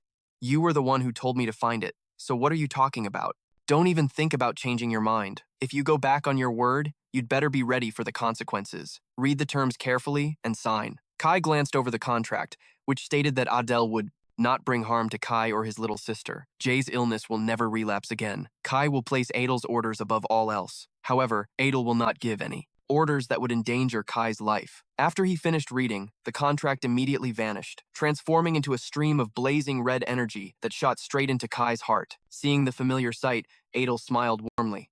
Well then, the contract is complete. He took a small piece of paper out of his jacket and continued, Here is your first order. Kai nodded. Understood. I'll send the false report. If I slide the paper into this slot, it'll start sending. Watching Kai's professional movements, Adel thought to himself, So, that's how you use it. Interesting. Right. Opening a gate large enough for a person to pass through requires enormous resources and mana, Kai continued. This thing recharges automatically every month. and can be used once. I'll send a message to make them think I'm dead so they won't target me anymore. Sooner or later, I'll be worthless anyway. Adel walked over and chuckled dryly.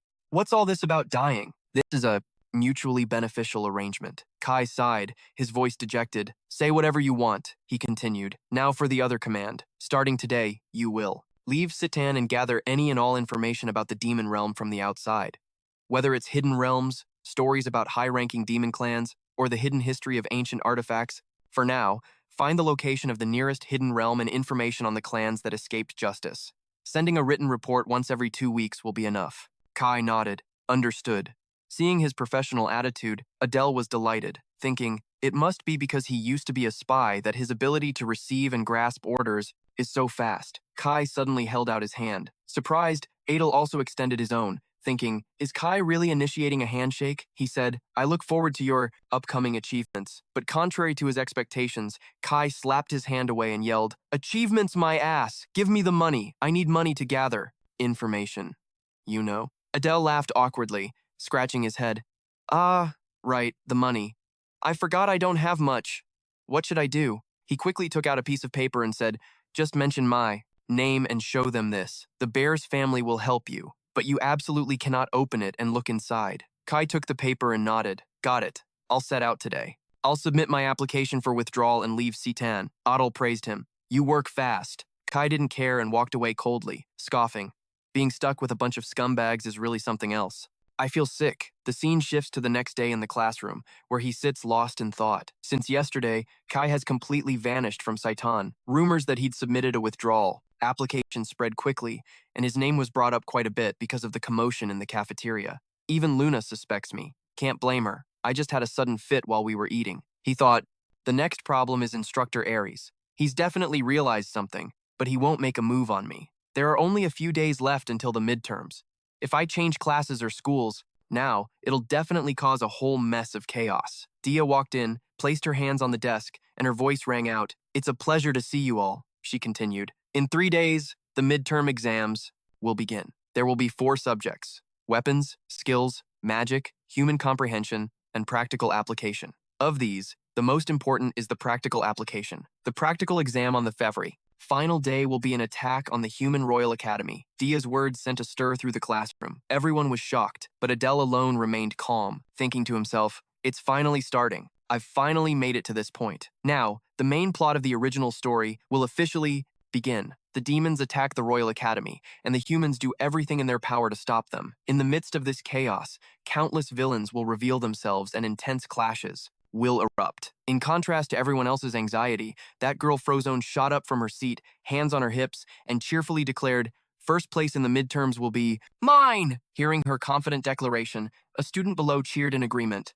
If it's Frozone, anything is possible. Another guy roared, his voice full of excitement. Kill the class president! Annihilate them all! The girl laughed and added, ha ha, kneel before me. Hearing those words, Adel quietly gritted his teeth, thinking to himself, do we really have to kill them? It's like the whole class has been brainwashed. The 2 guys below began to whisper. Anxiously, one of them spoke up, his voice full of worry. So, the human invasion is really about to happen? The other replied, his voice tight with anger. After everything we've been through, I have to avenge this. A torrent of complicated thoughts flooded Adel's mind. The demons who lost their loved ones are boiling with the desire for revenge against humanity. This is probably better than them trembling in fear, he frowned, and continued to think, if things go according to the novel, Class A will be wiped out during the midterms. But there's still hope. I've already changed so many of the original plot points. I bribed Kyle to leak false information to the Royal Academy, and I kept Luna from being expelled. Destroying the Royal Academy is impossible, but at least I can. Save the entire class and keep them from getting wiped out.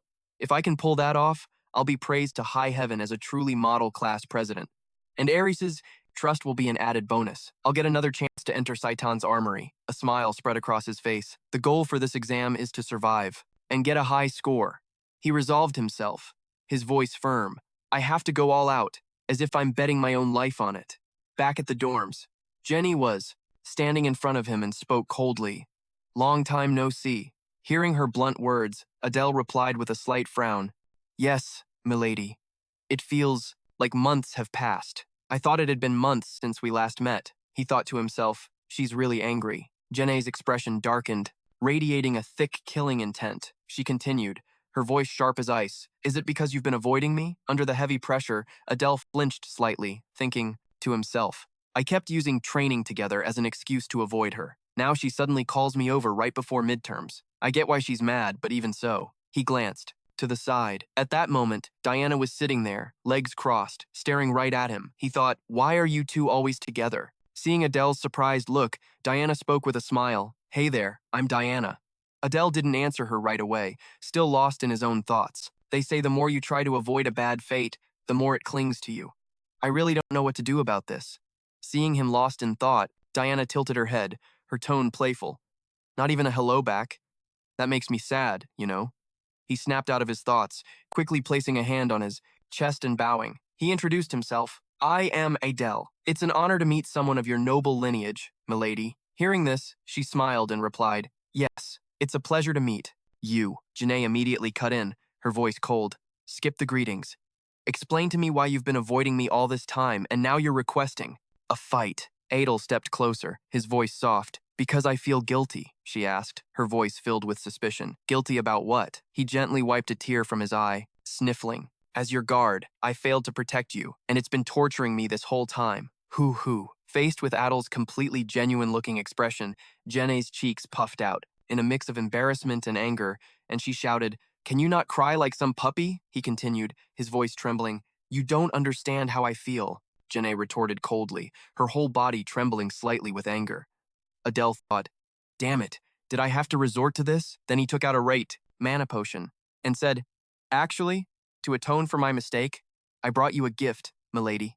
Seeing the bottle in Adel's hand, Diana came over to take a curious look, and asked, what's this, a mana potion? Adel nodded and replied, yes, it was very difficult for me to obtain. Diana smiled and turned to Jenne. I hear they've become much rarer since the war. Genie, just take it and forgive him, okay? Seeing her speak up for him, Adel thought, she's repaying me with kindness. Thanks, Diana. But Jenny immediately brushed Diana's hand away and replied indifferently, forget it, I don't need things like this. This time, Adel thought to himself, she's really mad at me for real. He started playing the pity card, pouring his heart out. The truth is, I was being bullied by other students for being a half-demon, so I tried to keep my distance in case I caused you any trouble, milady. He immediately dropped to one knee, his voice sincere. If that hurt you, I sincerely apologize. I'm sorry, milady. He thought to himself, I've said everything I possibly can. I hope this works. Diana, standing beside them with her arms crossed, added, he's genuinely worried about you. He's a very good guard. Hearing this, Jenne was lost in thought for a moment. Then the corners of her mouth lifted into a gentle smile. She stepped forward and said, I won't accept it. Seeing that she was less angry, Adel reached into his coat, smiling as he said, heh, so you mean you accept the mana potion now? She maintained her indifferent attitude, turned her face away, and continued, I told you I wasn't hurt. Her words left Adel speechless, not knowing how to respond. Diana stepped in to save him once again, saying cheerfully, that's great. Looks like everything's okay now. Jeannie glanced over and replied coldly, don't talk to me. Diana pointed at her glare and laughed. Big. Ha ha, let me tell you, Jenne's just a little too stiff. If she could fix that, she'd be amazing. Seeing this cheerful attitude from Diana, Adel thought to himself, I never knew Diana had this side to her. Afterwards, the group headed to the training room. Jenne, sword in hand, spoke up. In that case, let's have a sparring match. It's been a while, hasn't it? Adel nodded in reply. Sure. Diana leaned in and whispered in Jeannie's ear, Jenne, show him your new skill. But her words accidentally reached Adel's ears. He thought to himself, a new skill? So she learned something new while we were apart. Just then, emanating from her, was a dense stream of dark energy. Her eyes narrowed, her voice filled with killing intent. Watch closely. She gripped her sword tightly, the amount of mana erupting from her growing. More and more. Her eyes suddenly flashed, and the space around her grew strangely dense. Faced with this intense, killing intent, Adel narrowed his eyes, thinking, this level of killing intent is incredible. The sword in Jenny's hand suddenly turned jet black, emitting a dense, dark aura. Adel was shocked, thinking, is the mana concentrating at the tip of the sword, turning it black? Could that be the black sword? This is a form of sword aura that only master-level human knights can achieve. Normally, you can activate a skill by channeling mana into a weapon or your body, but with the black sword, the mana must be refined to be as thin as a sheet of paper. And yet she can do it? Truly a descendant of the 7 deadly sins, She held the sword tightly for a long moment, then relaxed her hands, and the stream of dark energy gradually vanished, returning the sword to its normal state. Seeing this, Adel stepped forward and said, "Even so, it's still not complete?" Jine nodded and replied, "Yes, I still have to push my concentration to its absolute limit." Adel tightened his grip on the short sword in his hand and smiled. "Well then, let's have a match and see how it goes." She nodded happily. "All right," he thought to himself. "I wonder what the power of the black sword is like. I'll test it with my dagger first." With that thought, he dashed toward Jeannie, swinging his dagger with great force. She immediately swung her sword to block the attack. The two weapons clashed, sending sparks flying everywhere. Faced with this powerful attack, Jenny took a small step back, her eyes flashing, and swung her sword in a horizontal slash. Luckily, Adel leaned back, dodging the slash. He retreated, kneeling, on one knee, and taking a defensive stance for the next blow, thinking, "With my enhanced vision, I can see all of Janae's movements. I can do this." On the other side, Jenny used the black sword once again, her eyes flashing. The sword turned jet black, emitting a terrifying pressure. The dagger in Adel's hand suddenly shattered. He was startled, thinking, "She can deploy the black sword that quickly? The outcome is pretty much decided." Adel scratched his head awkwardly and said, "That's amazing. I can't believe the black sword has that much power." Jenny replied with a confident tone, "Of course." Diana came over and added, "A noble lady who's stronger than her. Own guard. You don't see that every day. Jenny is truly amazing, isn't she?" At these flattering words, Jenny fell silent, looking thoughtful. Diana teased, "What's this? Are you blushing? That's not very like you, Jenny." Jenny's expression suddenly changed, her eyes flashing with a terrifying killing intent. The more Diana looked at Adel, the stranger he seemed. There was something about him that seemed ordinary but was anything but. Her eyes swept over Adel's body, making him flinch as she looked at him with a meaningful smile. What could it be? I'm really curious. Faced with the terrifying pressure she was emitting, Adel flinched, breaking out in a cold sweat. Diana advanced on Adel with a cold gaze, making his whole body shudder. Looking into those sharp eyes, he thought to himself, one of the powers that Diana possesses is insight, the ability to observe every last detail of an opponent, down to the finest hair. To be noticed like this by someone who will become the Demon King is really too much to bear. How am I supposed to react to this? Countless thoughts flooded Adel's mind, leaving him flustered and unsure of what to do. He continued to think, could she become my greatest enemy? It's best to keep some distance. Suddenly, his entire body erupted, with a deep red killing intent, startling Diana for a moment. A meaningful smile played on her lips. Seeing that confident smile, Adel thought to himself, most people would be scared or wary upon sensing killing intent, but she has the composure of the truly powerful. Jenny stepped forward, cutting through the tense atmosphere, and said, "Diana, what are you so curious about?" At this question, Diana moved closer, pointing toward Jean with a smile. "Yeah, the swordsmanship Gina just demonstrated looked stranger the more I saw it, so I just got a little curious. That's all." Janae looked at her with suspicion, but there seemed to be a hint of trust as well. Seeing that, Adel mumbled to himself, "She's so easily fooled." Then he turned to Jean and said, "I also wanted to ask, how did you perform that sword technique?" With the sword in her hand, Jenny began to explain in a steady voice. "First, you have to grasp the secret. It feels like you're pouring all your energy into the sword." Adel nodded, repeatedly. "Ah, so that's how it is." He thought to himself, "Ha, only a genius would think of something like that." He walked over and continued, "We still have to study for the exam, so let's stop sparring here." Janae nodded in agreement. "Yeah, let's do that." Watching her turn and walk away, Adel asked, "Janae, how's your preparation for the midterm exam coming along?" She looked back at him, smiling confidently. "Perfect." Seeing that confident look, Adel also smiled, thinking, the timing of the first midterm exam and when the main characters get the eye of pride don't overlap, which means Janae will survive this exam. But there's a very high chance that all the students in my class A will be wiped out. Watching their backs as they left, he said, "Well then, good luck, milady." Jenny turned her head back and waved. "Yeah, you be careful too." Diana, beside her, glanced at Adel, a small smile on her face as she said softly, "See you later." This unexpected comment startled Adel, who thought, looks like I've caught her attention again. The scene changes to the next day, at the academy under a clear blue sky. Sunbeams shone through the windows, where a small bird was perched on the sill, pecking at small crumbs of bread. Adel watched the bird and thought, so, the midterm exam finally starts today. Sigh, Are they working me so hard they won't even feed me? I still have an exam to take, so hurry up and eat. He was completely exhausted, his face pale, as he mumbled, and the first subject, human. Knowledge. Even after pulling an all-nighter, not a single word would stick in my head. For an author not to understand this subject, it's ridiculous. But he comforted himself. I crammed a lot back when I was a student, so I should be able to scrape by with a few points. When he sat down in the classroom, Adel's face went blank. He cursed inwardly. Damn it, the moment I got to class, I forgot everything I studied. Luna came over to him, clenching her fists to encourage Adel. You've been trying too hard. Your face looks like… Before she could finish her sentence, Adel cut her off. It's nothing to worry about, he asked Luna again. Are you all prepared? She smiled. Yeah, I'm a little fuzzy on some things, but I don't think I'll fail. He turned to Fran and asked, and what about you? Fran crossed her arms with a confident smile, as if I need to bother with those theory subjects. As long as I ace the practical exam, that's all that matters. Hearing this, Adel thought to himself, to increase my chances of survival, even by just 1%, I can't afford to take any part of this lightly. Fran laughed loudly. Ha ha ha. After all, first place belongs to yours truly. Just then, a teacher walked in and announced in a clear voice, all right, everyone to your seats. Put your notebooks away and clear everything into your desks. Anyone caught cheating will be expelled from the exam room immediately. As soon as the proctor finished speaking, the students bent over their papers and began to write.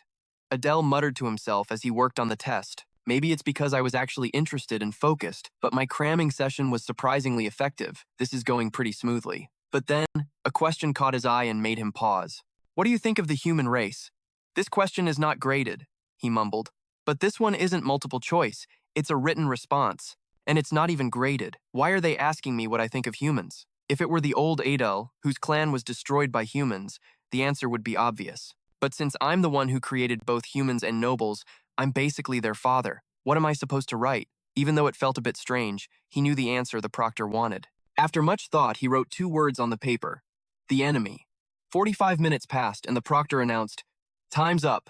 Turn in your papers. The second period will be the weapons proficiency exam. We're moving to the training grounds. AZ stood with his arms crossed, his face dark and incredibly stern. He looked out at the students, his voice low. Today, you will be sparring. Show me your true strength. Magic, weapons, it doesn't matter. Fight with everything you've got. Do not, under any circumstances, shy away just because you're afraid to fight. I will call your names in order. Step forward when you're called. Faced with AZ's serious demeanor, Adel remarked, his killing intent is insane. Does he really mean for us to fight for real? Hearing these words, the students below trembled with fear, especially Fran. Suddenly, a student was sent flying backward, rolling several times on the ground and crying out in pain. Adel looked at him and said, how pathetic. Is this all they've got? Witnessing the scene, he thought to himself, he's really not holding back at all. No one lasts more than a few seconds before being taken down. AZ is only using his bare hands, and they can't even touch him. AZ looked down at the students and called, next. Samuel, get out here. Hearing his name, Samuel calmly stepped forward. As soon as he was on the field, AZ said, fight me with your full power. Samuel nodded. Yes, sir. As soon as he finished speaking, a surge of green mana erupted from his body as countless bizarrely shaped monsters roared from within. Their cries mingled with Samuel's own. Immediately after, he unleashed a barrage of magical attacks straight at AZ. Facing these attacks, AZ gripped his lightning sword tightly, a cold smirk on his lips. Looks like I'll have to use a little bit of strength this time. I'll give you a proper response. A blazing red mana erupted from AZ's body, enveloping his sword and making it glow a brilliant crimson. Witnessing this, Adel screamed internally. His sword style is different from Renee's. Is that red color from the fire element? In the center of the fight, AZ swung his blade a few times, instantly slicing through Samuel's attacks. Seeing his attacks neutralized so easily, Samuel gritted his teeth. Damn it, he muttered. He's so strong. That's Instructor AZ for you, taking all that and still standing firm, not even phased. But then he clenched both fists, threw his head back, and roared. A torrent of dark mana erupted from his body, surrounding him. Seeing this, AZ gritted his teeth, his expression hardening as he spoke. So you can revert to your old state. Not bad. But with a single charge, the bizarre monsters Samuel had created were instantly sliced to pieces by AZ. He lunged forward, pointing the tip of his blade right at Samuel's face, making him flinch. Before Samuel could react, AZ clenched his other fist and threw a straight punch into his chest. Samuel cried out in pain, dropping to both knees and clutching his stomach, his whole body trembling. He managed to choke out, "I," Forfeit, AZ asked coldly. Do you still wish to continue? Samuel's trembling hands came up weakly to defend himself as he gritted his teeth against the intense pain. From behind, a maniformed demon opened its massive jaws and lunged at AZ. By the time AZ noticed, it had already bitten down hard on his shoulder, sending a spray of blood into the air. But the attack seemed to have no effect on him. He reached up, gave a slight tug, and immediately tore the monster in two, his expression turning cold. My shoulder's been getting injured a lot lately, huh? A surprise counterattack. That was the right call. Samuel was now panting heavily, and after just a few seconds, his entire body collapsed face down on the ground. Seeing this, AZ turned and ordered, "Get Samuel out of the exam room." He looked at the other students, his voice steely. "Next one, get out here." His gaze was incredibly fierce as he looked straight at Adel and called, "Get up here, Adel." The moment Adel stepped forward, a deep crimson killing intent billowed out from AZ, making the air feel suffocating and terrifying everyone present. He looked straight at him, his voice low. "Let's begin." Looking at the instructor, Adel muttered to himself, "This killing intent is terrifying. Even if he doesn't plan on killing me, he's definitely aiming to take at least an arm or a leg." AZ held his sword out in front of him and declared, "Come at me with everything you've got." Adel immediately replied, "Please wait a moment," AZ asked, his voice laced with suspicion. "Is there something else you need to prepare?" Adel smiled confidently and said, "I have a proposal." AZ frowned. "You dare make demands of an examiner during a test? What is it you want me to show you?" Adel made his proposal, his voice full of determination. "I want to see you cover your blade with your sword aura." Hearing this, AZ explained coldly, "Sword aura isn't something you can imitate just by looking at it. You have to truly comprehend it." Adel held up a hand and stated decisively, "If you show me just once, I think I can grasp it." Faced with such arrogant words, AZ gripped his sword with both hands, his voice dropping low. "You've got some nerve. Fine, I'll show you once. Watch closely." As soon as he finished, a massive amount of mana surged from the sword and converged on the blade, making it radiate a brilliant red light. Adel watched the spectacle, thinking. In just an instant, the red mana compressed and enveloped the blade. That's truly amazing. Seeing Adel lost in thought, AZ asked, "Do you really think you can do this?" Adel clenched his fist, his eyes filled with determination. "Thank you for showing me, sir." He gave a confident smile, thinking to himself, "This isn't something you can learn with your head." At that moment, a massive amount of purple mana surged from Adel's body and converged on the sword in his hand. Seeing this, AZ's expression darkened slightly. He gritted his teeth and said coldly, "I admit you have talent, but that sword aura." It only lasted for 5 seconds before disappearing. Adel was startled for a moment, thinking to himself, "It's still a bit much for me. It only lasted 5 seconds, but it was worth a try." Immediately, he enveloped his sword in aura once more, looked at AZ, and smiled. "Let's get started." Faced with Adel's determined gaze, AZ cheerfully replied, "All right, bring it on." Down below the stage, Samuel was having his wounds treated by Luna.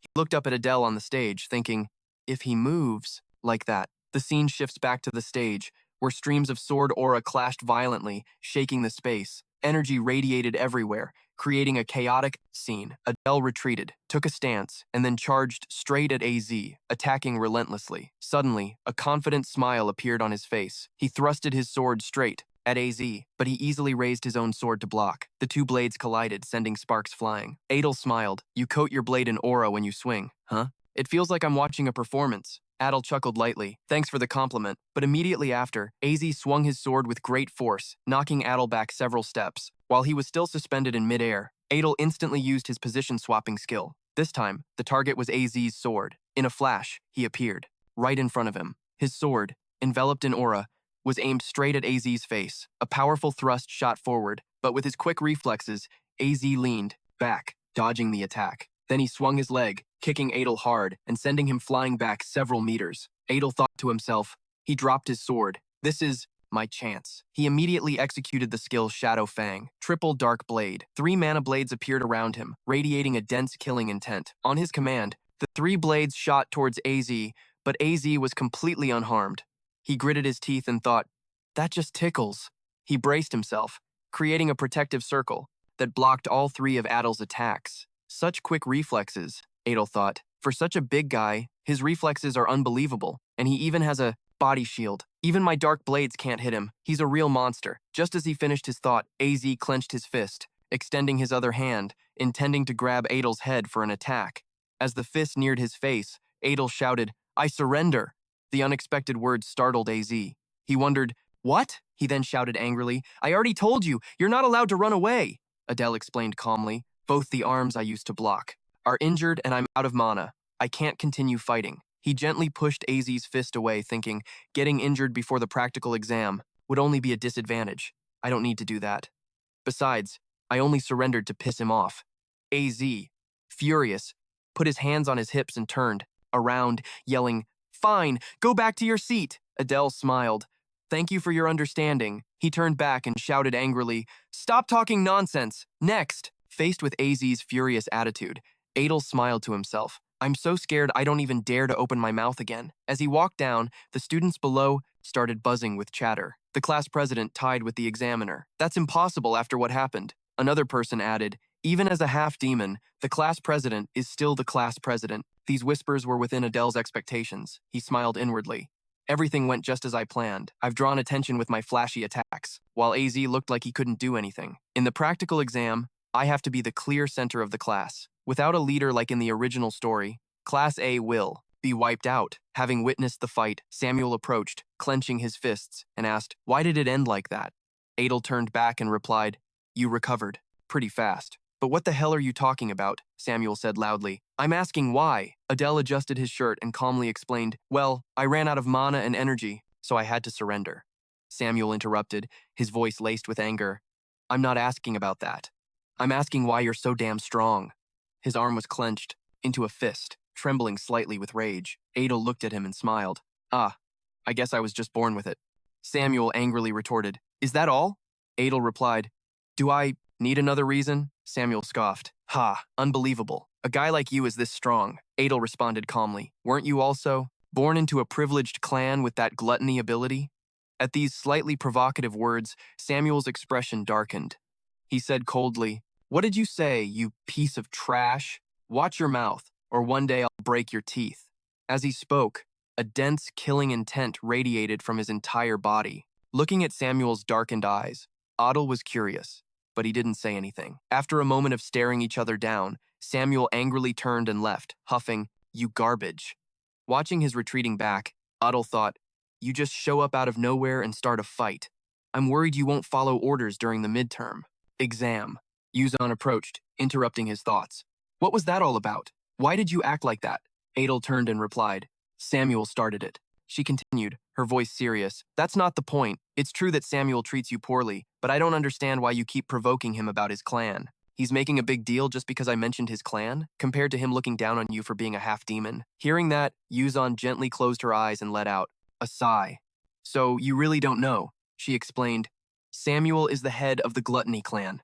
Watching Samuel walk away, he muttered to himself, "A first year student who just enrolled is already a clan head?" As if understanding what he was thinking, Yuzan explained, "It's just as you think. His clan has been completely wiped out." Hearing these words, Adel let out a silent, "Oh, so that's how it is. No wonder he reacts like that every time his clan is mentioned." She continued, "During the Great Human-Demon War, his entire bloodline was wiped out by humans. Only Samuel survived, so he became the clan head. Now do you understand why I was scolding you?" At that moment, Adel thought to himself, "I'm technically in the same boat, with my clan being annihilated, but since I took over his body, I don't feel the real anger or sorrow. But Samuel is different. He witnessed and experienced that tragic scene firsthand. I used to think things like clans being wiped out were just part of the story's setting. I never imagined the characters in my novel would become this real." He then turned to her, smiled, and said, "I'll be more careful from now on." She nodded and replied, "See that you do. I'm leaving." Watching her retreating back, he called out, "Good luck on the exam." She laughed loudly. "Ha ha, a slave worrying about me?" She glanced back and said confidently, "This will be a piece of cake. Just sit there and watch with your own eyes." Watching her back, Adel smiled and thought, "I thought she was all talk, but I guess she has a serious side too." But then, sounds from the distance made him jump.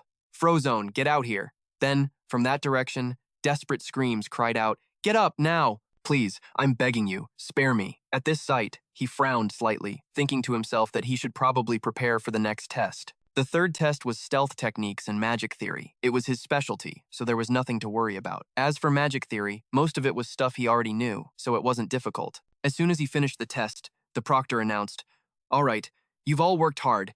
Get plenty of rest before the practical exam begins." The moment he finished speaking, Adel slumped his head onto the desk, letting out a soft sigh. Asterisk. Phew! Asterisk. Among all the tests, this was the easiest one. His magic score might even be close to perfect. But the problem was the practical exam. No matter how well he did on the previous subjects, if he died during the practical exam, it would all be for nothing. Could he even do it? Just thinking about the practical exam made him feel sick. Then, from a distance, a figure approached his desk, startling him.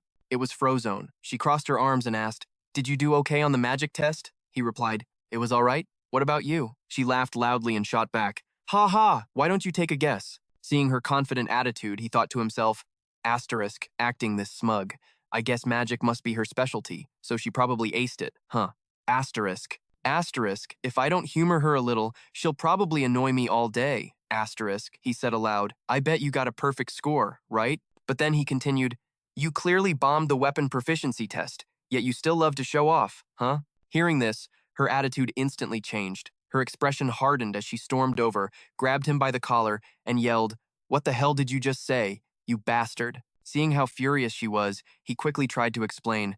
Whoa, it was just a slip of the tongue. I'm so worried about the practical exam. I'm not making any sense. She gave him a light punch in the face and yelled, "Just drop dead." Then, from outside, a young man with orange hair walked in and said, "Hello, Class A." Recognizing the guy, he thought to himself, asterisk Bantan? Asterisk. Sure enough, Bantan walked over to him and asked, "Oh, doing all right?" He replied enthusiastically, "Long time no see, Bantan." He thought to himself, asterisk. What's this guy doing here all of a sudden? Asterisk. In response to his polite tone, Bantan gave a sheepish smile and spoke. "Ha ha, you missed me? Well, I'm flattered." But his demeanor suddenly shifted, his eyes filled with killing intent, as he said coldly, "And it looks like you've gotten a lot stronger, huh?" Faced with this threat, Adel refused to back down. Streams of dark purple magic emanated from his body as he smiled and replied, "Thanks for the compliment." Sensing Adel's resolve, Bantan sighed softly and said, "I actually wanted to spar with you, but I have other business today." His words startled Adel. Then Frozone turned to Bantan and asked, "You're a descendant of envy, aren't you? I remember you from the entrance exam. This is the first time we've met since then, huh?" Bantan looked at her and replied, "And you're Frozone, right?" Hearing that, she grinned. "That's right."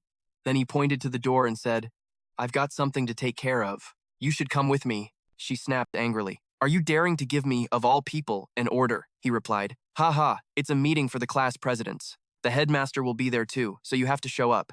At these words, Adel thought to himself, asterisk a meeting? Asterisk Frozone interrupted, "But I'm not the class president." Hearing that, Bantan asked, "Huh?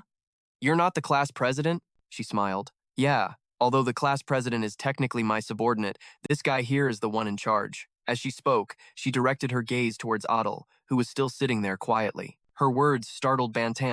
He glanced over at Adel and asked, "What?" Then his attitude did a complete 180 as he said with amusement, "You're the class president? I really want to fight you right now. Are you free?" Faced with this aggressive eagerness, Adel thought to himself, asterisk, this guy is completely nuts, asterisk. Then he replied, "I have to attend the class president meeting. Let's do it later. Please.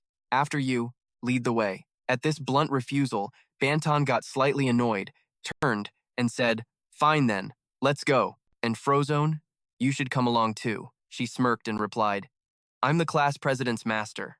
Of course I have to go where he goes." Bantan walked ahead, laughing loudly at their conversation. "Haha, you two have a fun dynamic, don't you? Well, all right, let's go now." Frozone's face lit up, and she chirped happily, "Follow me, you stay behind me." Grimacing, he cursed to himself, asterisk. Oh, for crying out loud, what is even happening right now? Asterisk. Out in the hallway, Adel walked ahead and asked, "By the way, why did they call a meeting for the class presidents?" Bantan replied as he walked, "Oh, it's to divide up the zones for the upcoming midterm exam, the human world invasion. You know about that, right?" From behind, Adel replied, "So that's what this is about. We're meeting to decide which areas each class will attack." Hearing this, Bantan turned around to compliment him. "You're quick on the uptake. Guess they weren't wrong to make you class president. Even a half-demon president is better than some meathead with a grape for a brain I could mention." As soon as he finished, he pushed open a door, and the three of them stepped into the room. Jane and Diana were already inside, along with the other class presidents. Also present were Ian, president of Class B, and Bantan, president of Class E. Bantan looked to the person seated at the head of the table and announced, "Everyone has arrived, headmaster." Seeing the three enter, The headmaster said, "Come in, the president of Class A, Adel." This startled Jane, who was surprised to hear that Adel was the class president, and Ian. The news startled Jane, who was shocked to find out Adel was the class president. Meanwhile, Ian looked annoyed and asked, "What? That guy is the class president?" Gur, who was beside him, just snorted coldly without a word. Adel stepped forward with a bright smile and said, "Yes, thank you for calling me." Diana, equally surprised, turned to mock Jane. "Since when was your little protector so amazing?" At these words, Jane blushed and didn't answer. Seeing her reaction, Adel thought to himself, asterisk, so I never actually told Jane I was the class president. This is going to be awkward to explain later. Asterisk. Seeing that everyone had arrived, the headmaster announced, "Now that everyone's here, let's begin. Everyone, please take a seat." However, Gur suddenly stepped forward, looked toward Adel, and mocked, "This is ridiculous. A half-demon is serving as class president?" Then he glanced at Frozone standing behind him and continued, "And as for that idiot back there, who's supposed to be one of the 7 sins, she's been kicked out of the president's chair. Having to study with scum like this. Even Cerberus would have to laugh. Wouldn't you agree?" Ian, who was still slumped on the desk, added, "Ha ha, you're not wrong." Hearing this, Frozone's entire body trembled with rage, but she couldn't get a word out. Adel kept a calm expression, but his mind started racing. Asterisk. What is this? What's with this atmosphere? This isn't a meeting. It's a trap. Asterisk. Gur looked up. And threats. You'd better get out of my sight, you filthy half-breed. Faced with this threat, Adel didn't flinch. His eyes narrowed slightly, flashing with heavy killing intent. He snorted coldly to himself. Humph. Surrounded on all sides, huh? Looking at the scene, we can see Adel at a disadvantage against Gur's massive frame. He thought to himself, all I did was follow Banton to the meeting room, and now I'm in this mess. Even the headmistress is tacitly allowing this to happen. Are they deliberately setting this up to test if I'm qualified? If so, I'll have to show them a little of what I can do. Seeing Adel just standing there without saying a word, Gur spoke up angrily. Are your ears clogged? Then he moved closer, grabbing Adel by the head and continued, talking won't do any good. But immediately, Adel swatted his arm away. His hand tightened, gripping his blade, and in a split second, he aimed it straight for Gur's throat. Just as the blade neared, Gur instantly used physical reinforcement, deflecting the attack. But at that moment, countless blades created by dark magic appeared in the air, poised to rain down. Seeing this, Gur's whole body flared with anger, veins bulging on his face. He roared, "You damn half-demon!" Then he threw a flurry of punches, blocking the blades that were hurtling toward him. The moment Gur finished defending, Adel gave him no chance to rest, instantly rushing in to close the distance. In that instant, Gur yelled, "I'll smash your head in!" His hands clenched, radiating immense physical power as he charged toward Adel. Not to be outdone, Adel tightened his grip on his blade, his entire body emitting an aura of dark energy. Engulfing the space, with just a single slash, he easily left a cut on Gur's arm, much to his astonishment. Noticing the wound, Gur clutched his arm, letting out a terrible cry of pain. Watching their fight, Renee thought to himself, sword aura? Back in the fight, Adel stepped forward, grabbed Gur's furious face, held it tight, and pointed his blade straight at the top of his head, causing him to tremble in fear. Just as the blade was a few millimeters from Gur's eye, the headmistress from behind interrupted. That's enough. Stop and everyone return to your seats. Those words were like a lifeline for Gur. His whole body was shaking from what had just happened. As for Adel, his attitude immediately did a complete 180. He sheathed his blade, a smile on his face as he said, "Are you satisfied now?" At this point, Gur collapsed to the ground, speechless. The headmistress looked at him and said with a smile, "That's quite enough." Then she ordered, "Adel, go sit next to Idea." He nodded and replied, "Yes, ma'am." Gur looked at his injured arm, cursing under his breath. Damn it. On the sidelines, enjoying the show, Bantan spoke up. "Oh, so he's stronger than I thought." Virgo next to him smiled with excitement. "Ha, that's my slave." Renee was still lost in thought. Another skill I didn't know about. Diana turned and said coolly, "Impressive," just as expected from Renee's guardian. After everyone had settled into their seats, the headmistress spoke. "All right, now that everything's settled, let's begin the meeting.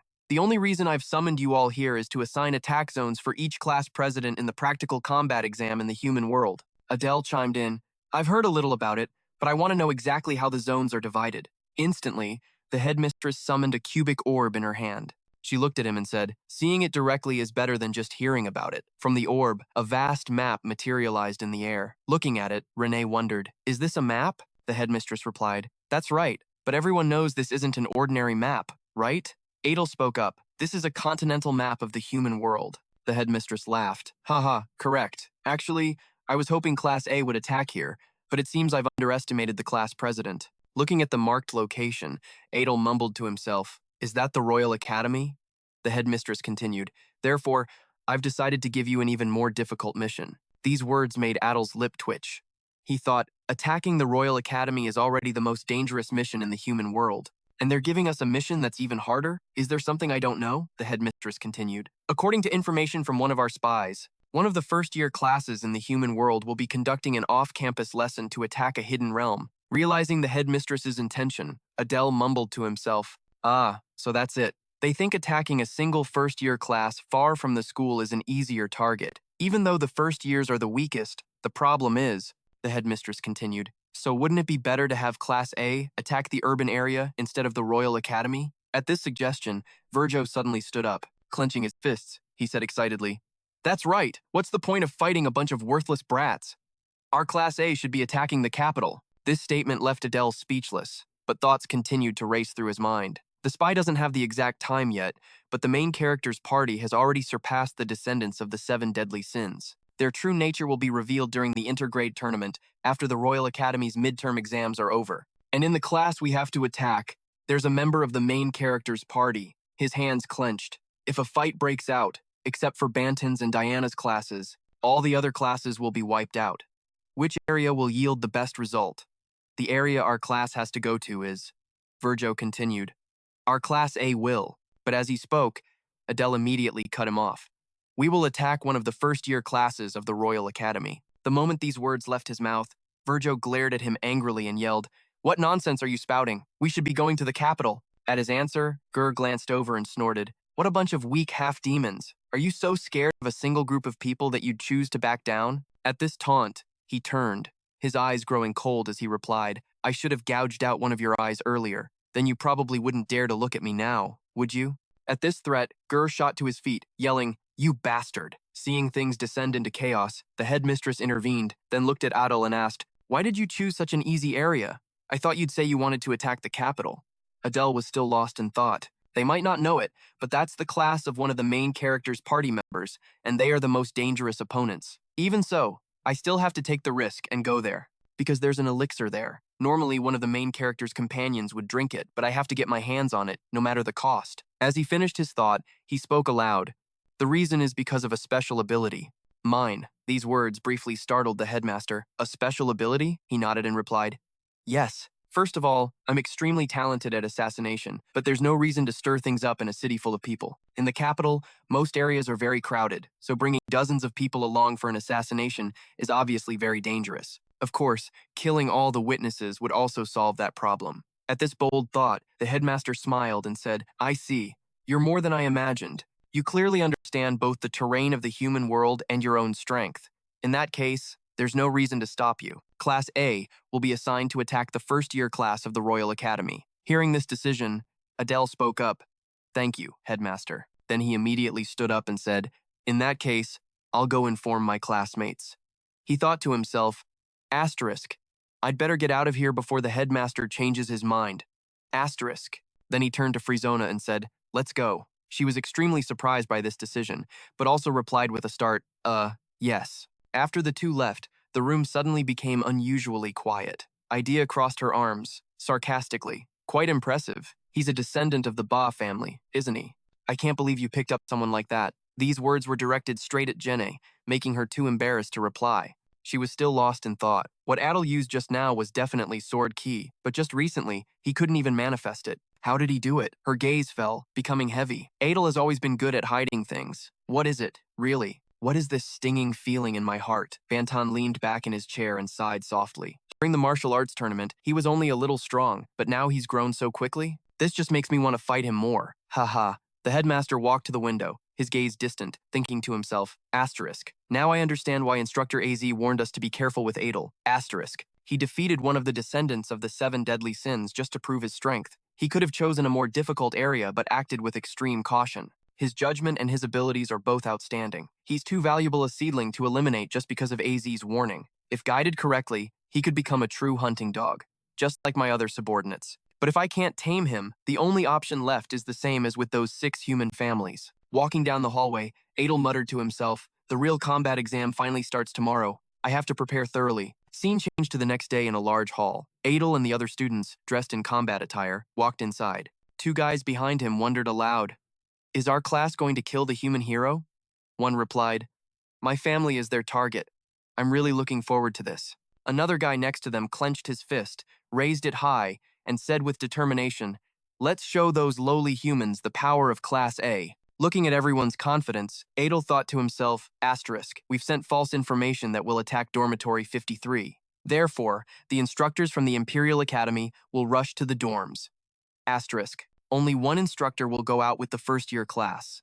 If I'm right, that instructor is a 5th circle mage. My goal is to hunt and kill that guy. Facing the main character's comrades is already hard enough, so I have to deal with that instructor first. After that, I need to seize the elixir from the secret base. As soon as he saw everyone had gathered, AZ looked down and announced, the headmaster will speak now. Silence. Everyone. The headmaster slowly walked forward from behind, looked down at the students, and said in a loud, clear voice, students, the war has now officially begun. You will face the commoners who killed your parents, siblings, and friends in the battles of Saiton. None of us has escaped that pain. All of you must have witnessed your precious bonds being destroyed and could only embrace the corpses of your families and weep. Those cowardly and despicable humans have even desecrated our dead, but now it is our turn to hunt them. At the headmaster's spirited declaration, the students below cheered in unison to boost morale. Looking at the scene before him, Adel thought to himself, asterisk, this is like some kind of frenzy. Asterisk. The headmaster's speech had pushed their morale to its peak. As soon as he finished speaking, the headmaster extended his hand to bestow a blessing upon all the students below. Watching this act, Adel thought to himself, asterisk, he can bless so many people at once. The headmaster is truly a monster. It would be terrifying to face him. Asterisk. Then he turned to the instructors and said, instructors, lead your students out. Idea, who was beside him, added, we will proceed to the train. Please move in an orderly fashion. The train immediately started moving. By now, all the Class A students were on board. An announcement came over the train's speaker. This is the train bound for the Otherworld station. Passengers, please prepare for the upcoming impact. Idea entered and said cheerfully, we'll arrive in about an hour. Please rest comfortably until then. Everyone began to relax, but Adel's eyes grew more tense than ever. He thought, asterisk Otherworld station? Asterisk. It must cost hundreds of holy stones to teleport this many students. But later in the story, more and more gates appear, connecting to the human world. And eventually, the 2 worlds merge into one. Seeing him lost in thought, Luna turned around and offered him a piece of dried meat, saying, Adel, do you want some? It's jerky made from a spirit deer. It's really good. Taking the jerky, he said, thanks, I'll have some. Watching him eat ravenously, she asked, is it good? He nodded and replied, yeah, it's delicious. Then he muttered, time to check my current status. A system window appeared in front of him. Race, half-demon. Alignment, moderate. Talents, position swap. Traits, bestiality, focus, killing intent, darkness, mana control, eye of pride, ideation, mana, 1,381. Looking at his mana stats, he muttered, my mana is still too weak. Even though I train every night before sleeping, this is all I get. I have to get that elixir. Maybe my ideation will get stronger? Seeing him deep in thought again, Luna called out, what are you thinking about so intently? Suddenly, a stream of energy surrounded her body, making her jump in surprise. She yelled, what the? My body suddenly. At that moment, not only her but Adel too was enveloped by a stream of energy. He looked at her and mumbled, I can only lift Luna a few centimeters, but that's enough to use in a real fight.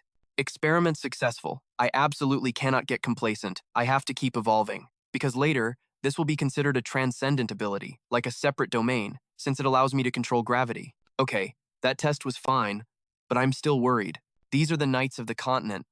I might run into the very person who tried to kill me. In the original story, I'm supposed to report that I fell into a ravine and died, but I didn't fall. I went to the demon world and learned of the Ayan family's betrayal, so I have to let them think I died here. Of course, Headmaster Luan will probably think the same thing through his spy network, but you can never be too careful. I'd better find a mask to hide my face. Suddenly, the train car shook violently, startling the other students. An announcement came over the speakers. We are about to arrive. Just a few minutes later, the train came to a complete stop. As everyone stepped out, they were met with the sight of a giant mana stone. Adele walked closer and let out a soft gasp. It's all mana stones.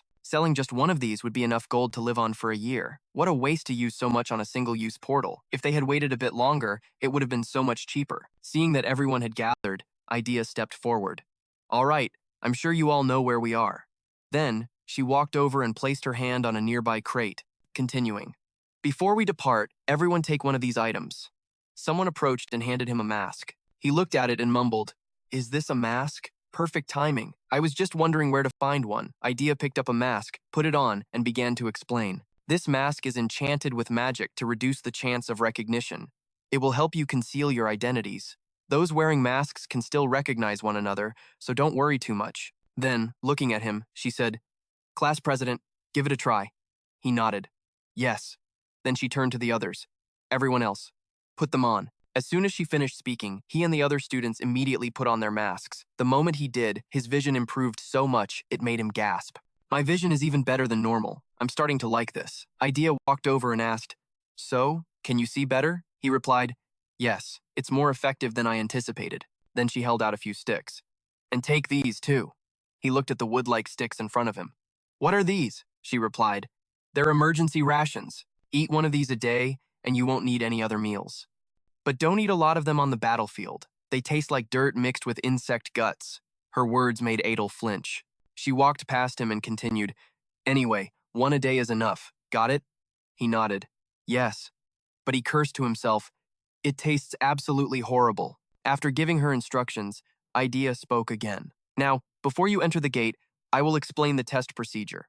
First, for this test, the instructors will not be accompanying you." The moment she said that, the students below started murmuring, "Not coming with us? You've got to be kidding. Then who's going to lead us?" She quickly reassured them, "This is a test exclusively for students, after all. So, we have assigned objectives that are appropriate for your skill levels. If the instructors came along, it wouldn't be much of a test, now would it? Besides," she continued, "we need to stay behind to prepare to reopen the gate for your return. Therefore, from this moment on, all instructor authority is transferred to the class president. All students must prioritize and obey the class president's orders." Then she approached and pinned a flower to his chest, explaining, "This is the Saiton flower. It symbolizes the team's leader. And take this map. The headmaster told me you know how to read a map." Then she turned to leave. "I hope it helps." He nodded. "Thank you." Once everything was settled, she said, "Now, open the gate. Good luck, everyone." The moment she finished speaking, the pillar, covered in magic stones, began to radiate an immense amount of energy. Behind it, spatial gates gradually began to appear. Looking ahead, Adel put on his mask and thought to himself, "Everything's ready." To them, this is an unfamiliar world, but to me, it's hell. No matter what, I will survive and make it back. Just like that, the Class A group stepped through one of the gates. Inside was a dark and ethereal space. Immediately, a few of the students began to feel headaches and nausea. Adel seemed to already know why. Because this is a different dimension, their bodies can't adapt, he thought. Even I can't endure this for long. Suddenly, he saw a blinding light ahead. Is that the exit? Adel wondered. Looks like we just have to go a little bit further, thank goodness. So he turned back to everyone and yelled, "Guys, we're almost out of here. I can see the end. Let's go." But just as everyone moved forward, a strange phenomenon appeared behind them. Adel warned them urgently, "The gate is closing. Run!" And just like that, the group of young punks was herded out of the portal, running for their lives. Their footsteps grew more frantic. Seeing that Luna might fall behind, Adel immediately grabbed her hand, pulling her forward. "Hurry up, Luna!" He then threw Luna out with the others and jumped out right behind her. The moment he landed, he saw his classmates standing rooted to the spot, staring at what was in front of them. It was the Imperial Sky Island Academy. Looking at the magnificent structure before him, Adel was slightly amazed. So that's the Imperial Academy, he thought. Seeing it in person, it's so much more majestic. It really is the pinnacle of human magic and technology. A few others also cried out in surprise. "What is that? That island is a school? How can an island just float in the sky? Compared to that, Saiton is like a sandcastle." Just then, Pan chimed in. "What the hell is that?" Hearing them, Adel started to explain. "As you can all see, that's a different kind of school from Saiton. That is a school for humanity." Pan cut in, still not believing his eyes. "Even seeing it right in front of me, I can't believe it." Luna then asked, "Do we have to go in there?" Adel answered immediately, "We don't have to, and we can't anyway. That place is surrounded by an incredibly powerful barrier so strong that not even the Dragon Clan can break through it." Everyone was shocked again. "Not even the Dragon Clan can destroy it?" a girl exclaimed. Ignoring her question, Adel's mind was already racing with calculations. I could use my position swap skill to get in, but the main character's party would take me out instantly. Then, he spoke to the group. All right, everyone, gather up. According to the map, if we go around to the other side of the academy, our target location will appear. We need to move out now. So, let's go. Just like that, the Class A group moved out according to the plan. As he walked, Adel thought, I've felt eyes on me in this forest for a while now. Is it an enemy? Adel had no idea that the source of that stare was Samuel, walking right behind him. The look on his face said he wanted to eat Adel alive. A moment later, after realizing where the stare was coming from, Adel scowled and cursed to himself. Ugh, that bastard is still acting like this now? This is a life or death situation. But that guy just makes me even more irritated. Still, in the plan I've laid out, Samuel's role is crucial. His talent for magic forces me to admit it. All right, fine. I'll let it slide this time. With that thought, he immediately turned back to look at Samuel. Adel suddenly extended his hand, which surprised Samuel. He backed away warily and asked, What are you trying to do? Adel replied nonchalantly. Exactly what it looks like. He continued, I know you can't stand me, Samuel, and I don't give a damn about you either. Samuel grew more confused and asked, What the hell are you talking about all of a sudden? Adel added, But just this once, we need to cooperate. Hearing that, Samuel bristled and demanded, Why should I have to cooperate with someone like you? Adel didn't hesitate to state the worst-case scenario. If we don't, everyone here will die. He added, Humanity isn't an enemy we can defeat without working together. You, of all people, should understand that. Samuel fell silent for a moment, then gently pushed Adel's hand aside as he walked past, replying, You annoying bastard. Just this once. He wasn't angry. In fact, he said cheerfully, I'll take that as a compliment. You made the right choice. Adel thought to himself, Good. Things with Samuel are settled for now. We just need to find the entrance to the hidden realm. It must be around here somewhere. Just then, a team member ran up to report, Class rep, there's something strange up ahead. He quickly ran over to check it out. Before him was a massive gate. Adel cheered silently. Found it. The location matches the map, and it looks just like the description. The people around him began to ask each other, What is this now? First a floating island, and now a floating door? Hearing this, he began to explain. This door is an entrance to a hidden realm created by humans. This is how we'll get inside. Immediately, someone stepped forward to volunteer. Let me open it. Adel knew what would happen but said anyway, then give it a shot. The moment the young man placed his hand on the door, a powerful surge of energy shot straight into him, causing the young man to let out a scream of pain. Watching this, Adel thought to himself, he just got electrocuted. In reality, it only allows teachers of the Empire to open it. At that moment, he turned to look at Samuel, making him suspicious. Why are you looking at me again? Adel said calmly, Sir Samuel, you'll have to do the honors. His words left Samuel a bit confused. What are you on about? Adel gestured towards the gate and said, You need to pump your magic into the gate and force it open. Hearing that, Samuel furiously yelled, A half-demon who can't even do something like this is supposed to be the class rep? Move it! Immediately after, Samuel channeled his magic into the gate. It didn't take long before the door swung open. Adel cheerfully told everyone, All right, it's open. Let's go in. He looked back and added, Luckily, it seems none of the traps up ahead have been activated, so you can proceed without worry. After stepping through the gate, the group arrived in a vast mountainous region. As they walked, Frun couldn't help but exclaim, It's bigger than I thought, and the atmosphere is just like the hidden realms in the demon world. Adel replied, That makes sense. This hidden realm is a practical exam site for an entire class. Suddenly, Samuel ran up to him. He said, I have a question. If this is an exam site, shouldn't it be filled with traps and monsters? Adel cheerfully confirmed, That's right. However, Samuel asked another question. Then why didn't we just ambush them outside? At this, he was a little surprised, thinking to himself, Oh, that's a sharp question. Then, he explained, You're not wrong. If we were to ambush them, the best time would be right after they finish their exam, when they're tired and letting their guard down. But there are a few reasons why I insisted on entering the hidden realm. First, I know all the paths here that don't trigger any traps. That means those humans will still fall into the traps as planned. Second, we'll be out of here before they even arrive. Hearing this, Samuel asked again, If we're just going in and coming right back out, then what's the point of coming in at all? Adel didn't answer, just letting out a soft chuckle. Heh.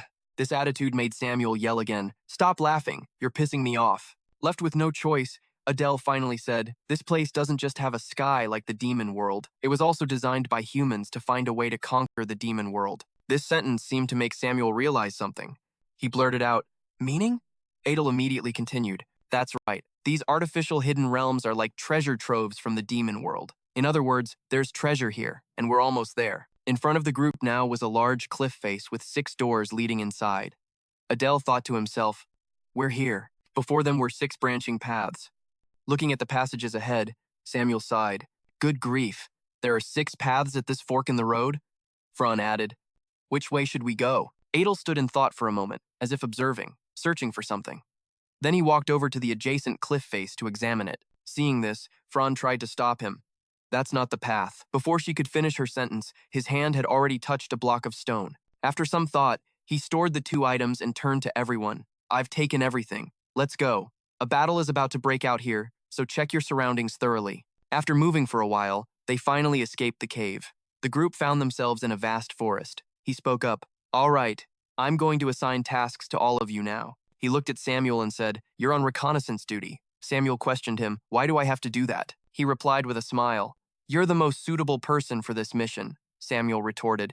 Shouldn't you be the one doing it, as the class president? He chuckled and replied, no, the only one who can carry out this mission is you. I'm certain that you're the best when it comes to stealth techniques and magical energy. That's why I'm entrusting this to you. Seeing his talent being recognized by someone else, Samuel was visibly pleased, then shyly turned away. He let out a short huff but agreed to take the mission.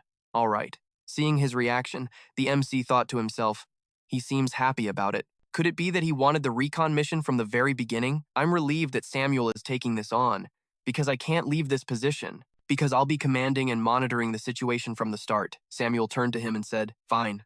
It's not like I have any other choice but to agree, since you're begging me like this. Before he could finish his sentence, the MC cut him off. You won't be going on recon alone. Hearing that, Samuel's attitude immediately changed. He asked excitedly, is that so? Is another student coming with me? The MC glanced behind him and then shook his head. No, not a student. Right after that, he took out a small bird, surprising both Samuel and Robond. Robond came closer, asking repeatedly, isn't this a falcon? And a recon falcon at that, the kind that's excellent at gathering information? Looking at the little bird in front of him, he thought to himself, it looks like a sparrow, but in the demon world, they call it a falcon. He continued to explain, it's a bird raised by Professor Aries, and I've borrowed it this time. We've become quite close. I even named it Seijo. Samuel reached for the small bird, asking skeptically, Professor Aries? Didn't he try to kill you? I don't think there's any reason for him to be nice to you now. He saw the logic in Samuel's words, but then again, he had grown close to the bird after feeding it for a while. I'm not sure if it'll side with me as much as it does with Professor Aries. Well then, let's find out. Immediately, a dense stream of dark energy emanated from him, enveloping the small bird. Its eyes turned bright red. He wanted to control the bird, but it immediately flew into the air, turned sharply, and stared straight at him with a scrutinizing gaze. This startled him for a moment.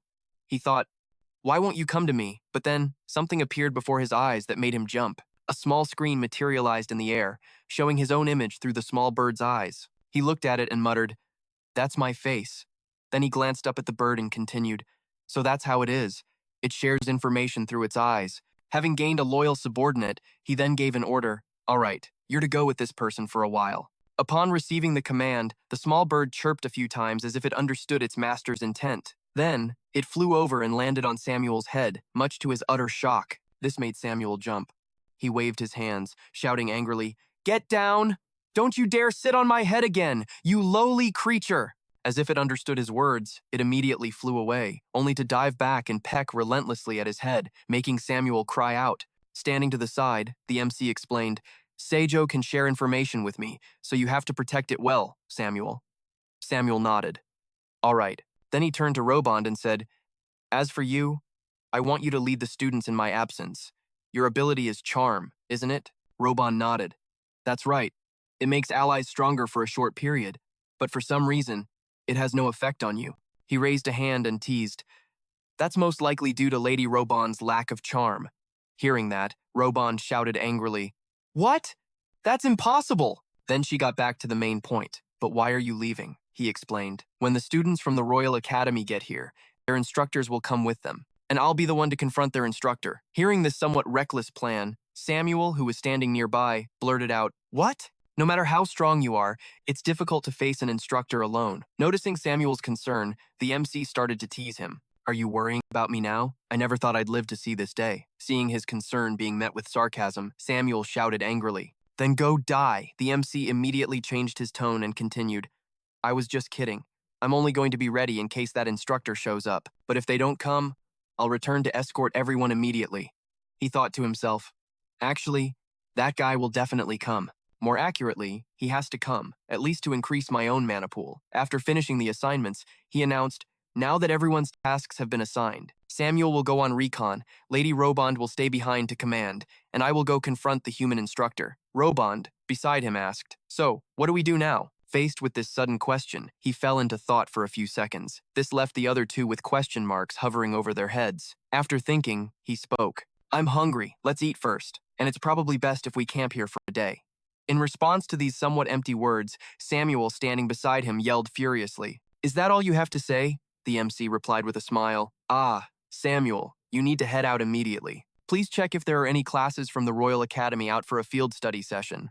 Realizing he was being sent away, Samuel asked, so, do I get to eat too? The MC waved his hand. Hello, goodbye, good luck. Then he looked at Robond and said, let's go. So I'm the one who gets sent out to starve while you all get to feast. Samuel stood there, stunned like a statue by his leader's heartless actions in the forest. Just then, Robond suddenly cursed. Damn it, is this all there is? The MC was holding the instant food Professor Idea had given him and was enjoying it with great relish. In contrast to him, the noble lady was over there, constantly throwing her guts up. The other students were in a similar state, all of them sick. To go puke. Seeing this, they can still eat with such gusto. He thought to himself, they truly are the children of prestigious families. This taste is disgusting, but in this situation, there's no other choice but to eat it, because nutrition is necessary for combat, but this taste, it's like eating worm corpses. He then glanced over at Luna beside him, who was still enjoying the dried worms as if they were a delicacy. Sensing Adele's stare, she turned to him and asked, why are you staring at me like that? He just forced a smile and replied, it's nothing. Then she offered, do you want some dried meat? Not wanting to experience that dried worm sensation again, he immediately stood up and refused. No, I can't eat while the other students are suffering. You keep it. We might need it later. At his decisive action, Luna exclaimed in admiration. At times like these, you seem much kinder than I thought, Adel. He immediately shot back sarcastically. I've always been kind, haven't I? Haha, I'm just constantly misunderstood because of my villainous looks. But anyway, he wondered if Samuel was okay right now. He looked up at the sky, and the Royal Academy came into view. Looking at it, he thought, it seems Seijo is keeping an eye on the Royal Academy from near him, and for now, they're both doing a good job. Following the direction Samuel's finger was pointing, a large speck of light suddenly appeared up ahead. He focused his gaze on it and wondered aloud, wait, something's coming. It's a gold-plated carriage, pulled by horses with flaming heads. You can tell it belongs to someone with power and authority, he thought in awe. That carriage? No way. Adel was amazed. Can that carriage really travel between the Royal Academy and the ground? That's a terrifying level of prestige you'd only see in myths. Samuel was mumbling something as well, but he couldn't hear it clearly. Can't communicate, he thought. This is driving me crazy. All I can do now is hope he gets the hint and backs off. In just a few seconds, the carriage landed safely on the ground. Looking at it, Adel whispered to himself, this is going to be trouble. They got down here faster than I expected. A person stepped out of the carriage. On his chest was the emblem of an eagle, cast from solid gold. From his memories, he knew this person was Ba, his first target, the one he absolutely had to kill. He's a wind system magic instructor, a master of the fifth circle, but he specializes in theory like Robond, not combat. He can still fight though, Adel thought. He glanced at the people behind Ba, who were now on alert, especially a tall young man, with a giant hammer on his back. That guy is the son of Count Lorne, Leon Tarius. Beside him were two incredibly beautiful girls, probably his arm candy. He's one of the main characters, a key figure in the main scenario. He's even stronger than Ba. He usually joins the team 30 minutes late because he's busy making bets with the female students. I have to use that window of opportunity. If those two team up, no one in Class A will survive, Adel thought. The scene then shifts to Samuel, who is turning to leave. Adele quietly sighed in relief. Samuel's retreating. He turned to the others and said, everyone, it's time to move. Seeing his urgency, Front approached and asked, what's wrong? He explained. The target is heading our way, she replied, startled. Really? It's finally starting. He nodded. That's right.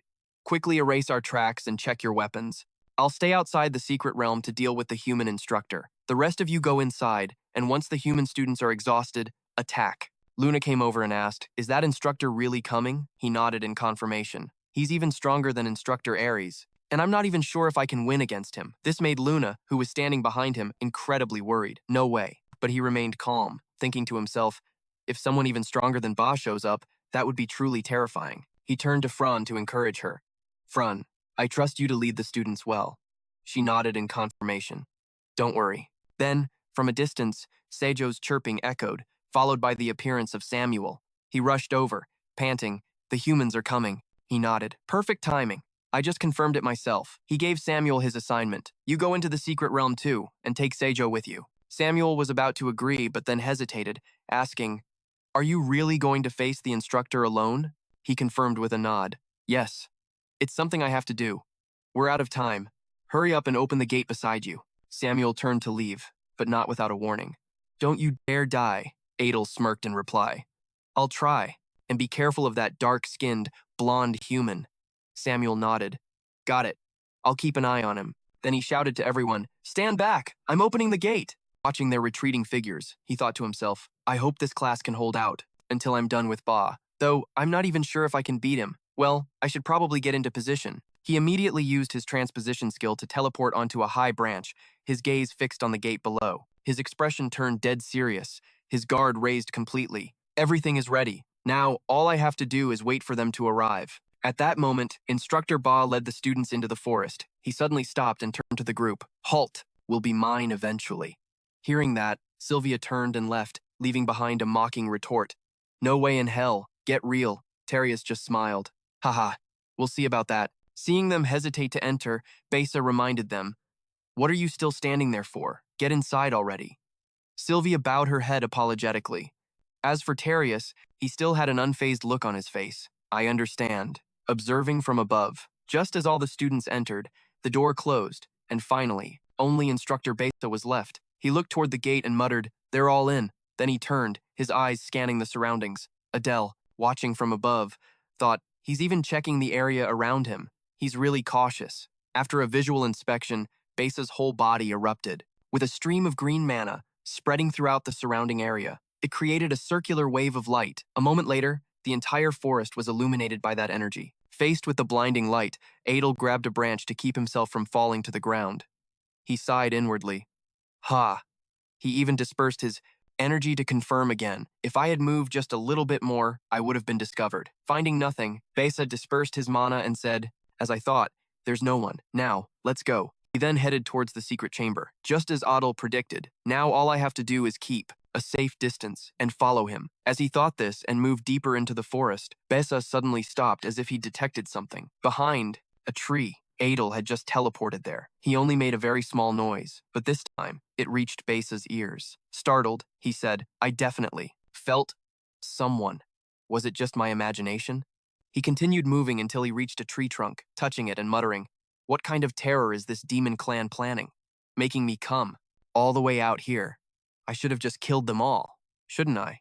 Witnessing his strange actions, Adel observed from above, thinking, "What is he doing in front of that tree trunk?" Down below, Besa channeled his magic into the tree opposite him, muttering, "Whatever, as long as it serves my grand experiment." Then, from the small tree, a magic vortex suddenly appeared around it, causing the tree to shake violently. In just a few seconds, the small tree had transformed into a massive, ancient one. This startled Adel for a moment. "Just as I thought, that tree is a defense mechanism. If I had touched it carelessly, I would have been blown away." Standing before the tree for a moment, Besa said, "There are no signs of anyone ever coming here. This check should be enough." But then he suddenly sensed something, and his entire body was enveloped in a stream of mana. When he turned to look behind him, his protective mana layer was being attacked by a thrown sword. Looking at it, he wondered, "What the hell is this?"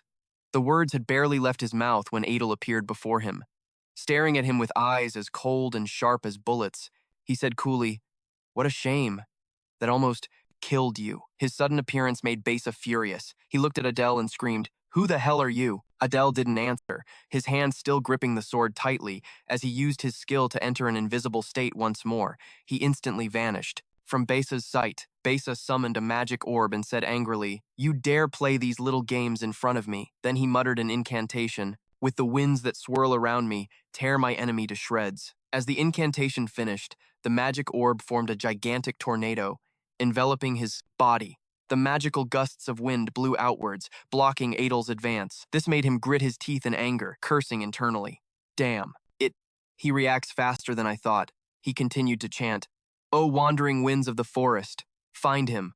Following the summons, countless rays of energy shot out through the forest to find Adel's location. With his agility, he easily used his transposition skill to change his position to the top of a tree, avoiding detection. Looking down, he lamented, "If I keep getting pushed back like this, I'm screwed. I have to get close to him, no matter what."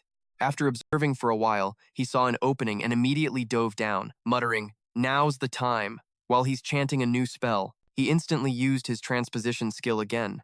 His body teleported to a branch behind him, and in a flash, he appeared right in front of him, with the sword gripped tightly in his hand. This made Besa's eyes widen in utter shock as he exclaimed, "What?" Adel used the dark sword style, and the dark mana from the surroundings began to gather on his blade. As soon as it was complete, he lunged forward, stabbing the point of his sword right into the top of his head. But Besa was no pushover. He had already created a protective magic barrier, so he was able to block the attack. This made Adel curse internally. Shit, another barrier. Not knowing who was attacking him made Besa even more frantic as he screamed, "You worthless insect, go to hell." The forest's sudden silence was shattered by an incredibly powerful attack, causing the surrounding trees to collapse and the ground to shatter into pieces. After the failed attack, he retreated backward, looking at him and thinking to himself, "Only after stabbing him directly did I realize Besa has at least 10 layers of magical shields on him." After a powerful attack that still failed to reveal his location, Besa started cursing. "Stop hiding like a little mouse. Get out here now," he continued. To think, if it weren't for my sword style, my body would have been torn to shreds by the counterforce. Luckily, it's Besa. If he were a mage focused on combat, he'd have dozens of shields up. I've broken through 2 attacks, so there are 8 layers left. Looking at the 3 magical tornadoes that appeared, Adel cursed in anger. This lunatic. He used psychokinesis to force his body down flat against the ground, avoiding being thrown by the tornadoes. He thought, I have to use psychokinesis to press my body down as hard as I can to hold on.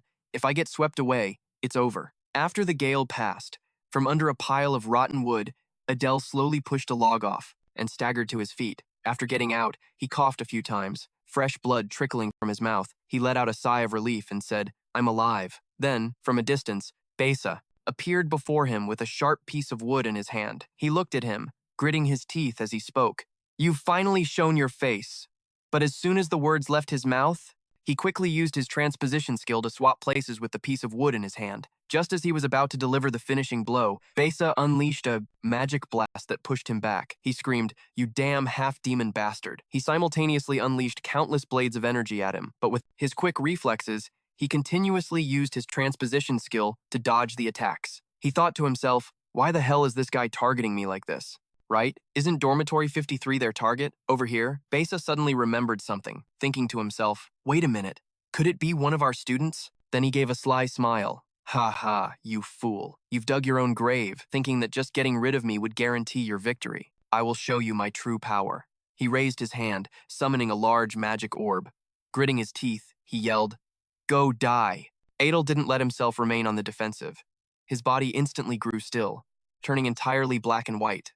Everything around them seemed to suddenly freeze in place. This left Besa completely stunned. He had been transported to a very strange space. He wondered aloud, "What? I was clearly fighting an attacker," he continued to mutter. "An ambush? I was ambushed. But why? But who was it that ambushed me?" While he was still lost in his thoughts, Adel appeared right in front of him. He immediately used his black blade dance skill, summoning countless blades from spatial gates and launching them straight at Besa. Just as the blades rushed toward him, Besa broke free from the illusion. He waved his hand, creating a magical barrier to block the assault. He glared furiously at him and shouted, "Who the hell are you?" Adel didn't answer, muttering under his breath instead. Countless blades continued to fly toward him, making Besa scream in a frenzy.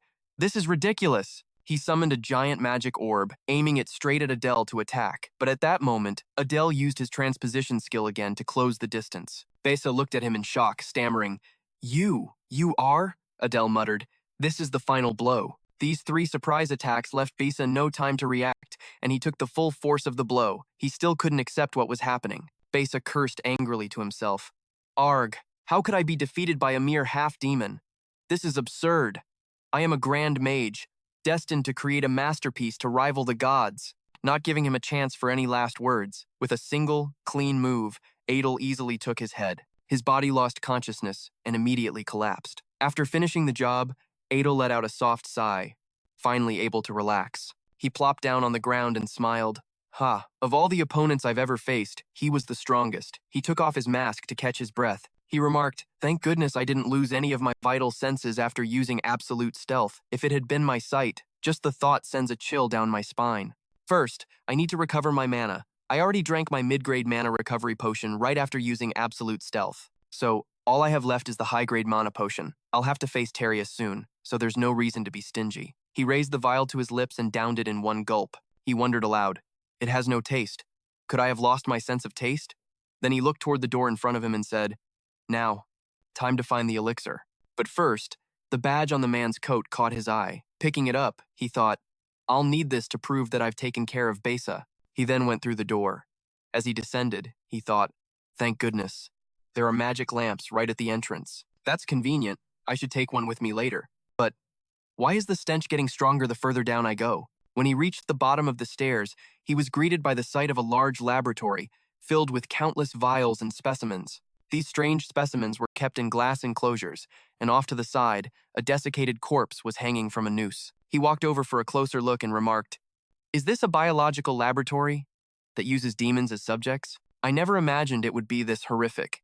In my story, I wrote that the demon race was absolute evil, so using them for biological experiments was justifiable. But in the end, are humans good and demons evil? Now that I'm inside my own novel, I'm not so sure anymore. Still, humans had their reasons for these experiments." He looked at a glass case on the table, muttering to himself, "A homunculus. This is what Besa was trying to create. An artificial life form created from the crushed remains of countless demons. A homunculus could help its owner escape their fated death, which is why he was so desperate to create one. But in the end, the research was a failure. Even though it's incomplete, I'm sure Robond would love it if I brought it to him. I should ask for some mid-grade mana potions in exchange." Then, something inside his bag suddenly started to move. It began to shake more and more violently, startling Adel. Then, the little dragon shot out from inside, making Adel jump and yell, "Whoa! What the?" As soon as it emerged, the little dragon made a beeline for the homunculus in the glass jar. It then opened its mouth wide and swallowed the homunculus whole, causing Adel to yell angrily, "What the hell are you doing?" Then, a light suddenly flared from his chest, enveloping both him and the little dragon. He looked down and shouted in surprise, "The pendant?" The moment Doc Ko-Chu swallowed the homunculus, half of the pendant lit up. It doesn't seem to be reacting to Doc Ko-Chu himself. Is there some kind of connection between the homunculus and the demon god? Or maybe it's related to a completely different entity. I might understand if I could read the grimoire on homunculus creation, but Besa memorized the secret arts and burned the book. He then glanced down at Doc Ko-Chu by his feet. It was changing shape. The little guy had turned into a snake, making Adel remark with interest, "You look a little different now. First it looked like a dragon, now it looks like a snake." As if realizing something, he exclaimed, "Could it be?" He immediately used the skill 2-point transposition. Just then, an attack flew toward the little dragon, making it yelp in surprise. Picking Doc Ko-Chu up, Adel marveled. It was clearly an inanimate object before, but after swallowing the homunculus, it was reborn as a living creature. So the homunculus process worked. But on Doc Ko-Chu, instead of a human? Wait a minute. If this transformation is somehow transmitted to Chris, that would be terrible. He took a deep breath and put his little friend back into his bag. Swordsmanship, Bloodlust 2, Darkness 2, Magic Application, Eye of Arrogance, Psychokinesis. Magic power increased from 1,381 to 2,072. Seeing my magic stats increase so drastically, I smiled to myself. My magic power has finally broken 2,000, and my unstable swordsmanship has now become a stable trait. Bloodlust and Darkness have both been upgraded by a level. I glanced down at my arm, which was now radiating a dense, dark mana. I laughed in excitement. So all the magic I emit can be converted into darkness now. As long as there are shadows, I can completely erase my presence. After finishing up, I stood up to leave. Got everything I needed. Time to head back to those classmates, huh? I probably have about 10 minutes left. I wonder if everyone's okay. Through the eyes of my little bird, I could see Samuel fighting a blonde girl on the other side. I recognized her as Sylvia. Luckily, I haven't seen Terius yet. Looking at Samuel, I had to admire him. As expected, not only was he not being pushed back, he was actually on the offensive. Very good. But then, the pendant on my chest started glowing strangely again, startling me. What the hell? Why is the pendant reacting again? This time, it's reacting to the paper inside my body. The info broker's paper? The paper says it can show the recent past. This really confused me. The recent past? Last time, it just kept repeating that stuff about offerings to the gods. What the hell is this supposed to be? Both of them are reacting at the same time. Something is definitely up. I don't have a pen. I'll just use my blood for now. I took out a small knife, cut my finger, and started writing on the paper. I wrote the question, reveal the truth of the pendant. The paper replied, make an offering to the gods. Reading the answer, I let out a soft sigh. What? Make an offering to the gods again? Don't tell me I have to break into a human temple and steal a holy relic. All these answers are impossible. This is such a pain. Then I looked at the screen in front of me. The connection was working normally now, but then Samuel suddenly turned and looked straight at me, which startled me for a moment. Then, my pendant suddenly glowed once more. I muttered to myself, what is this voice in my head? Is it telling me to use this pendant? I mumbled, pendant, activate. The moment the words left my mouth, countless streams of dark energy appeared around me, enveloping my entire body. I grimaced in pain and cried out, Arg! My head hurts so much! What the hell is happening? As soon as I opened my eyes, I saw a demon below being attacked by human warriors. This stunned me for a few seconds. Down below, the warriors were relentlessly attacking, shouting, kill these damned demons! Ha ha ha! My eyes widened in shock. What? What is this situation? Then I turned to look in the mirror on the wall and gasped. What is this? Wait a minute. Is this face Samuel's? And he looks 10 years younger than us. 10 years. So, about 10 years ago, right when the great human-demon war broke out. If that's the case, is this Samuel's past? This scene. It's the Barris family being annihilated by the humans. Then, the door to the room suddenly opened, and a woman walked in. Samuel immediately ran to her and hugged her, crying out, Mom! I thought to myself, is this Samuel's mother? Samuel's mother said, Samuel, listen carefully to what I'm about to say. No matter what happens, you must not leave this spot. Don't listen, don't look, just sit still. Just for 5 minutes, exactly 5 minutes. Do you understand? Samuel didn't understand what was happening, but he still nodded and replied, yes, mother. At that moment, she couldn't hold back her emotions, and with tears streaming down her face, she spoke. My darling, you have to survive. I love you. Then the closet door slowly closed. A moment later, a shout was heard from outside. So you were hiding in here? Samuel's mother was still trying to fight off the humans. She screamed, you bastards. At that moment, driven by curiosity, I peeked out to see what was happening outside, and what I saw was the sight of his mother being killed by a warrior. He said mockingly, the lady of the house? Turns out she was nothing special. The head of the family was certainly strong, though. Hiding inside the closet, I tried to suppress my emotions, covering my mouth with my hand to keep from making a sound. The warrior continued, but Count Leon has already won, hasn't he? To think it took all that just to get a clean cut on his head. Another man replied, ha ha ha, true enough. Then he turned to a girl and asked, did you find everyone? The girl replied, yes, there's no one left. Looking at this maid, I realized that maid is a half-demon, a traitor who sided with the humans. As soon as he got his answer, the warrior immediately swung his sword, sending her to the next world. He said, is that so? I said to spare them, not spare their lives. Don't feel too wronged. Then he turned and said, let's go. He left the maid with a look of disbelief on her face, unable to process what just happened. Just as he reached the door, he turned back and said, ah, but wait a minute. He suddenly had an idea, and immediately after, a huge explosion rocked the room. Samuel, inside the closet, was also affected by it. After the battle ended, Samuel slowly crawled out from the wreckage. Lucky, my body can still move.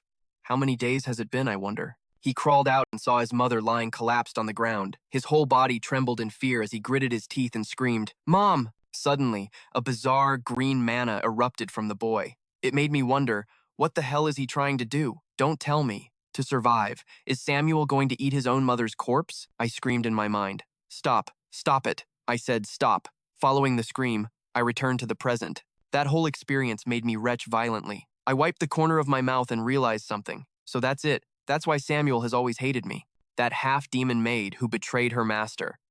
And the humans who drove him to madness from hunger, forcing him to eat his own mother's corpse. In the end, who is evil and who is good? Looking at the pendant around my neck, I thought, did it want to show me this? The line I drew between good and evil. Maybe it isn't the truth. But wait, I need to calm down. Right now, I have to focus on pushing back Leon Terius. Knowing a secret or weakness from an opponent's past would be very effective to use, but that's all it is. For now, the main goal has to come first. This pendant has slowed me down quite a bit. Terius might have already arrived. I looked at the screen in front of me. Samuel was still fighting Sylvia. I thought with a sigh, he's still fighting Sylvia? In that past, several days had clearly passed, but in reality, it's only been a few minutes. What a relief. But the connection was suddenly interrupted again, making me yell in anger. The connection's lost again. Samuel's power is going so wild that his magic has become unstable. We need to hurry. Carius is about to run into those kids. Over here, the war between humans and demons is still raging. Samuel was in a frenzy, roaring as he relentlessly attacked the students. They couldn't fight back, only scream in agony. One of them charged forward, yelling, "You wretched maggot!" The moment the words left his mouth, Fran swiftly sent him to the next life. Then she yelled to the others, "Everyone, form a defensive perimeter around Samuel." Receiving the order, they immediately moved in, creating a human shield in front of him. This greatly amused Samuel, who praised them. "Not bad." Fran replied confidently, "Of course. Now hurry up and use that powerful magic of yours." Without hesitation, Samuel raised his hand high and shouted, "I'll blow you all away!" The magic orb in his hand transformed into a furious gale, sweeping away all the humans in its path. Watching this, Sylvia gritted her teeth and screamed, "What a monster! I can't take any more of this." She turned and yelled to the students, "Everyone, use your retreat scrolls! Fall back now!" Without a moment's hesitation, they took out their magic scrolls and tore them in two. They were instantly teleported away, leaving Samuel staring after them in complete astonishment. But Sylvia hadn't teleported yet. Seizing the opportunity, Samuel lunged forward, shouting, "No one gets away!" A magical arm shot out and seized Sylvia, making her cry out in pain. Samuel commanded his demons, "Devour her." But just as the monsters were about to devour Sylvia, they were instantly frozen solid. Samuel was completely stunned, frozen solid in an instant. Was it that instructor? Did I fail? Space suddenly distorted, and a figure emerged, shrouded in a chilling aura. Terius appeared. He walked closer and said nonchalantly, "I smelled blood, so I rushed over. But what is all this? Who are you guys?" Sensing the power radiating from this monster, both Samuel and Fran eyed him with extreme caution. Immediately after, he stomped his foot hard on the ground, preparing to attack again. Seeing this, Samuel warned the others, "Everyone, be careful." The words had barely left his mouth when the man attacked. With a single, decisive swing of his hammer towards Samuel's group, he easily struck down one of their comrades from behind. He stared blankly at his fallen comrade. The girl beside him let out a choked cry as she witnessed the scene. Faced with this overwhelming power, Fran stepped forward and asked, "What the hell is that guy?" Samuel didn't answer immediately, his focus absolute as he gritted his teeth and swore, "Damn it." After that attack, Terius walked over to Sylvia, who was kneeling on the ground. He approached her, offering a hand, and asked, "Can you get up?" After a moment, she composed herself, slowly getting to her feet. "I can stand on my own," she replied. Despite the strength in her voice, a sudden, sharp pain shot through her body, causing her to grit her teeth and let out a soft cry. He asked, "What's the situation here?" Looking at the bodies before them, she answered, "A total of 8 are dead. The rest of the students, injured or otherwise, have returned to the Royal Academy." As she spoke, her body trembled with suppressed rage. Terius placed a hand on her head, gently patting it. "You've done enough," he said softly. "I'll handle the rest. You go on back." With that, he shouldered his weapon and turned to leave, but she immediately shook her head, refusing. "No, I'm staying too. I might just be a burden, but even so, I'll fight by your side." Faced with her determination, Terius just let out a hearty laugh. "Haha, all right, now that's my woman!" His comment made her stammer, Well, about that." Before she could finish, 3 of the nobles tightened their grip on their weapons and charged straight for Terius, screaming, "You maniacs, let's get in there and die together." Seeing their sudden charge, Samuel yelled, "No, everyone get back!" But it was already too late. The moment they reached him, Terius casually swung his hammer, effortlessly sending them flying. He then casually slammed it into the ground once more. He created countless ice spikes, which instantly formed a trap of thorns behind them. As the demons landed, they were immediately impaled on the spikes. They cried out in agony. He turned back and urged the others, "Run, now, go!" Then, he braced himself as endless streams of blue mana erupted from his body, forming countless bizarre monsters that charged straight at their opponent. Watching the attack, Terius let out a quiet oh of excitement. Samuel kept urging Fran, "Get the students out of here, quickly. Find that guy and keep running until the gate opens." She asked worriedly from behind him, "What about you? Are you going to hold that monster off by yourself?" He replied, "If we stay, we'll all die. This is the best option we have right now." I'll find a way to catch up. With the decision made, she turned to the others. While Samuel buys us time, we all retreat. Carry the wounded first. Seeing him facing the enemy alone, Luna called out his name in worry. Hearing her, he urged, Luna, you have to go too. Take care of the injured for me. She understood his intentions, turned, and left, thinking to herself, Samuel, you better make it back. Facing Samuel's attack, Terius gave a cold snort before unleashing a volley of hammer swings directly into the assault. With just a few simple blows, he effortlessly shattered Samuel's attack, leaving him staring in utter disbelief. When the dust settled, two figures stood before him, completely unscathed. The man stepped forward, his voice dripping with sarcasm. How disappointing. To think I had trouble with trash like this. He glanced around and, seeing only Samuel was left, wondered aloud. What gives? Did they all disappear? Sylvia added from beside him. It seems there's another entrance we don't know about. They just suddenly appeared in that area. He slammed both hands on the ground, creating poison traps that shot straight toward his opponent.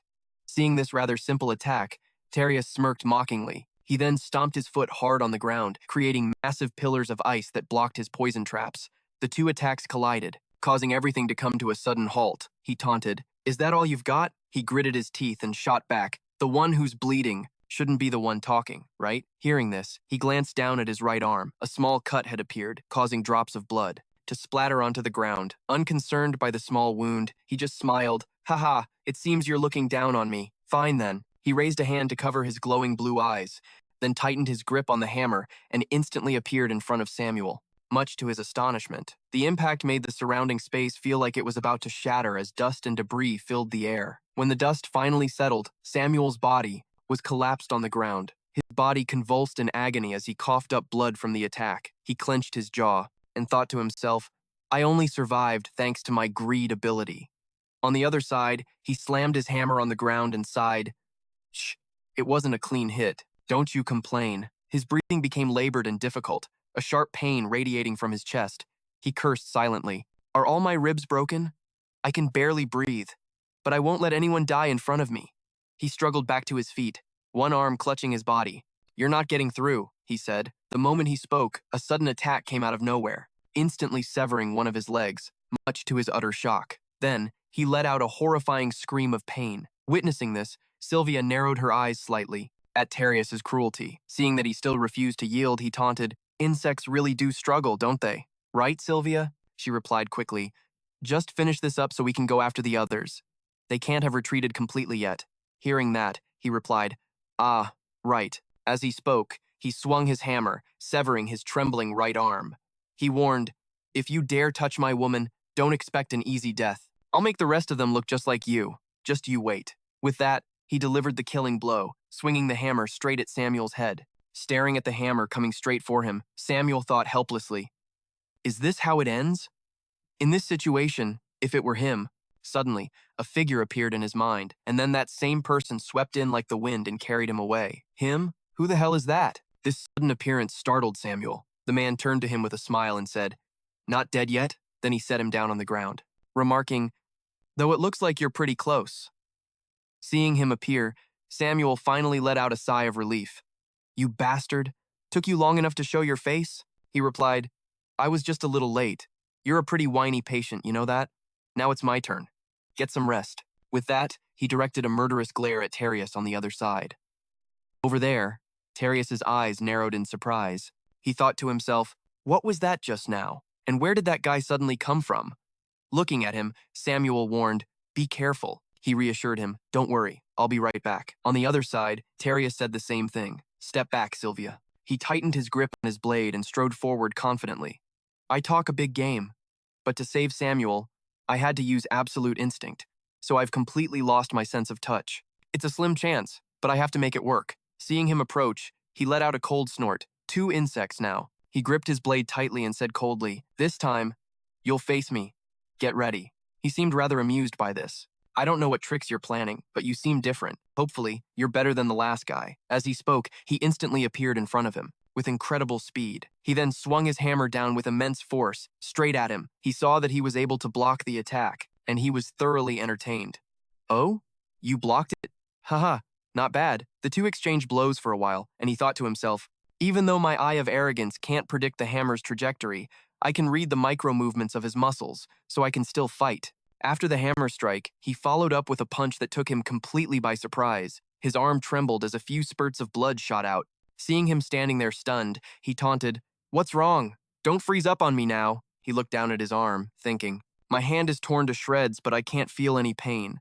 In fact, this is even better." He then used his transposition technique, targeting the hammer in his opponent's hand. Instantly, he teleported to the hammer's location, taking his opponent completely by surprise. He launched a direct thrust, leaving him no choice but to raise his arm to defend. He smiled inwardly. Got him. He used his dark blade technique. Just as he was about to attack again, the hammer returned, slamming right into his body.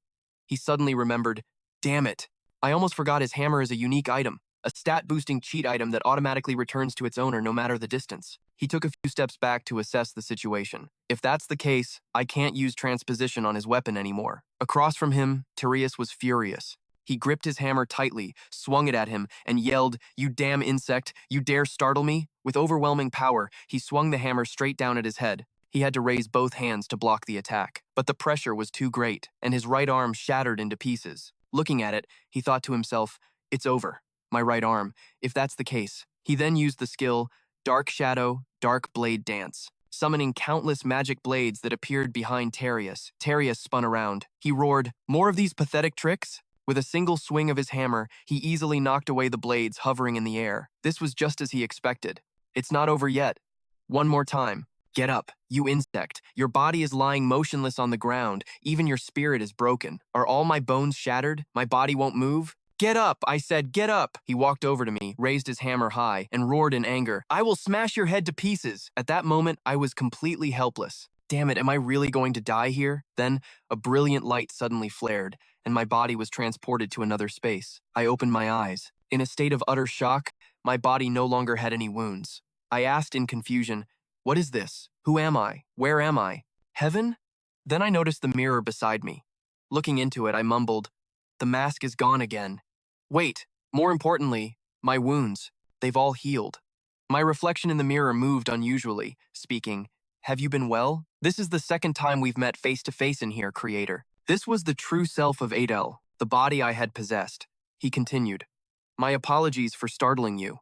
The situation seemed urgent, so I brought you into this space." I replied, "This is nothing to be happy about. I'm sure you saw the pathetic state I was in, didn't you?"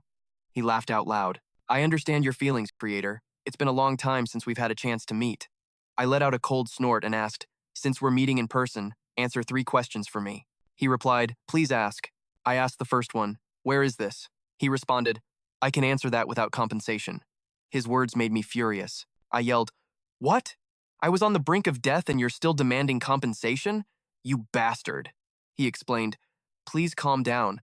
There is some information I can give, and some I cannot. I also have to pay a price every time I provide information. The answer is, this is a space formed from chaos, a place where anything can exist, and also not exist." Hearing these rather confusing words, I thought to myself, he's speaking in riddles again. I continued with my questions. "My second question is, what is chaos?" He replied, "I know what that power is, but the Creator must comprehend it for himself, unless, of course, you pay the price." I asked, "And what is the price?" He answered, "At the very least, bring all the holy relics from the human and demon worlds here, and I will explain." Thinking about such an impossible price made me blurt out, "Isn't that just a roundabout way of saying you won't answer?" He continued, "Ah, it's a pity if you see it that way." I asked again, "So, am I still alive?" He replied, "You are still alive, but if you do nothing, you will die immediately."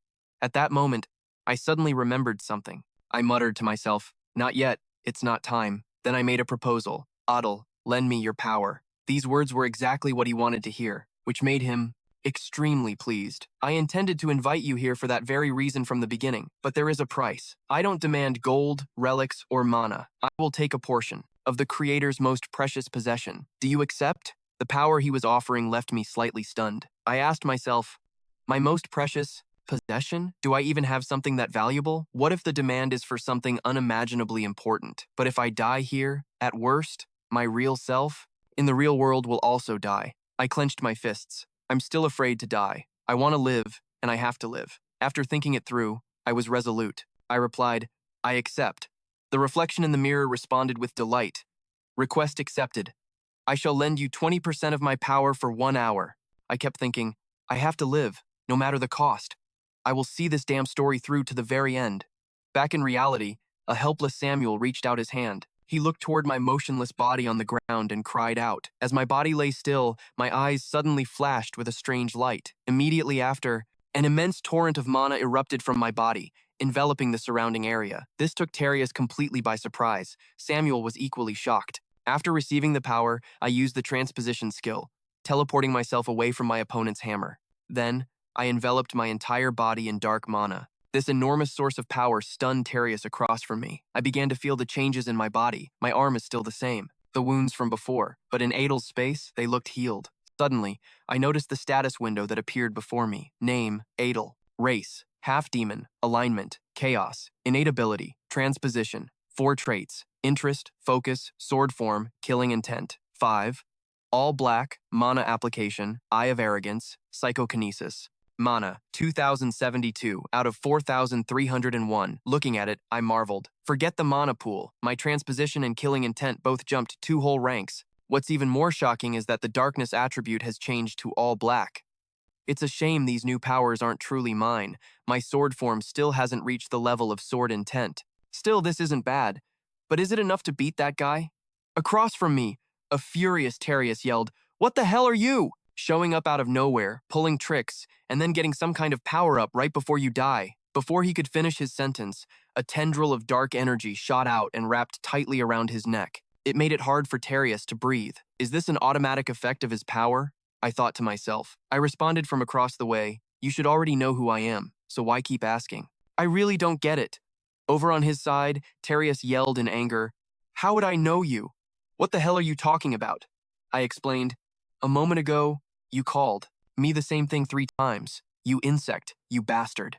Hearing this, Terius finally understood. "Oh, so that's it? Is that it? Fine, then I'll just have to stomp you to death all over again." As soon as the words left his mouth, he tightened his grip on the hammer in his hands and swung it toward Adel. Immediately after, he brought it crashing down with immense force. The ground shattered into fragments. But with this new power, I quickly moved to another spot to dodge the recent attack. Looks like he's getting serious. For real, the real battle starts now, he spoke confidently. You think you're the only one who can get serious? Want to see what I've got? I saw the technique he was preparing to use and exclaimed, "An ice storm?" Instantly, from his hammer, countless torrents of wind began to form, creating a storm. It was massive. Not to be outdone, I used the Black Blade dance skill. Countless blades immediately shot forward, striking directly into the storm. But the result wasn't great. I used my psychokinesis skill as well. I have to find a way to weaken its power. After finding an opening, I felt a surge of joy. I did it! This was beyond Terius's expectations, causing him to let out a curious "oh," because by then, he had already appeared behind my back without me realizing. He spoke with amusement. Well then, goodbye. As soon as the words were spoken, a devastating blow slammed down right where I was standing. But he quickly used a swap technique to change positions, followed by a series of other swaps to find an opening. So you just keep jumping around. He gritted his teeth and spat. You're really scurrying around like a cockroach, Adel retorted sarcastically. Your attacks are so slow. I have no reason to just stand here and take them. And blame yourself 100 times for being so pathetic. Outwardly, he was cocky, but inside, Adel thought, I can talk big, but I'm getting really anxious. It looks simple, but there's no opening. Just one chance. Just one is all I need. In the distance, Samuel suddenly shouted his name. He shouted encouragement. Don't you lose, Adel! You can't lose to that human scum! Seeing that he was still alive, Terius turned in shock. What? You're still not dead? From the sidelines, Sylvia screamed. What? Scum? How dare you demons call us scum? Do you have any right to talk? You're the ones who've been killing us for no reason, both during the war and now, Samuel retorted. Nonsense. Starting the war, slaughtering demons. Wasn't it you humans who started it all? Sylvia immediately shot back. Haha, now you're trying to distort the truth about what you did? In the high territory, there are still perfect records of everything you bastards did. Seeing things were starting to go off script, Terius turned to the girl and called her name. Sylvia, Samuel exclaimed in anger. You're shameless to the very end. My clan has never once set foot in the human world, yet you people slaughtered my entire family. Just why in the hell did you do it? Adel chimed in. Wasn't it for your own benefit? To put it bluntly, because it was profitable. His words left Sylvia completely bewildered. What? Profitable? Adel said mockingly. Am I wrong? She turned to him, shouting in anger. What are you talking about? Spit it out! You think we started a war for profit? We suffered immense losses in that war too. But from a human's perspective, the demon world is a treasure trove filled with gold and magic potions. And with power that far surpasses our own, how could we just leave you alone? Especially the 6 great families which this guy belongs to. With that, Adel asked him directly. So I'll ask you directly, Sir Leon Terius. Terius put a hand to his head in exasperation, exclaiming, Sylvia, why are you spouting all this useless nonsense? The girl stammered in response. That was... they. Before she could finish, Adele cut in. Seems there are some things we're not aware of, aren't there? After sizing up the situation, the girl yelled, Terius, enough listening to them! Kill them now! But the moment she finished speaking, he swung his axe and ended her life in a single strike. Before the stunned eyes of the other two, he spoke in a rage. His mood completely shot to hell. Seriously, you two. I'm going to have to tear you to shreds to feel any better. With that, he turned a crazed glare on Adel, who was momentarily startled by this display of power. The battle erupted once more. Terius unleashed a massive ice cyclone, hurtling straight towards Samuel. Adel watched in astonishment as his teammate fought on even ground with that monster. Samuel thought to himself, if only I wasn't so badly hurt. Meanwhile, Adel, who was facing Terius head-on, intentionally provoked him. Adel yelled taunts, saying that Terius had just killed his own lover and was now taking his anger out on them. Terius swung his giant axe, creating a sweeping wave of energy. It easily crushed Adel's dark magic orbs. Adel was taken aback by Terius's power and speed. His entire body suddenly vanished, leaving only a faint streak of light behind. Terius instantly lunged at Adel. The blue aura from his axe clashed sharply with the dark magic surrounding Adel. Adel activated his level 4 position swap skill. He designated a target, a brilliant flash of light heralding the coming attack. Instantly, he appeared above Terius's head and unleashed a lightning kick with all his might. But Adel's kick was instantly countered by a reverse kick from Terius. Adel was stunned. He couldn't believe Terius had reacted in time and nullified his position swap skill.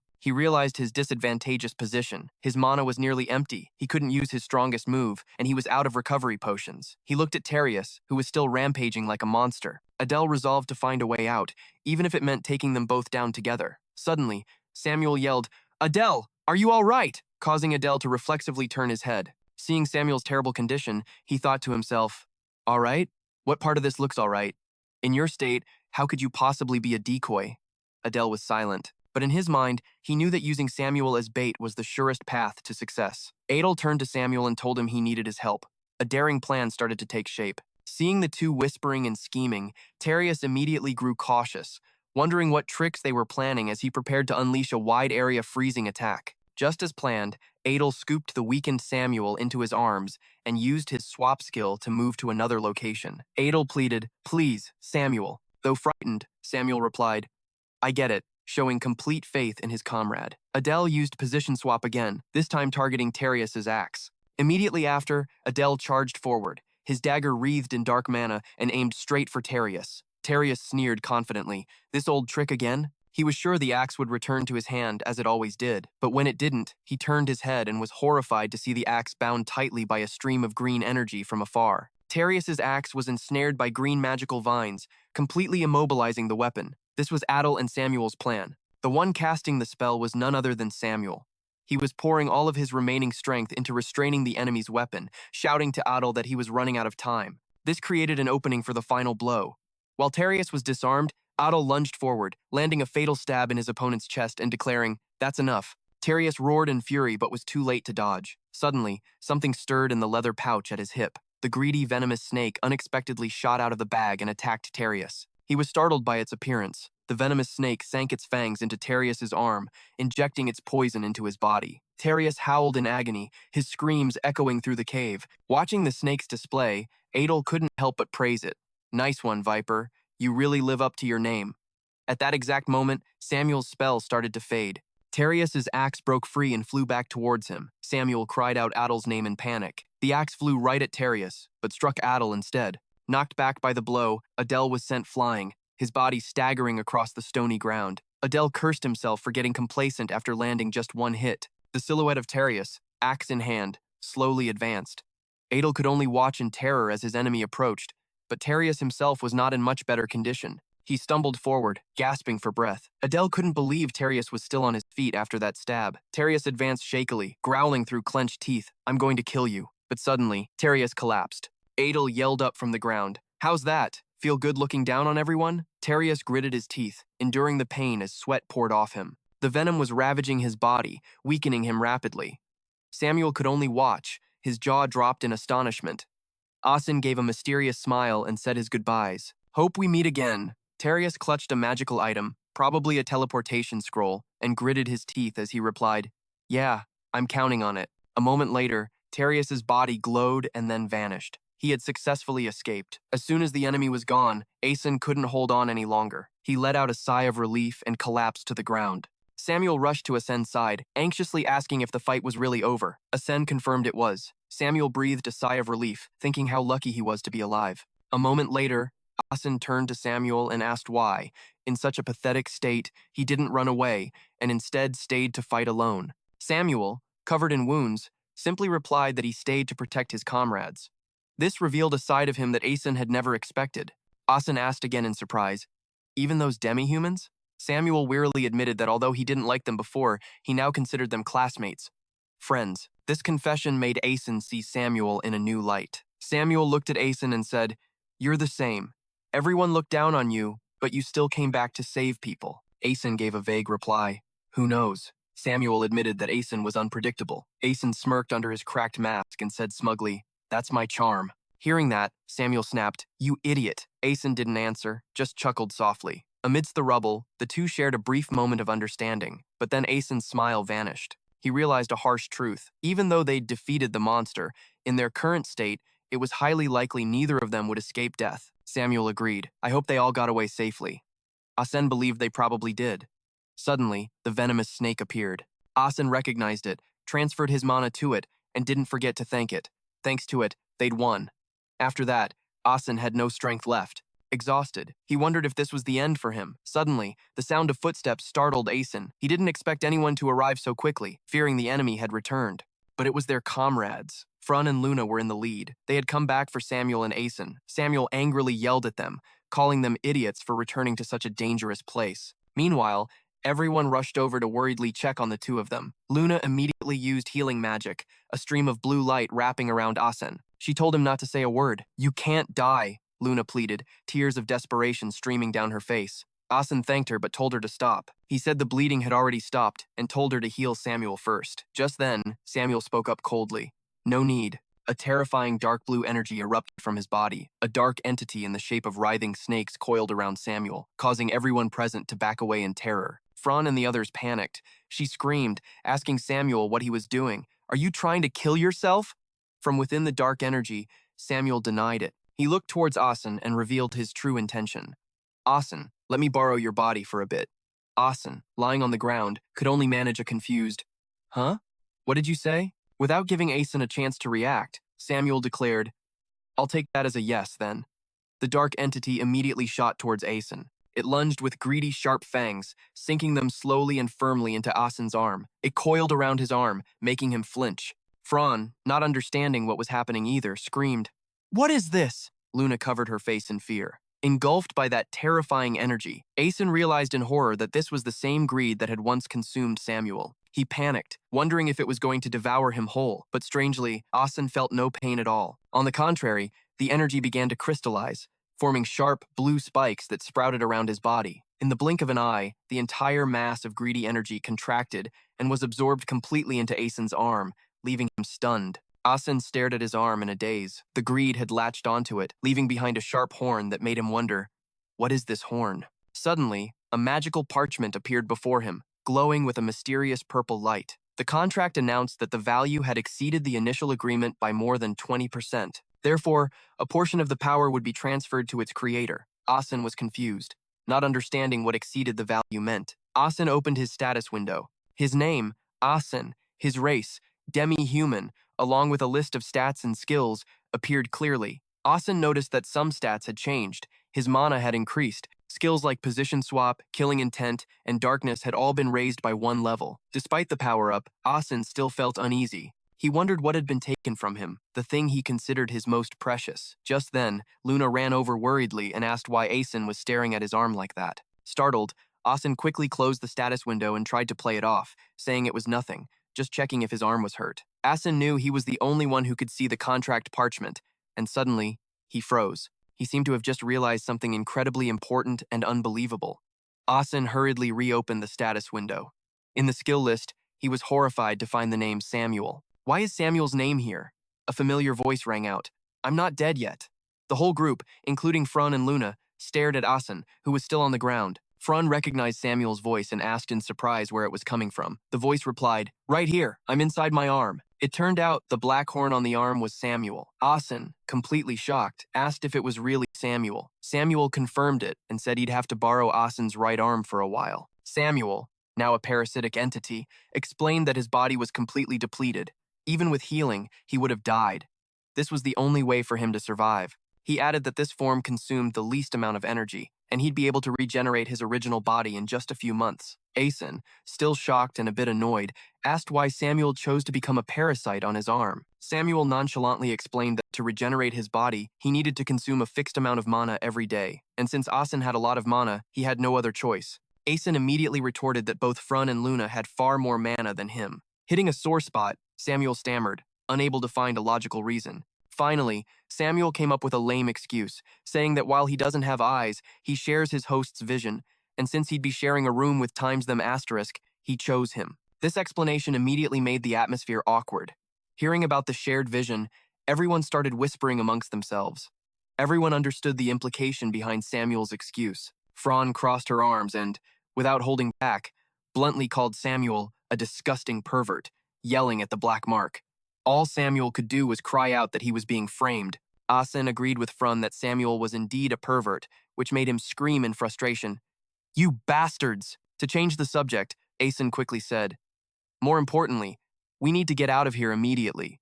The Royal Academy is about to send reinforcements that could help them hold out for about a day. Fran immediately agreed and got ready to leave, but Samuel stopped him. Wait a minute. Samuel made a gruesome suggestion, saying that eating the corpses would help him recover faster. Luna was horrified. She asked about the fallen students, wanting to at least bury them. Nearby, he coldly dismissed it, saying there was no time. Luna then suggested that Samuel at least carry their bodies. Samuel transformed into his grotesque parasitic form and replied, cruelly, I can eat them, but there's no way to carry them. The answer left Fran and Luna speechless. Luna bowed her head, completely devastated and disappointed. She grieved painfully for her fallen comrades. Despite her heartbreak, Luna understood they had no other choice. She accepted the grim reality and agreed to leave, the dead behind. Fran turned to Adel, who was still on the ground, and asked if he could get up. At that moment, Ryu, another teammate, spoke up, offering to help Adel since he was the one who was least injured. Fran was surprised, but agreed. Ryu helped Adel up and awkwardly admitted that he had treated Adel and Luna unfairly in the past. Adel thanked him, saying, Ryu, you must have been struggling back at the cafeteria then, huh? Ryu quickly replied, no, you and Luna are the ones I should be thanking. Ryu admitted that he had misjudged them. He now realized that both of them could have been victims. Adel was glad that Ryu was thinking that way. Seeing Ryu's change, Adel was surprised that he was so willing to help. Just then, Samuel seemed to notice something. Suddenly, a beep echoed, and a familiar bird shot towards Adel. Adel was overjoyed to see it was his spirit beast. He sighed in relief to see it was safe and sound. Adel smiled and praised it. You're great at hiding. Samuel also exclaimed in surprise, nice hiding spot. After Ryu helped Adel to his feet and everyone had gathered, Adel told Fran they were ready to go. Fran nodded. Once they were all in agreement, the group hastily left the ruined battlefield, running toward shelter before the Academy's reinforcements could arrive.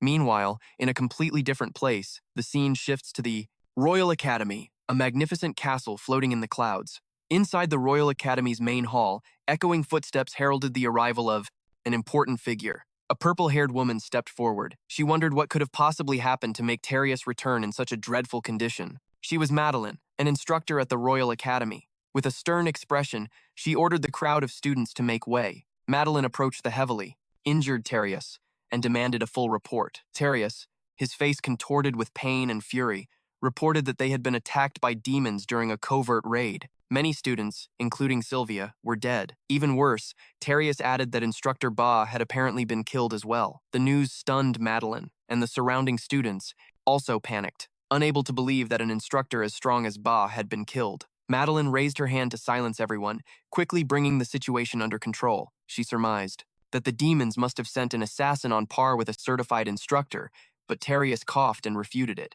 He said there were only two enemies, at the instructor level, and one, while very strong, was still weaker than him. Strangely, Terius remained confident that other instructors didn't need to get involved, he just needed to summon his teammates. Suddenly, a blast of dark energy erupted from Terius's body, throwing back a student who was trying to heal him. The healing magic was completely useless against the dark energy. Terius screamed for help in desperation. The frightening dark energy began to eat away at his arm, grotesquely deforming it. Terius roared in unbearable agony as the dark energy covered his whole body, threatening to rip him apart. His arm was completely devoured by the energy and torn from his body. Everyone, including Madeline, watched in horror as Terius was tormented by the curse. Despite the agony, Terius gritted his teeth, his eyes glowing with a hateful blue light. He cursed the damned insect that had caused this. In a furious rage, Terius smashed his fist into the floor, creating an icy explosion, and swore he would kill his assailant with his own hands. Even in his condition, Terius begged Madeline, "Instructor, one arm is enough, just let me out of here." But Madeline remained silent, her face determined. Madeline ordered for Terius to be taken to the infirmary at once, and then she gave a final order: summon 9 Hamill and his teammates. A young man with blonde hair and sharp eyes appeared, signaling an impending battle. The scene shifts to the Magic Academy, where an emergency meeting is about to begin. Madeline is seated and waiting when a group of elite students walks in. Their leader, 9 Hamill, asks, "Professor, did you call for us?" Instructor Madeline confirmed their arrival. She brought up Terius's teammates. This was the Student Council, a group comprised of the Academy's brightest talents, those who would one day lead the Empire. And at its head was 9 Hamill, son of the Sword Saintess and future heir to the House of Ni. A female member named Cecila tilted her head. "Huh? Aren't the instructors busy? Why are you calling us?" She quickly grasped the gravity of the situation and told her teammates to try and find out what was happening. Instructor Madeline thanked the Student Council for their cooperative attitude. 9 cut straight to the chase, asking about the condition of Terius and the other students. Madeline confirmed the situation was terrible and that it was likely their spy had betrayed them. She added that the enemy might attack Dormitory 53 and that allocating forces would be difficult. 9. Hamill was taken aback by the news, thinking to himself, "So she's not just an ordinary leader after all." Madeline continued, stressing that they could not leave Dormitory 53 undefended since they didn't know what the enemy was planning. 9 summed it up. "So you want us to help?" Madeline confirmed it and asked if they would be able to.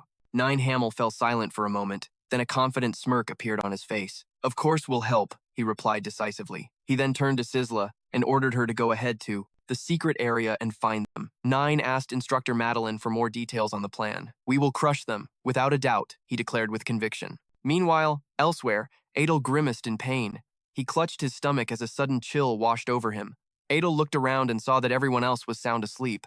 The group had safely reached Ba's secret laboratory, but he was still worried about whether they could escape from there. He knew the academy instructors were busy defending the dormitories, so the enemy would definitely take this chance to act, and that enemy was none other than the Student Council, the same people who had driven Adel into a corner to begin with. Adel was perfectly aware of the danger he was in. The strength of this body was gone, and even Samuel was weakening. If they confronted the Student Council now, there was a high probability they would be utterly destroyed. Lost in thought, Adel was startled when Samuel, the parasite inside him, spoke up. "What's on your mind?" Adel sighed and replied that he was worried about whether they would escape tomorrow, but he was leaving it up to fate.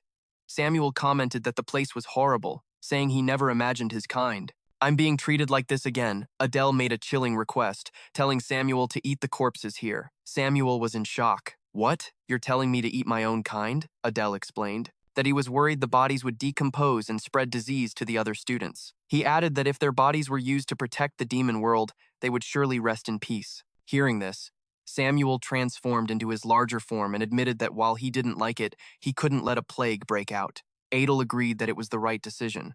Adel thought to himself, maybe facing death together has helped us understand each other better. A while later, only white skeletons were left. Samuel announced that he had finished eating. Adel thanked him for the effort. Samuel said he was exhausted and needed to sleep, telling Adel to channel some mana into the flame to wake him when needed. After that horrifying task, Adel thought he should get some sleep, but immediately realized there was no way he could sleep after what had just happened. Just then, a soft voice called his name. Adel was startled. The person calling was Luna. She asked with concern, "Are you okay? You don't look well." Adel felt a bit awkward as Luna got closer, thinking, "That's too close," but still replied that he was fine. Luna noticed he was sweating a lot, took out her handkerchief to wipe his brow and said, "If you're not feeling well, you have to tell me." she added shyly. I mean, we're friends, after all. Adel was silent, seemingly contemplating Luna's words and actions. He understood her feelings all too well, but he couldn't return them. Suddenly, Luna collapsed next to Adel. She couldn't hold back her emotions anymore, bursting into tears as she confessed in fear. I'm so scared. Adel asked gently, Are you afraid of humans? Luna just shook her head, burying her face against him. He continued, Or are you afraid of that guy who looks like a monster? Then asked bluntly, Don't tell me you're afraid of me. Luna quickly denied it. Never. Adel told her to keep her voice down so she wouldn't. Wake everyone up. The two of them were lying on the floor among the sleeping students. Adele asked again, What are you really afraid of? Luna whispered in reply. The thing I'm afraid of is death. Adel chuckled, softly. Everyone's afraid of death. Luna said that of course she was afraid of dying, but what was more terrifying was the moment she saw Adele bleeding and falling to the ground. She admitted her greatest fear was losing the people close to her. The thought of losing someone she cared about was horrifying. Adel listened silently as Luna continued. I tried my best. Luna said through her sobs, I don't want anyone to die. I want to save everyone, but I can't. She asked in despair, What am I supposed to do now? She believed Adel was smart, that he would surely know the answer. But Adel's answer was cruel. He said that from now on, many more of their friends would die, and that maybe tomorrow it would be Fran's turn. Luna was stunned by his words. He asked if she planned to cry every single time, and advised that sometimes you have to learn to live with your regrets. Luna was taken aback. Live with my regrets? Adel explained that it wasn't about not feeling guilty when you can't save someone, but about using that guilt as motivation to become stronger.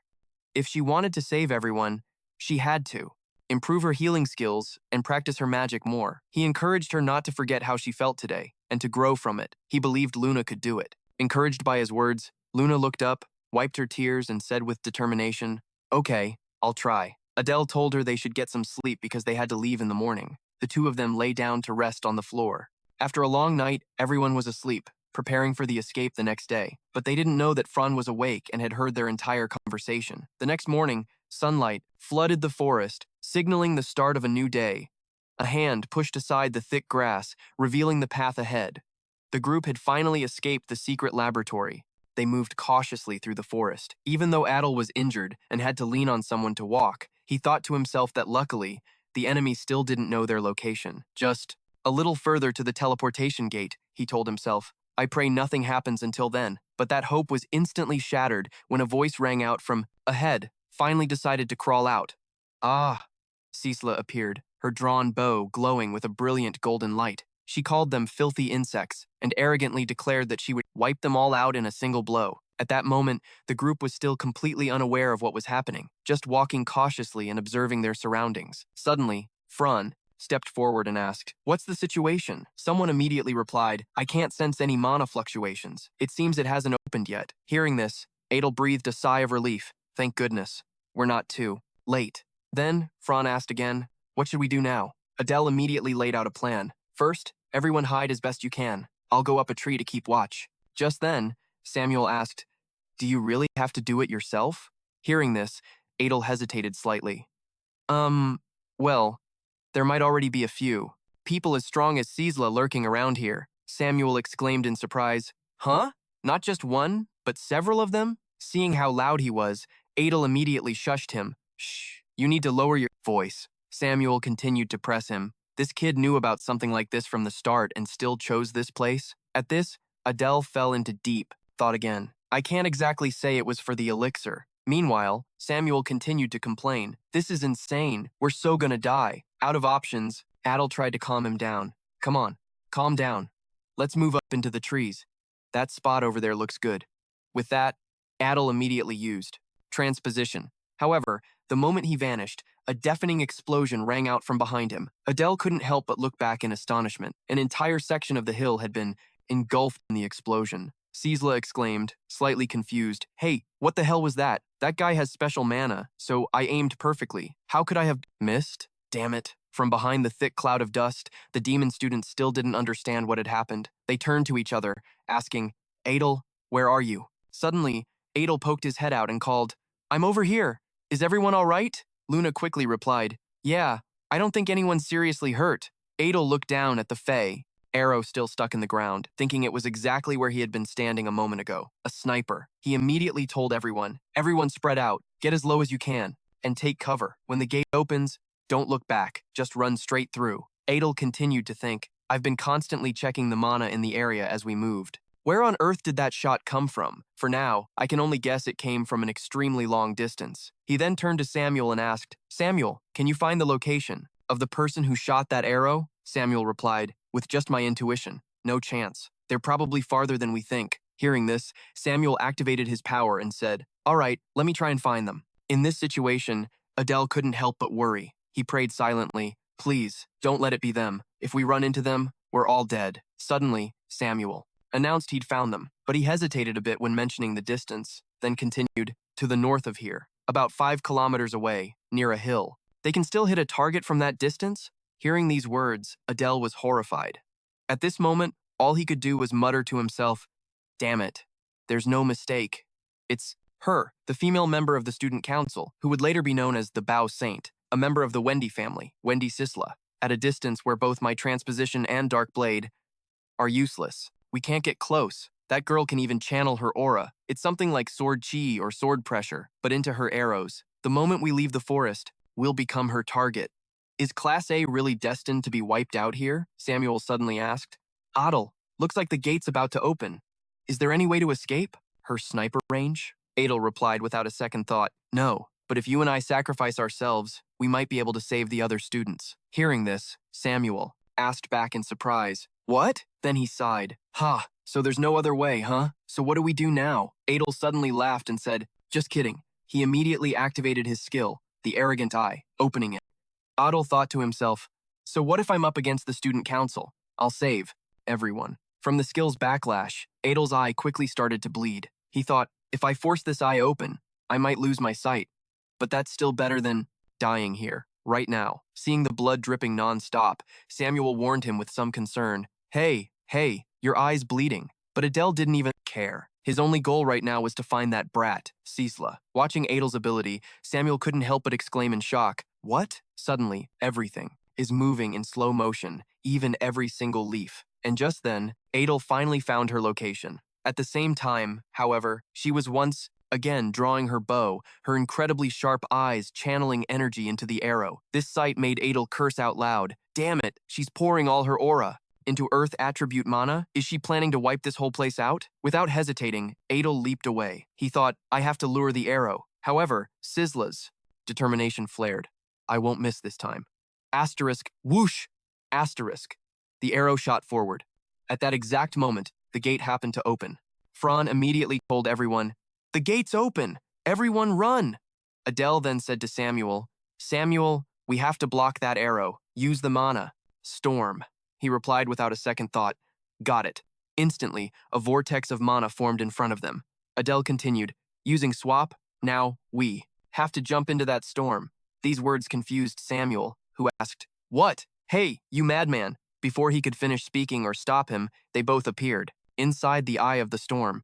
Quickly, Adel used darkness to merge his mana source with Samuel's ability. Seeing the vortex slowly turn a deep violet, he thought to himself, all right. The sight before him left Samuel speechless. My storm, it's turning black? That's so cool. Instantly, the two energy sources collided. Adel immediately warned, it's coming. However, it seemed the storm was gradually being overwhelmed by Sisla's ridiculously powerful ballistic arrow. Samuel could only brace himself and wonder, what the hell is this power? As she ran, Luna looked back anxiously.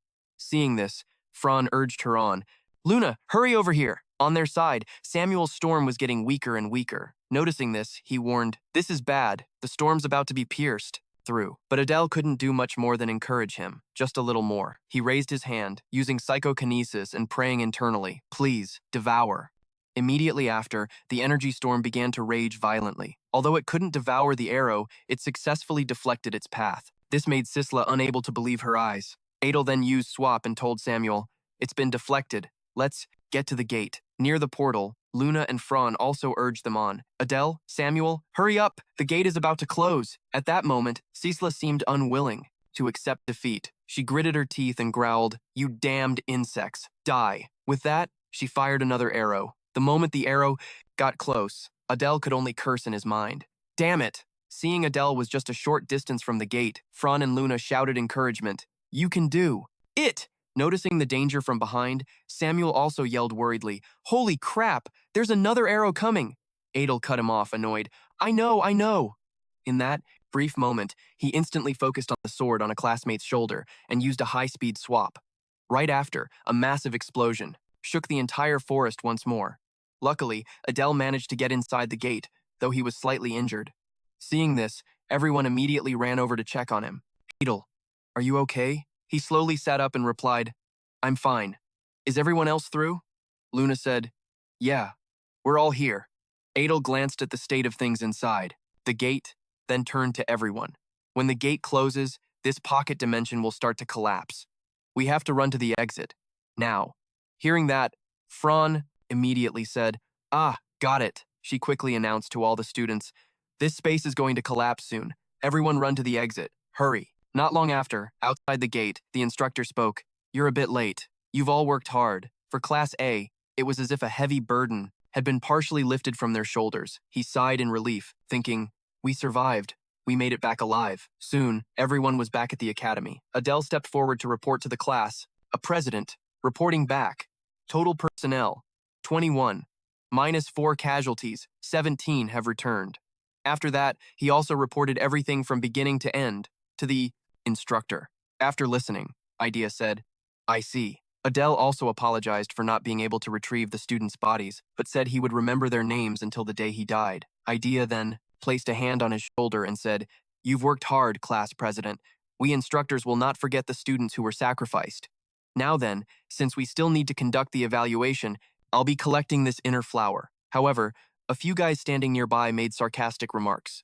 Can't really praise them for that. Seriously, the class led by a half-demon has so many deaths. Hearing this, Adel could only think angrily to himself, those bastards. If you guys had gone, your entire group would have been wiped out. Just then, Renee approached and called out. Diana next to her remarked, Oh, you're not dead? Seeing Renee arrive, he immediately fell into his role as a humble servant. My lady, you are safe. She replied, Yes, I'm fine. What about you, Adel? Are you badly injured? He quickly waved his hand. It's not fatal, so I'm okay. However, Renee dismissed it, saying, I can tell you're seriously hurt just by looking. Come, I'll take you to the infirmary. Suddenly, Renee noticed Luna behind Adel. Luna, feeling Renee staring at her, got a little flustered. She raised her hand shyly and said, hello? In response, Renee's entire body was instantly filled with killing intent. Her expression darkened, startling Luna into exclaiming, Hey, what's with that? She quickly hid behind Adel and said, Why is she looking at me so scarily? Seeing this, Renee immediately declared, Adel is mine. Get away from him. This statement confused Luna even more. Who just managed an A? She gently tugged on Adel's sleeve, her voice timid. Wait, what do you mean, milady? This action completely enraged Renee. She drew her sword, about to deal with the girl in front of her, but the person next to her frantically tried to stop her. Hold on, why are you suddenly drawing your sword? Milady, I think there's been a misunderstanding. He was just helping me walk for a moment. First, please calm down, milady. This whole scene made Diana, who was standing nearby, burst out laughing. Renee then reluctantly sheathed her sword, allowing the other person to finally let out a sigh of relief. She turned away, telling him to get treated well and that she'd see him later. Adel immediately agreed. Yes, I'll come see you later. Only when Renee was out of sight did Luna finally relax and sigh. Good grief, she's even scarier than those humans. Adel quickly agreed. I know, right? She's got such a fiery temper. Just then, a voice made an announcement. Everyone, your attention please. The principal has a few words. Up above, Principal Lucia declared in a clear voice. During this exam, you all must have gone through a great deal. Thinking of the comrades who lost their lives during the exam, everyone is surely heartbroken, but it is still too soon to shed tears. Only after we have annihilated the enemy will it be time to cry. Bury your comrades in your hearts and let that rage fuel you, and become even stronger. These hardships will make you tougher. Finally, you've all worked hard. Return to your dorms and get some rest. After hearing this, Samuel spoke up. Looking at the other classes, they barely have any losses. Does that mean our class is that weak? Adele immediately replied, No, that's not it. It's true our casualties were high, but objectively speaking, we're still stronger than Gur's and Iron's classes. A little surprised, Samuel asked. Really? Adel confirmed. On that point, I feel really bad. If I had chosen a different area, the losses would have been much smaller. He sighed, consoling him. Hey, what's done is done. If I had been stronger, none of the students would have had to die. Suddenly, a voice called out from behind. Hey, Class A's rep. Bantan approached and said, "It's been a week, hasn't it? Judging by your appearance, you must have been seriously injured, huh?" Adel was a little surprised, but he still greeted him politely, Sir Bantan. Then he added, "My target was too strong, so I had a bit of a tough time. But you, Sir Bantan, look as healthy as ever." He replied, "Yeah, he was pretty strong. But since he was just an old geezer, he got tired and collapsed after a few swings of his sword." This made Adel a bit suspicious. He thought to himself, "As far as I know, Bantan's target was the famous mercenary king from the Great Human Demon War. A master like that just got tired and collapsed on his own?" At this point, Bantan continued, "Anyway, the one who did this to you must be pretty formidable. It makes me curious to know who he is," Adel said. "He wasn't an easy opponent. Luckily, fortune was on my side." Bantan then turned away and said, "So modest. Luck is a part of your strength, you know. In that case, make sure you heal up properly. And get some rest. That's the only way you'll have the strength to fight me next time." Hearing this, Adel immediately felt an itch to fight. Samuel, confused, grumbled, "What the hell is wrong with that guy? Why is he so obsessed with fighting you?" He immediately chimed in, "I know, right? He may not look it, but Sir Bantan is a true master. He's probably strong enough to fight on par with that ice demon I faced." Samuel was extremely surprised by this information and asked, "He's that strong? So, he's even stronger than you were when your power was amplified?" Adel confirmed doubtfully. "Probably," he thought to himself. Right now, among all the students, probably only Bantan and Diana could fight the student council. Renee and Samuel might be able to in a few years. Just then, Fran walked over and asked, "You two haven't left yet?" Adel replied, "You're still here too, Fran." Hearing this, she immediately reverted to her usual demeanor and said, "A true leader looks after the students in their class until the very end, of course." Hearing this, Samuel said irritably, "There she goes again. Can you shut that mouth of yours? Every time you open it, I get a headache." Before he could finish, Fran grabbed him and yelled, "What did you say, you little snot-nosed brat?" Caught off guard, Samuel screamed, "Hey, what do you think you're doing?" And just like that, the two of them started trading blows. Of course, Adel got caught in the crossfire and took a few hits too. Luna, standing nearby, quickly intervened. "Adel still needs to get treatment. Quickly, what are you two doing?" Hearing this, Fran reluctantly let it go. "Oh, right." Not long after, as Adel was walking down the hallway, he said, "Thanks, Luna. Because of me, you haven't gotten any rest at all." She immediately brushed it off, replying, "Not at all. If only I were a little better at controlling my healing abilities. Since I couldn't, I'm the one who feels bad." Adel comforted her. "Having that kind of mindset is great, but don't blame yourself. Just keep moving forward." Hearing that, Luna replied, "Yeah, next time, I'll definitely heal your wounds completely." Adel, we're at the infirmary. Looking at the door in front of them, Adel was a little surprised and remarked, "What's with this huge door?" With that, he opened the door and stepped inside. Pardon the intrusion. Upon seeing the two of them, an instructor turned around, her eyes wide with surprise, and then asked inquisitively, "What's this? Two half-demons have come here?" In the infirmary, the female doctor realized Adel's condition didn't look good, while he and Luna could only respond awkwardly. The doctor stepped closer, lifting Adel's chin to get a better look. Her expression was professional, but mixed with a hint of curiosity. She then asked Adel to lie on the bed. He obediently complied, still wondering why she was staring at him so intently. The doctor said nothing, simply placing her hand on his abdomen, which was tense and covered in wounds, to examine him. After the examination, she concluded that he needed surgery immediately and expressed surprise that he could still move with such a severe injury. Adel calmly accepted and entrusted himself to her. Hearing the word surgery, Luna, who was standing nearby, jumped in alarm. She anxiously asked if it was a major operation and if there would be any after effects. Seeing Luna's worried face, the doctor teased her, asking if he was her boyfriend. This made Luna blush and quickly wave her hands in denial. The doctor reassured them that the surgery would be over in about 3 hours. Hearing this, Adel told Luna to do as the doctor instructed. Luna had no choice but to say goodbye and wish Adel a successful surgery. As she turned to leave, the doctor put on her gloves with a mischievous look and prepared to administer the anesthesia. Adel closed his eyes, sinking into unconsciousness, while silently praying for the surgery to go smoothly. At the same time, in another location, the academy's instructors were gathering to begin the midterm evaluation for the first-year students. In the meeting room, Lucia expressed her anticipation, wanting to see who the strongest class representative was. She asked to see the footage from Inner. Aries confidently stated that the strongest could only be from his class or Class E. Beside him, someone, though annoyed, had to admit that it was true. Idea mentioned that the Class C representative is the daughter of the Demon King, a prominent figure. Aries agreed with this opinion, even during class. However, Ares still insisted that the best had to be Bantan. He even admitted that in terms of swordsmanship, Bantan was better than him, has probably surpassed even you. Robond, sitting opposite, added that while Bantan is weak in magic, physically he's a genius who will go down in history. Hearing the praise, Idea showed no fondness and said bluntly, "Ugh, I don't like him." This confused Ares because Bantan has a pretty good personality. Ares listed Bantan's good points: a clean appearance, excellent skills, high potential, and good academic performance. He retorted, "Isn't that a model student?" Idea just offered a sarcastic remark. Accused of exaggerating, Idea explained why she dislikes Bantan. She doesn't like his smile, combined with his wild, soulless-looking eyes. The debate continued, with Ares mocking her for choosing a class president with a cunning smile and squinty eyes. Idea smirked as if she'd been waiting for that question, picked up the lettered game pieces, and said that this exam would prove everything. A blue-haired instructor with small horns stood up, announcing that everything was ready, and they would begin watching the scheduled footage of Class E to see how their class president performs. Lucia said excitedly that this was the perfect time to see that kid's true power, and ordered it to begin. Immediately, a 3D image was projected, showing Bantan with blazing eyes, swinging a great sword in the middle of a burnt, ruined land. However, a sharp instructor noticed that the footage's perspective wasn't from Bantan. Another person explained that it seemed he had given the inner flower to another student to film.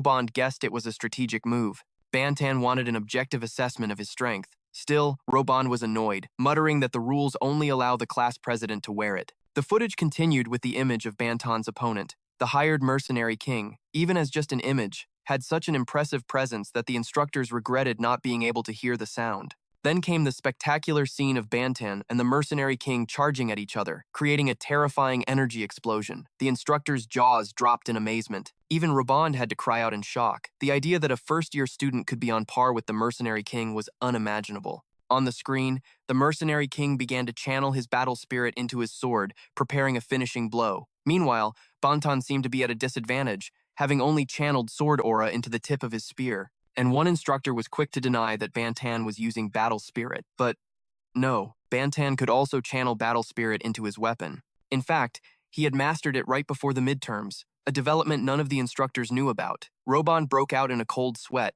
unable to believe his eyes. For a first-year student to reach such a level of battle spirit was impossible. Bantan's attack created a horrific explosion, completely engulfing the mercenary king in a sea of flames. Witnessing the overwhelming performance, Ares smirked with satisfaction and declared a perfect score. Robond was still stunned, thinking this was no longer at a student's level. Ares smugly boasted that besides combat instructors like himself, no one could defeat Bantan. Hearing this, Idea mocked him for being too proud of someone, who wasn't even in his class. The evaluation continued, and the footage switched to Class D, with the recording device being a small flower. The instructors began to comment. The class president of Class D is Iron. This area seems quite easy since the opponent is just a newly formed team of knights. The footage showed Iron fighting the knights. According to their assessment, his command ability is still weak, but not bad. The only disappointing thing is that Iron sleeps too much. Another instructor commented that it suits the child of the sloth. Ares, with an expectant look, announced that his class, Class C, was next. The footage switched to Renee, unleashing powerful slashes accompanied by dark energy. She's no pushover. She can already use sword aura freely. Idea commented that although she's inferior to Bantan, Renee's achievement is still very impressive. Robond agreed, assessing her at the level of a 4th circle mage.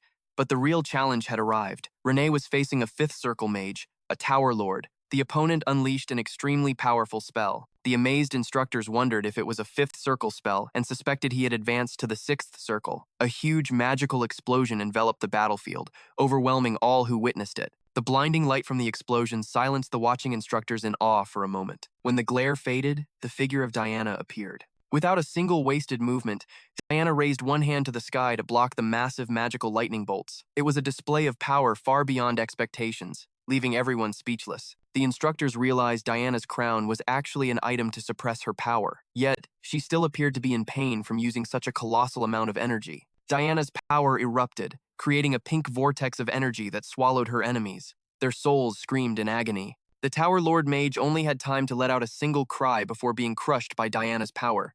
It's hard to believe this was only her suppressed power. At this level, Robond judged that in terms of magic, only one student could compare to her. Ares asked curiously if it was Samuel. Robond denied it and gave a mysterious smile, saying that students' footage would appear soon. Let's keep watching. The evaluation screen switched to the next class, Class B. The class president of Class B is Gur. Contrary to his appearance, he has very good leadership skills. Sometimes, that slightly forceful style of command is necessary. Idea commented that even though Gur is overshadowed by the other class presidents, she would still give him a fairly high score. Aries agreed. Finally, it was Class A's turn. The class Idea is in charge of. Contrary to her initial confidence, she now sighed and seemed afraid to watch. The atmosphere in the meeting room suddenly became heavy. Both Aries and Idea were silent with serious expressions. Idea was lost in thought about the 4 students she had guided for the past few months who had died. Even someone as cold as her couldn't avoid getting attached to her students. Lucia spoke up, saying there was only one class left and that he was very curious about the performance of Class A's president. The footage for Class A began, revealing an unexpected scene. An academy castle floated amidst the clouds. Robond exclaimed in shock that it was the world's top academy for the gifted. Idea had to admit that their Saiton was no less impressive. In the unfamiliar area, Class President Adel was still leading the students very well. A whisper revealed that someone had secretly given him a map. Despite the cheating, the team safely reached the entrance of the artificial dungeon. However, in front of them were many different entrances. The instructors were curious, not understanding what Class President Adel was doing. As he placed his hand on the stone wall, suddenly, a secret passage appeared from within the wall, stunning the viewers. The instructors were no exception. How could he have known there was a hidden path at that junction? Robond guessed that he might have used a detection spell. He confirmed that the student has very keen magical senses. That's why he could do it. Even so, finding a secret path that even spies. Even though it was just one attempt, it still left a strong impression on Aries. He thought to himself that the boy was truly extraordinary. In the faculty meeting room, Aries was in the middle of an interrogation. With a skeptical expression, he argued that it was impossible for someone to move around the enemy base as if it were abandoned. No matter how good that person's detection abilities were, a person sitting next to him disagreed. She turned to directly ask the senior instructor across from her what exactly he was implying. Aries continued heatedly, pointing out that the area Class A went to was the easiest. But even with 2 heirs of the 7 deadly sins there, the result was still 4 dead students. And most of the rest were injured. Aries insisted it was all because of Adel's intent to harm. Idea was stunned by Aries' accusation. Even the student council president returned seriously injured. She turned to Aries across from her, emphasizing that he had witnessed it too. Just as the debate was reaching its peak, a powerful voice cut in. "That's enough." Lucia intervened. She acknowledged that there was some truth to what Aries said, but stated that this was only the beginning. She suggested they observe for a while longer before drawing any final conclusions. Hearing that, Aries could only reluctantly agree. He let out a frustrated sigh. As the headmaster declared the meeting would continue, the scene shifts to the academy's infirmary, where surgical tools and medicine are laid out, indicating that a treatment had just finished. On the bed, Adel slowly regained consciousness. The black wound on his neck was still visible, but he no longer appeared to be in pain. Adel sat up, his body covered in bandages. He looked around the room in confusion, wondering if it was all over and how much time had passed. Adel quietly looked at his hand, where the parasite Samuel resided. A faint green energy flickered weakly beneath the bandages. He clenched his fist, getting a feel for his body. He felt no pain and seemed completely fine. Though it was a little uncomfortable, he could still move. Just then, the female medical instructor entered, asking if Adel was awake. Adel, now sitting on the floor, responded weakly. The instructor handed Adel a cup of hot tea, telling him to drink it. Adel hesitated, but the instructor explained that she had brewed it with a special type of leaf good for restoring one's strength. Hearing this, he reluctantly agreed. Adel took a sip of the tea and felt a rejuvenating sensation, like a detox that cleared his head. The instructor smiled and asked how he was feeling. Adel thanked her and said that because of her, the treatment seemed to have been a success. She advised him to avoid any strenuous activity for now, saying he'd be much better in a few weeks. Adel was a bit surprised to hear he had to rest for so long. Still, he smiled. He told himself not to push it and to get proper rest, treating it as a recovery period. Besides, the midterm exam was already over. But then Adel suddenly paused. He remembered the final exam was in 2 months. He started to worry about the exact date and thought he should ask Samuel. Adel looked at his arm, where the parasite remained silent. He guessed Samuel probably hadn't fully recovered after the anesthetic wore off. He figured Luna might know. Adel turned to the instructor and asked, "By the way, did the student with the light pink hair who came with me stop by?" The instructor was a little surprised by his question. She smiled slightly, revealing that the girl had been worried sick, waiting for 3 whole hours. And the moment the surgery was over, she burst in like a bolt of lightning. and immediately started casting recovery magic. Adel vividly pictured it and couldn't help but feel guilty, thinking she must have pushed herself to the brink, and that her own condition must not be good. The instructor grabbed a chair, recognizing the importance of her healing ability. It was an extremely rare talent, practically unheard of among the demon race, she continued. Perhaps it's because she's half demon that she possesses such an ability, though her medical knowledge regarding bone setting seems a bit lacking. An idea sparked in the instructor's mind. She wondered if she should try teaching Luna. Adel was surprised by the sudden suggestion. Really? He asked. The instructor figured that combining healing abilities with professional medical knowledge would be a good thing, and she would become a valuable asset. The instructor continued, after all, I am an instructor here at San. She then asked why Adel looked so pleased. Adel couldn't help but smile. Oh, for so many reasons. The instructor advised Adel to get some more rest before leaving, adding that they could talk more later. Adel smiled and thanked her. He then smiled in satisfaction. He thought this was surely a fantastic opportunity for Luna, and if she learned more about medicine, she'd definitely be a huge help to him. The scene shifts to outside the window, where daylight shines, signaling a new day has dawned after the storm of the exams. Back in the meeting room, Ares sat with his arms crossed, his face still sullen and thoughtful after the argument. A wide-angle shot of the meeting room reveals a heavy silence. The other instructors were also lost in their own thoughts, and the atmosphere remained tense. The blue-haired instructor announced that they had finished reviewing all the footage from every class. Lucia simply said, "Good." Suddenly, someone slammed a hand on the table and cheered. "Ha!" she said excitedly. "See? Everyone saw it, right? The president isn't a spy after all. I told you so. There's a reason the Bear Clan is backing him." Robond had to admit he never expected a student could be that powerful, to be able to single-handedly defeat a 5th-level mage from the Empire. Ares brushed it off, saying it was just luck. But Idea immediately countered that luck is a part of skill. Idea turned to tease Robond. "Professor Robond, you should be careful what fate awaits you if you only focus on theory." Hearing that, Robond just chuckled and called it a sharp joke. However, Ares remained skeptical.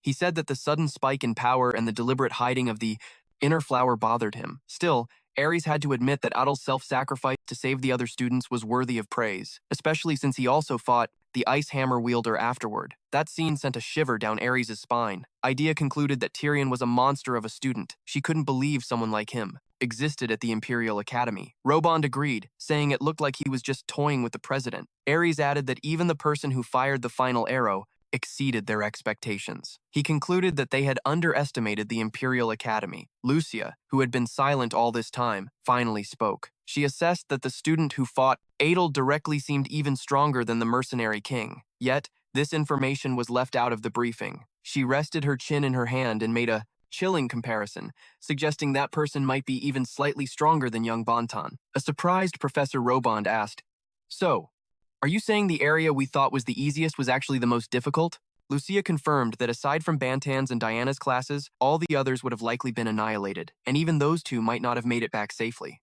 Idea fell silent. She admitted that, just as the headmaster said, even she would have struggled against those two. And even having witnessed it, they still couldn't explain how the president managed to achieve victory. Ares agreed decisively. This was definitely not a challenge for a normal student. It was a military campaign. It would require Saiton-grade instructors to risk their lives. Professor Robond pushed up his glasses and continued analyzing the perfect coordination with Pawn and Samuel. It was combined with quick judgment that ultimately ensured the student's safe retreat. He concluded that Adel was definitely a student worth studying. Lucia spoke up, suggesting that given the current atmosphere, one class's practical score would probably reflect the opinions of all the instructors. Idea jumped up and cheerfully declared, "That's right, a perfect score, of course. Who would dare to look down on our proud president?" she said with a triumphant smile, while Ares just glanced over with an unhappy expression. Finally, even Ares sighed in concession. "Ha! I agree!" Idea cheered. "Of course!" Seeing her rival give in, Lucia declared the meeting adjourned. She requested that the instructors in charge of each class compile and submit the final evaluation scores. Everyone answered in unison, "Yes, ma'am." The scene shifts back to the infirmary. Adel had changed back into his clothes and bowed to the nurse. She asked, "Are you heading home now, dear?" Adel replied, "Yes. Thank you so much for everything." She cheerfully said that she was also about to get off work and urged Adel to head home. She reminded him to take his recovery medicine. Adel replied obediently, "I understand." As he was about to leave, the nurse suddenly remembered something and added, "Oh, by the way, there's an instructor outside looking for you." Adel was a little surprised but acknowledged her. Walking down the hallway, Adel wondered to himself, who could it be? Did my homeroom teacher come to visit me? Maybe they're worried because I was so badly injured. He stepped out of the building, enjoying the fresh air outside. Adel smiled, feeling refreshed. The weather's so nice. I want to get back to the dorm and shower right away. Suddenly, a bird's chirp rang out. A small bird circled in the sky and then swooped down towards Adel. Adel happily recognized the familiar bird. "Oh, it's you, Ciro. When did you go out to play?" He held out his hand, and the little bird landed on it. Adel let it perch on his hand as he spoke. If Ares saw the footage from the inner flower, he'd know I brought you with me, but he had no idea that the very person he just mentioned was standing right behind him. Adel flinched in terror, his entire body freezing as he felt a murderous intent from behind. He turned around to see Ares' face, radiating killing intent, his eyes bloodshot red. He was staring daggers at Adel. Adel whispered in desperation. Without hesitation, he instantly activated his skill, triple displacement. A blue light enveloped him. Ares roared furiously. "Stop right there!" Adel, who was trying to flee, faltered. He turned back with a panicked look on his face and stammered, "W, what's the matter?" Ares stood there, his face as cold as stone, staring directly at Adel. "We need to talk," he said. "We need to talk?" Adel broke out in a cold sweat as a terrible premonition welled up in his chest. "Don't tell me."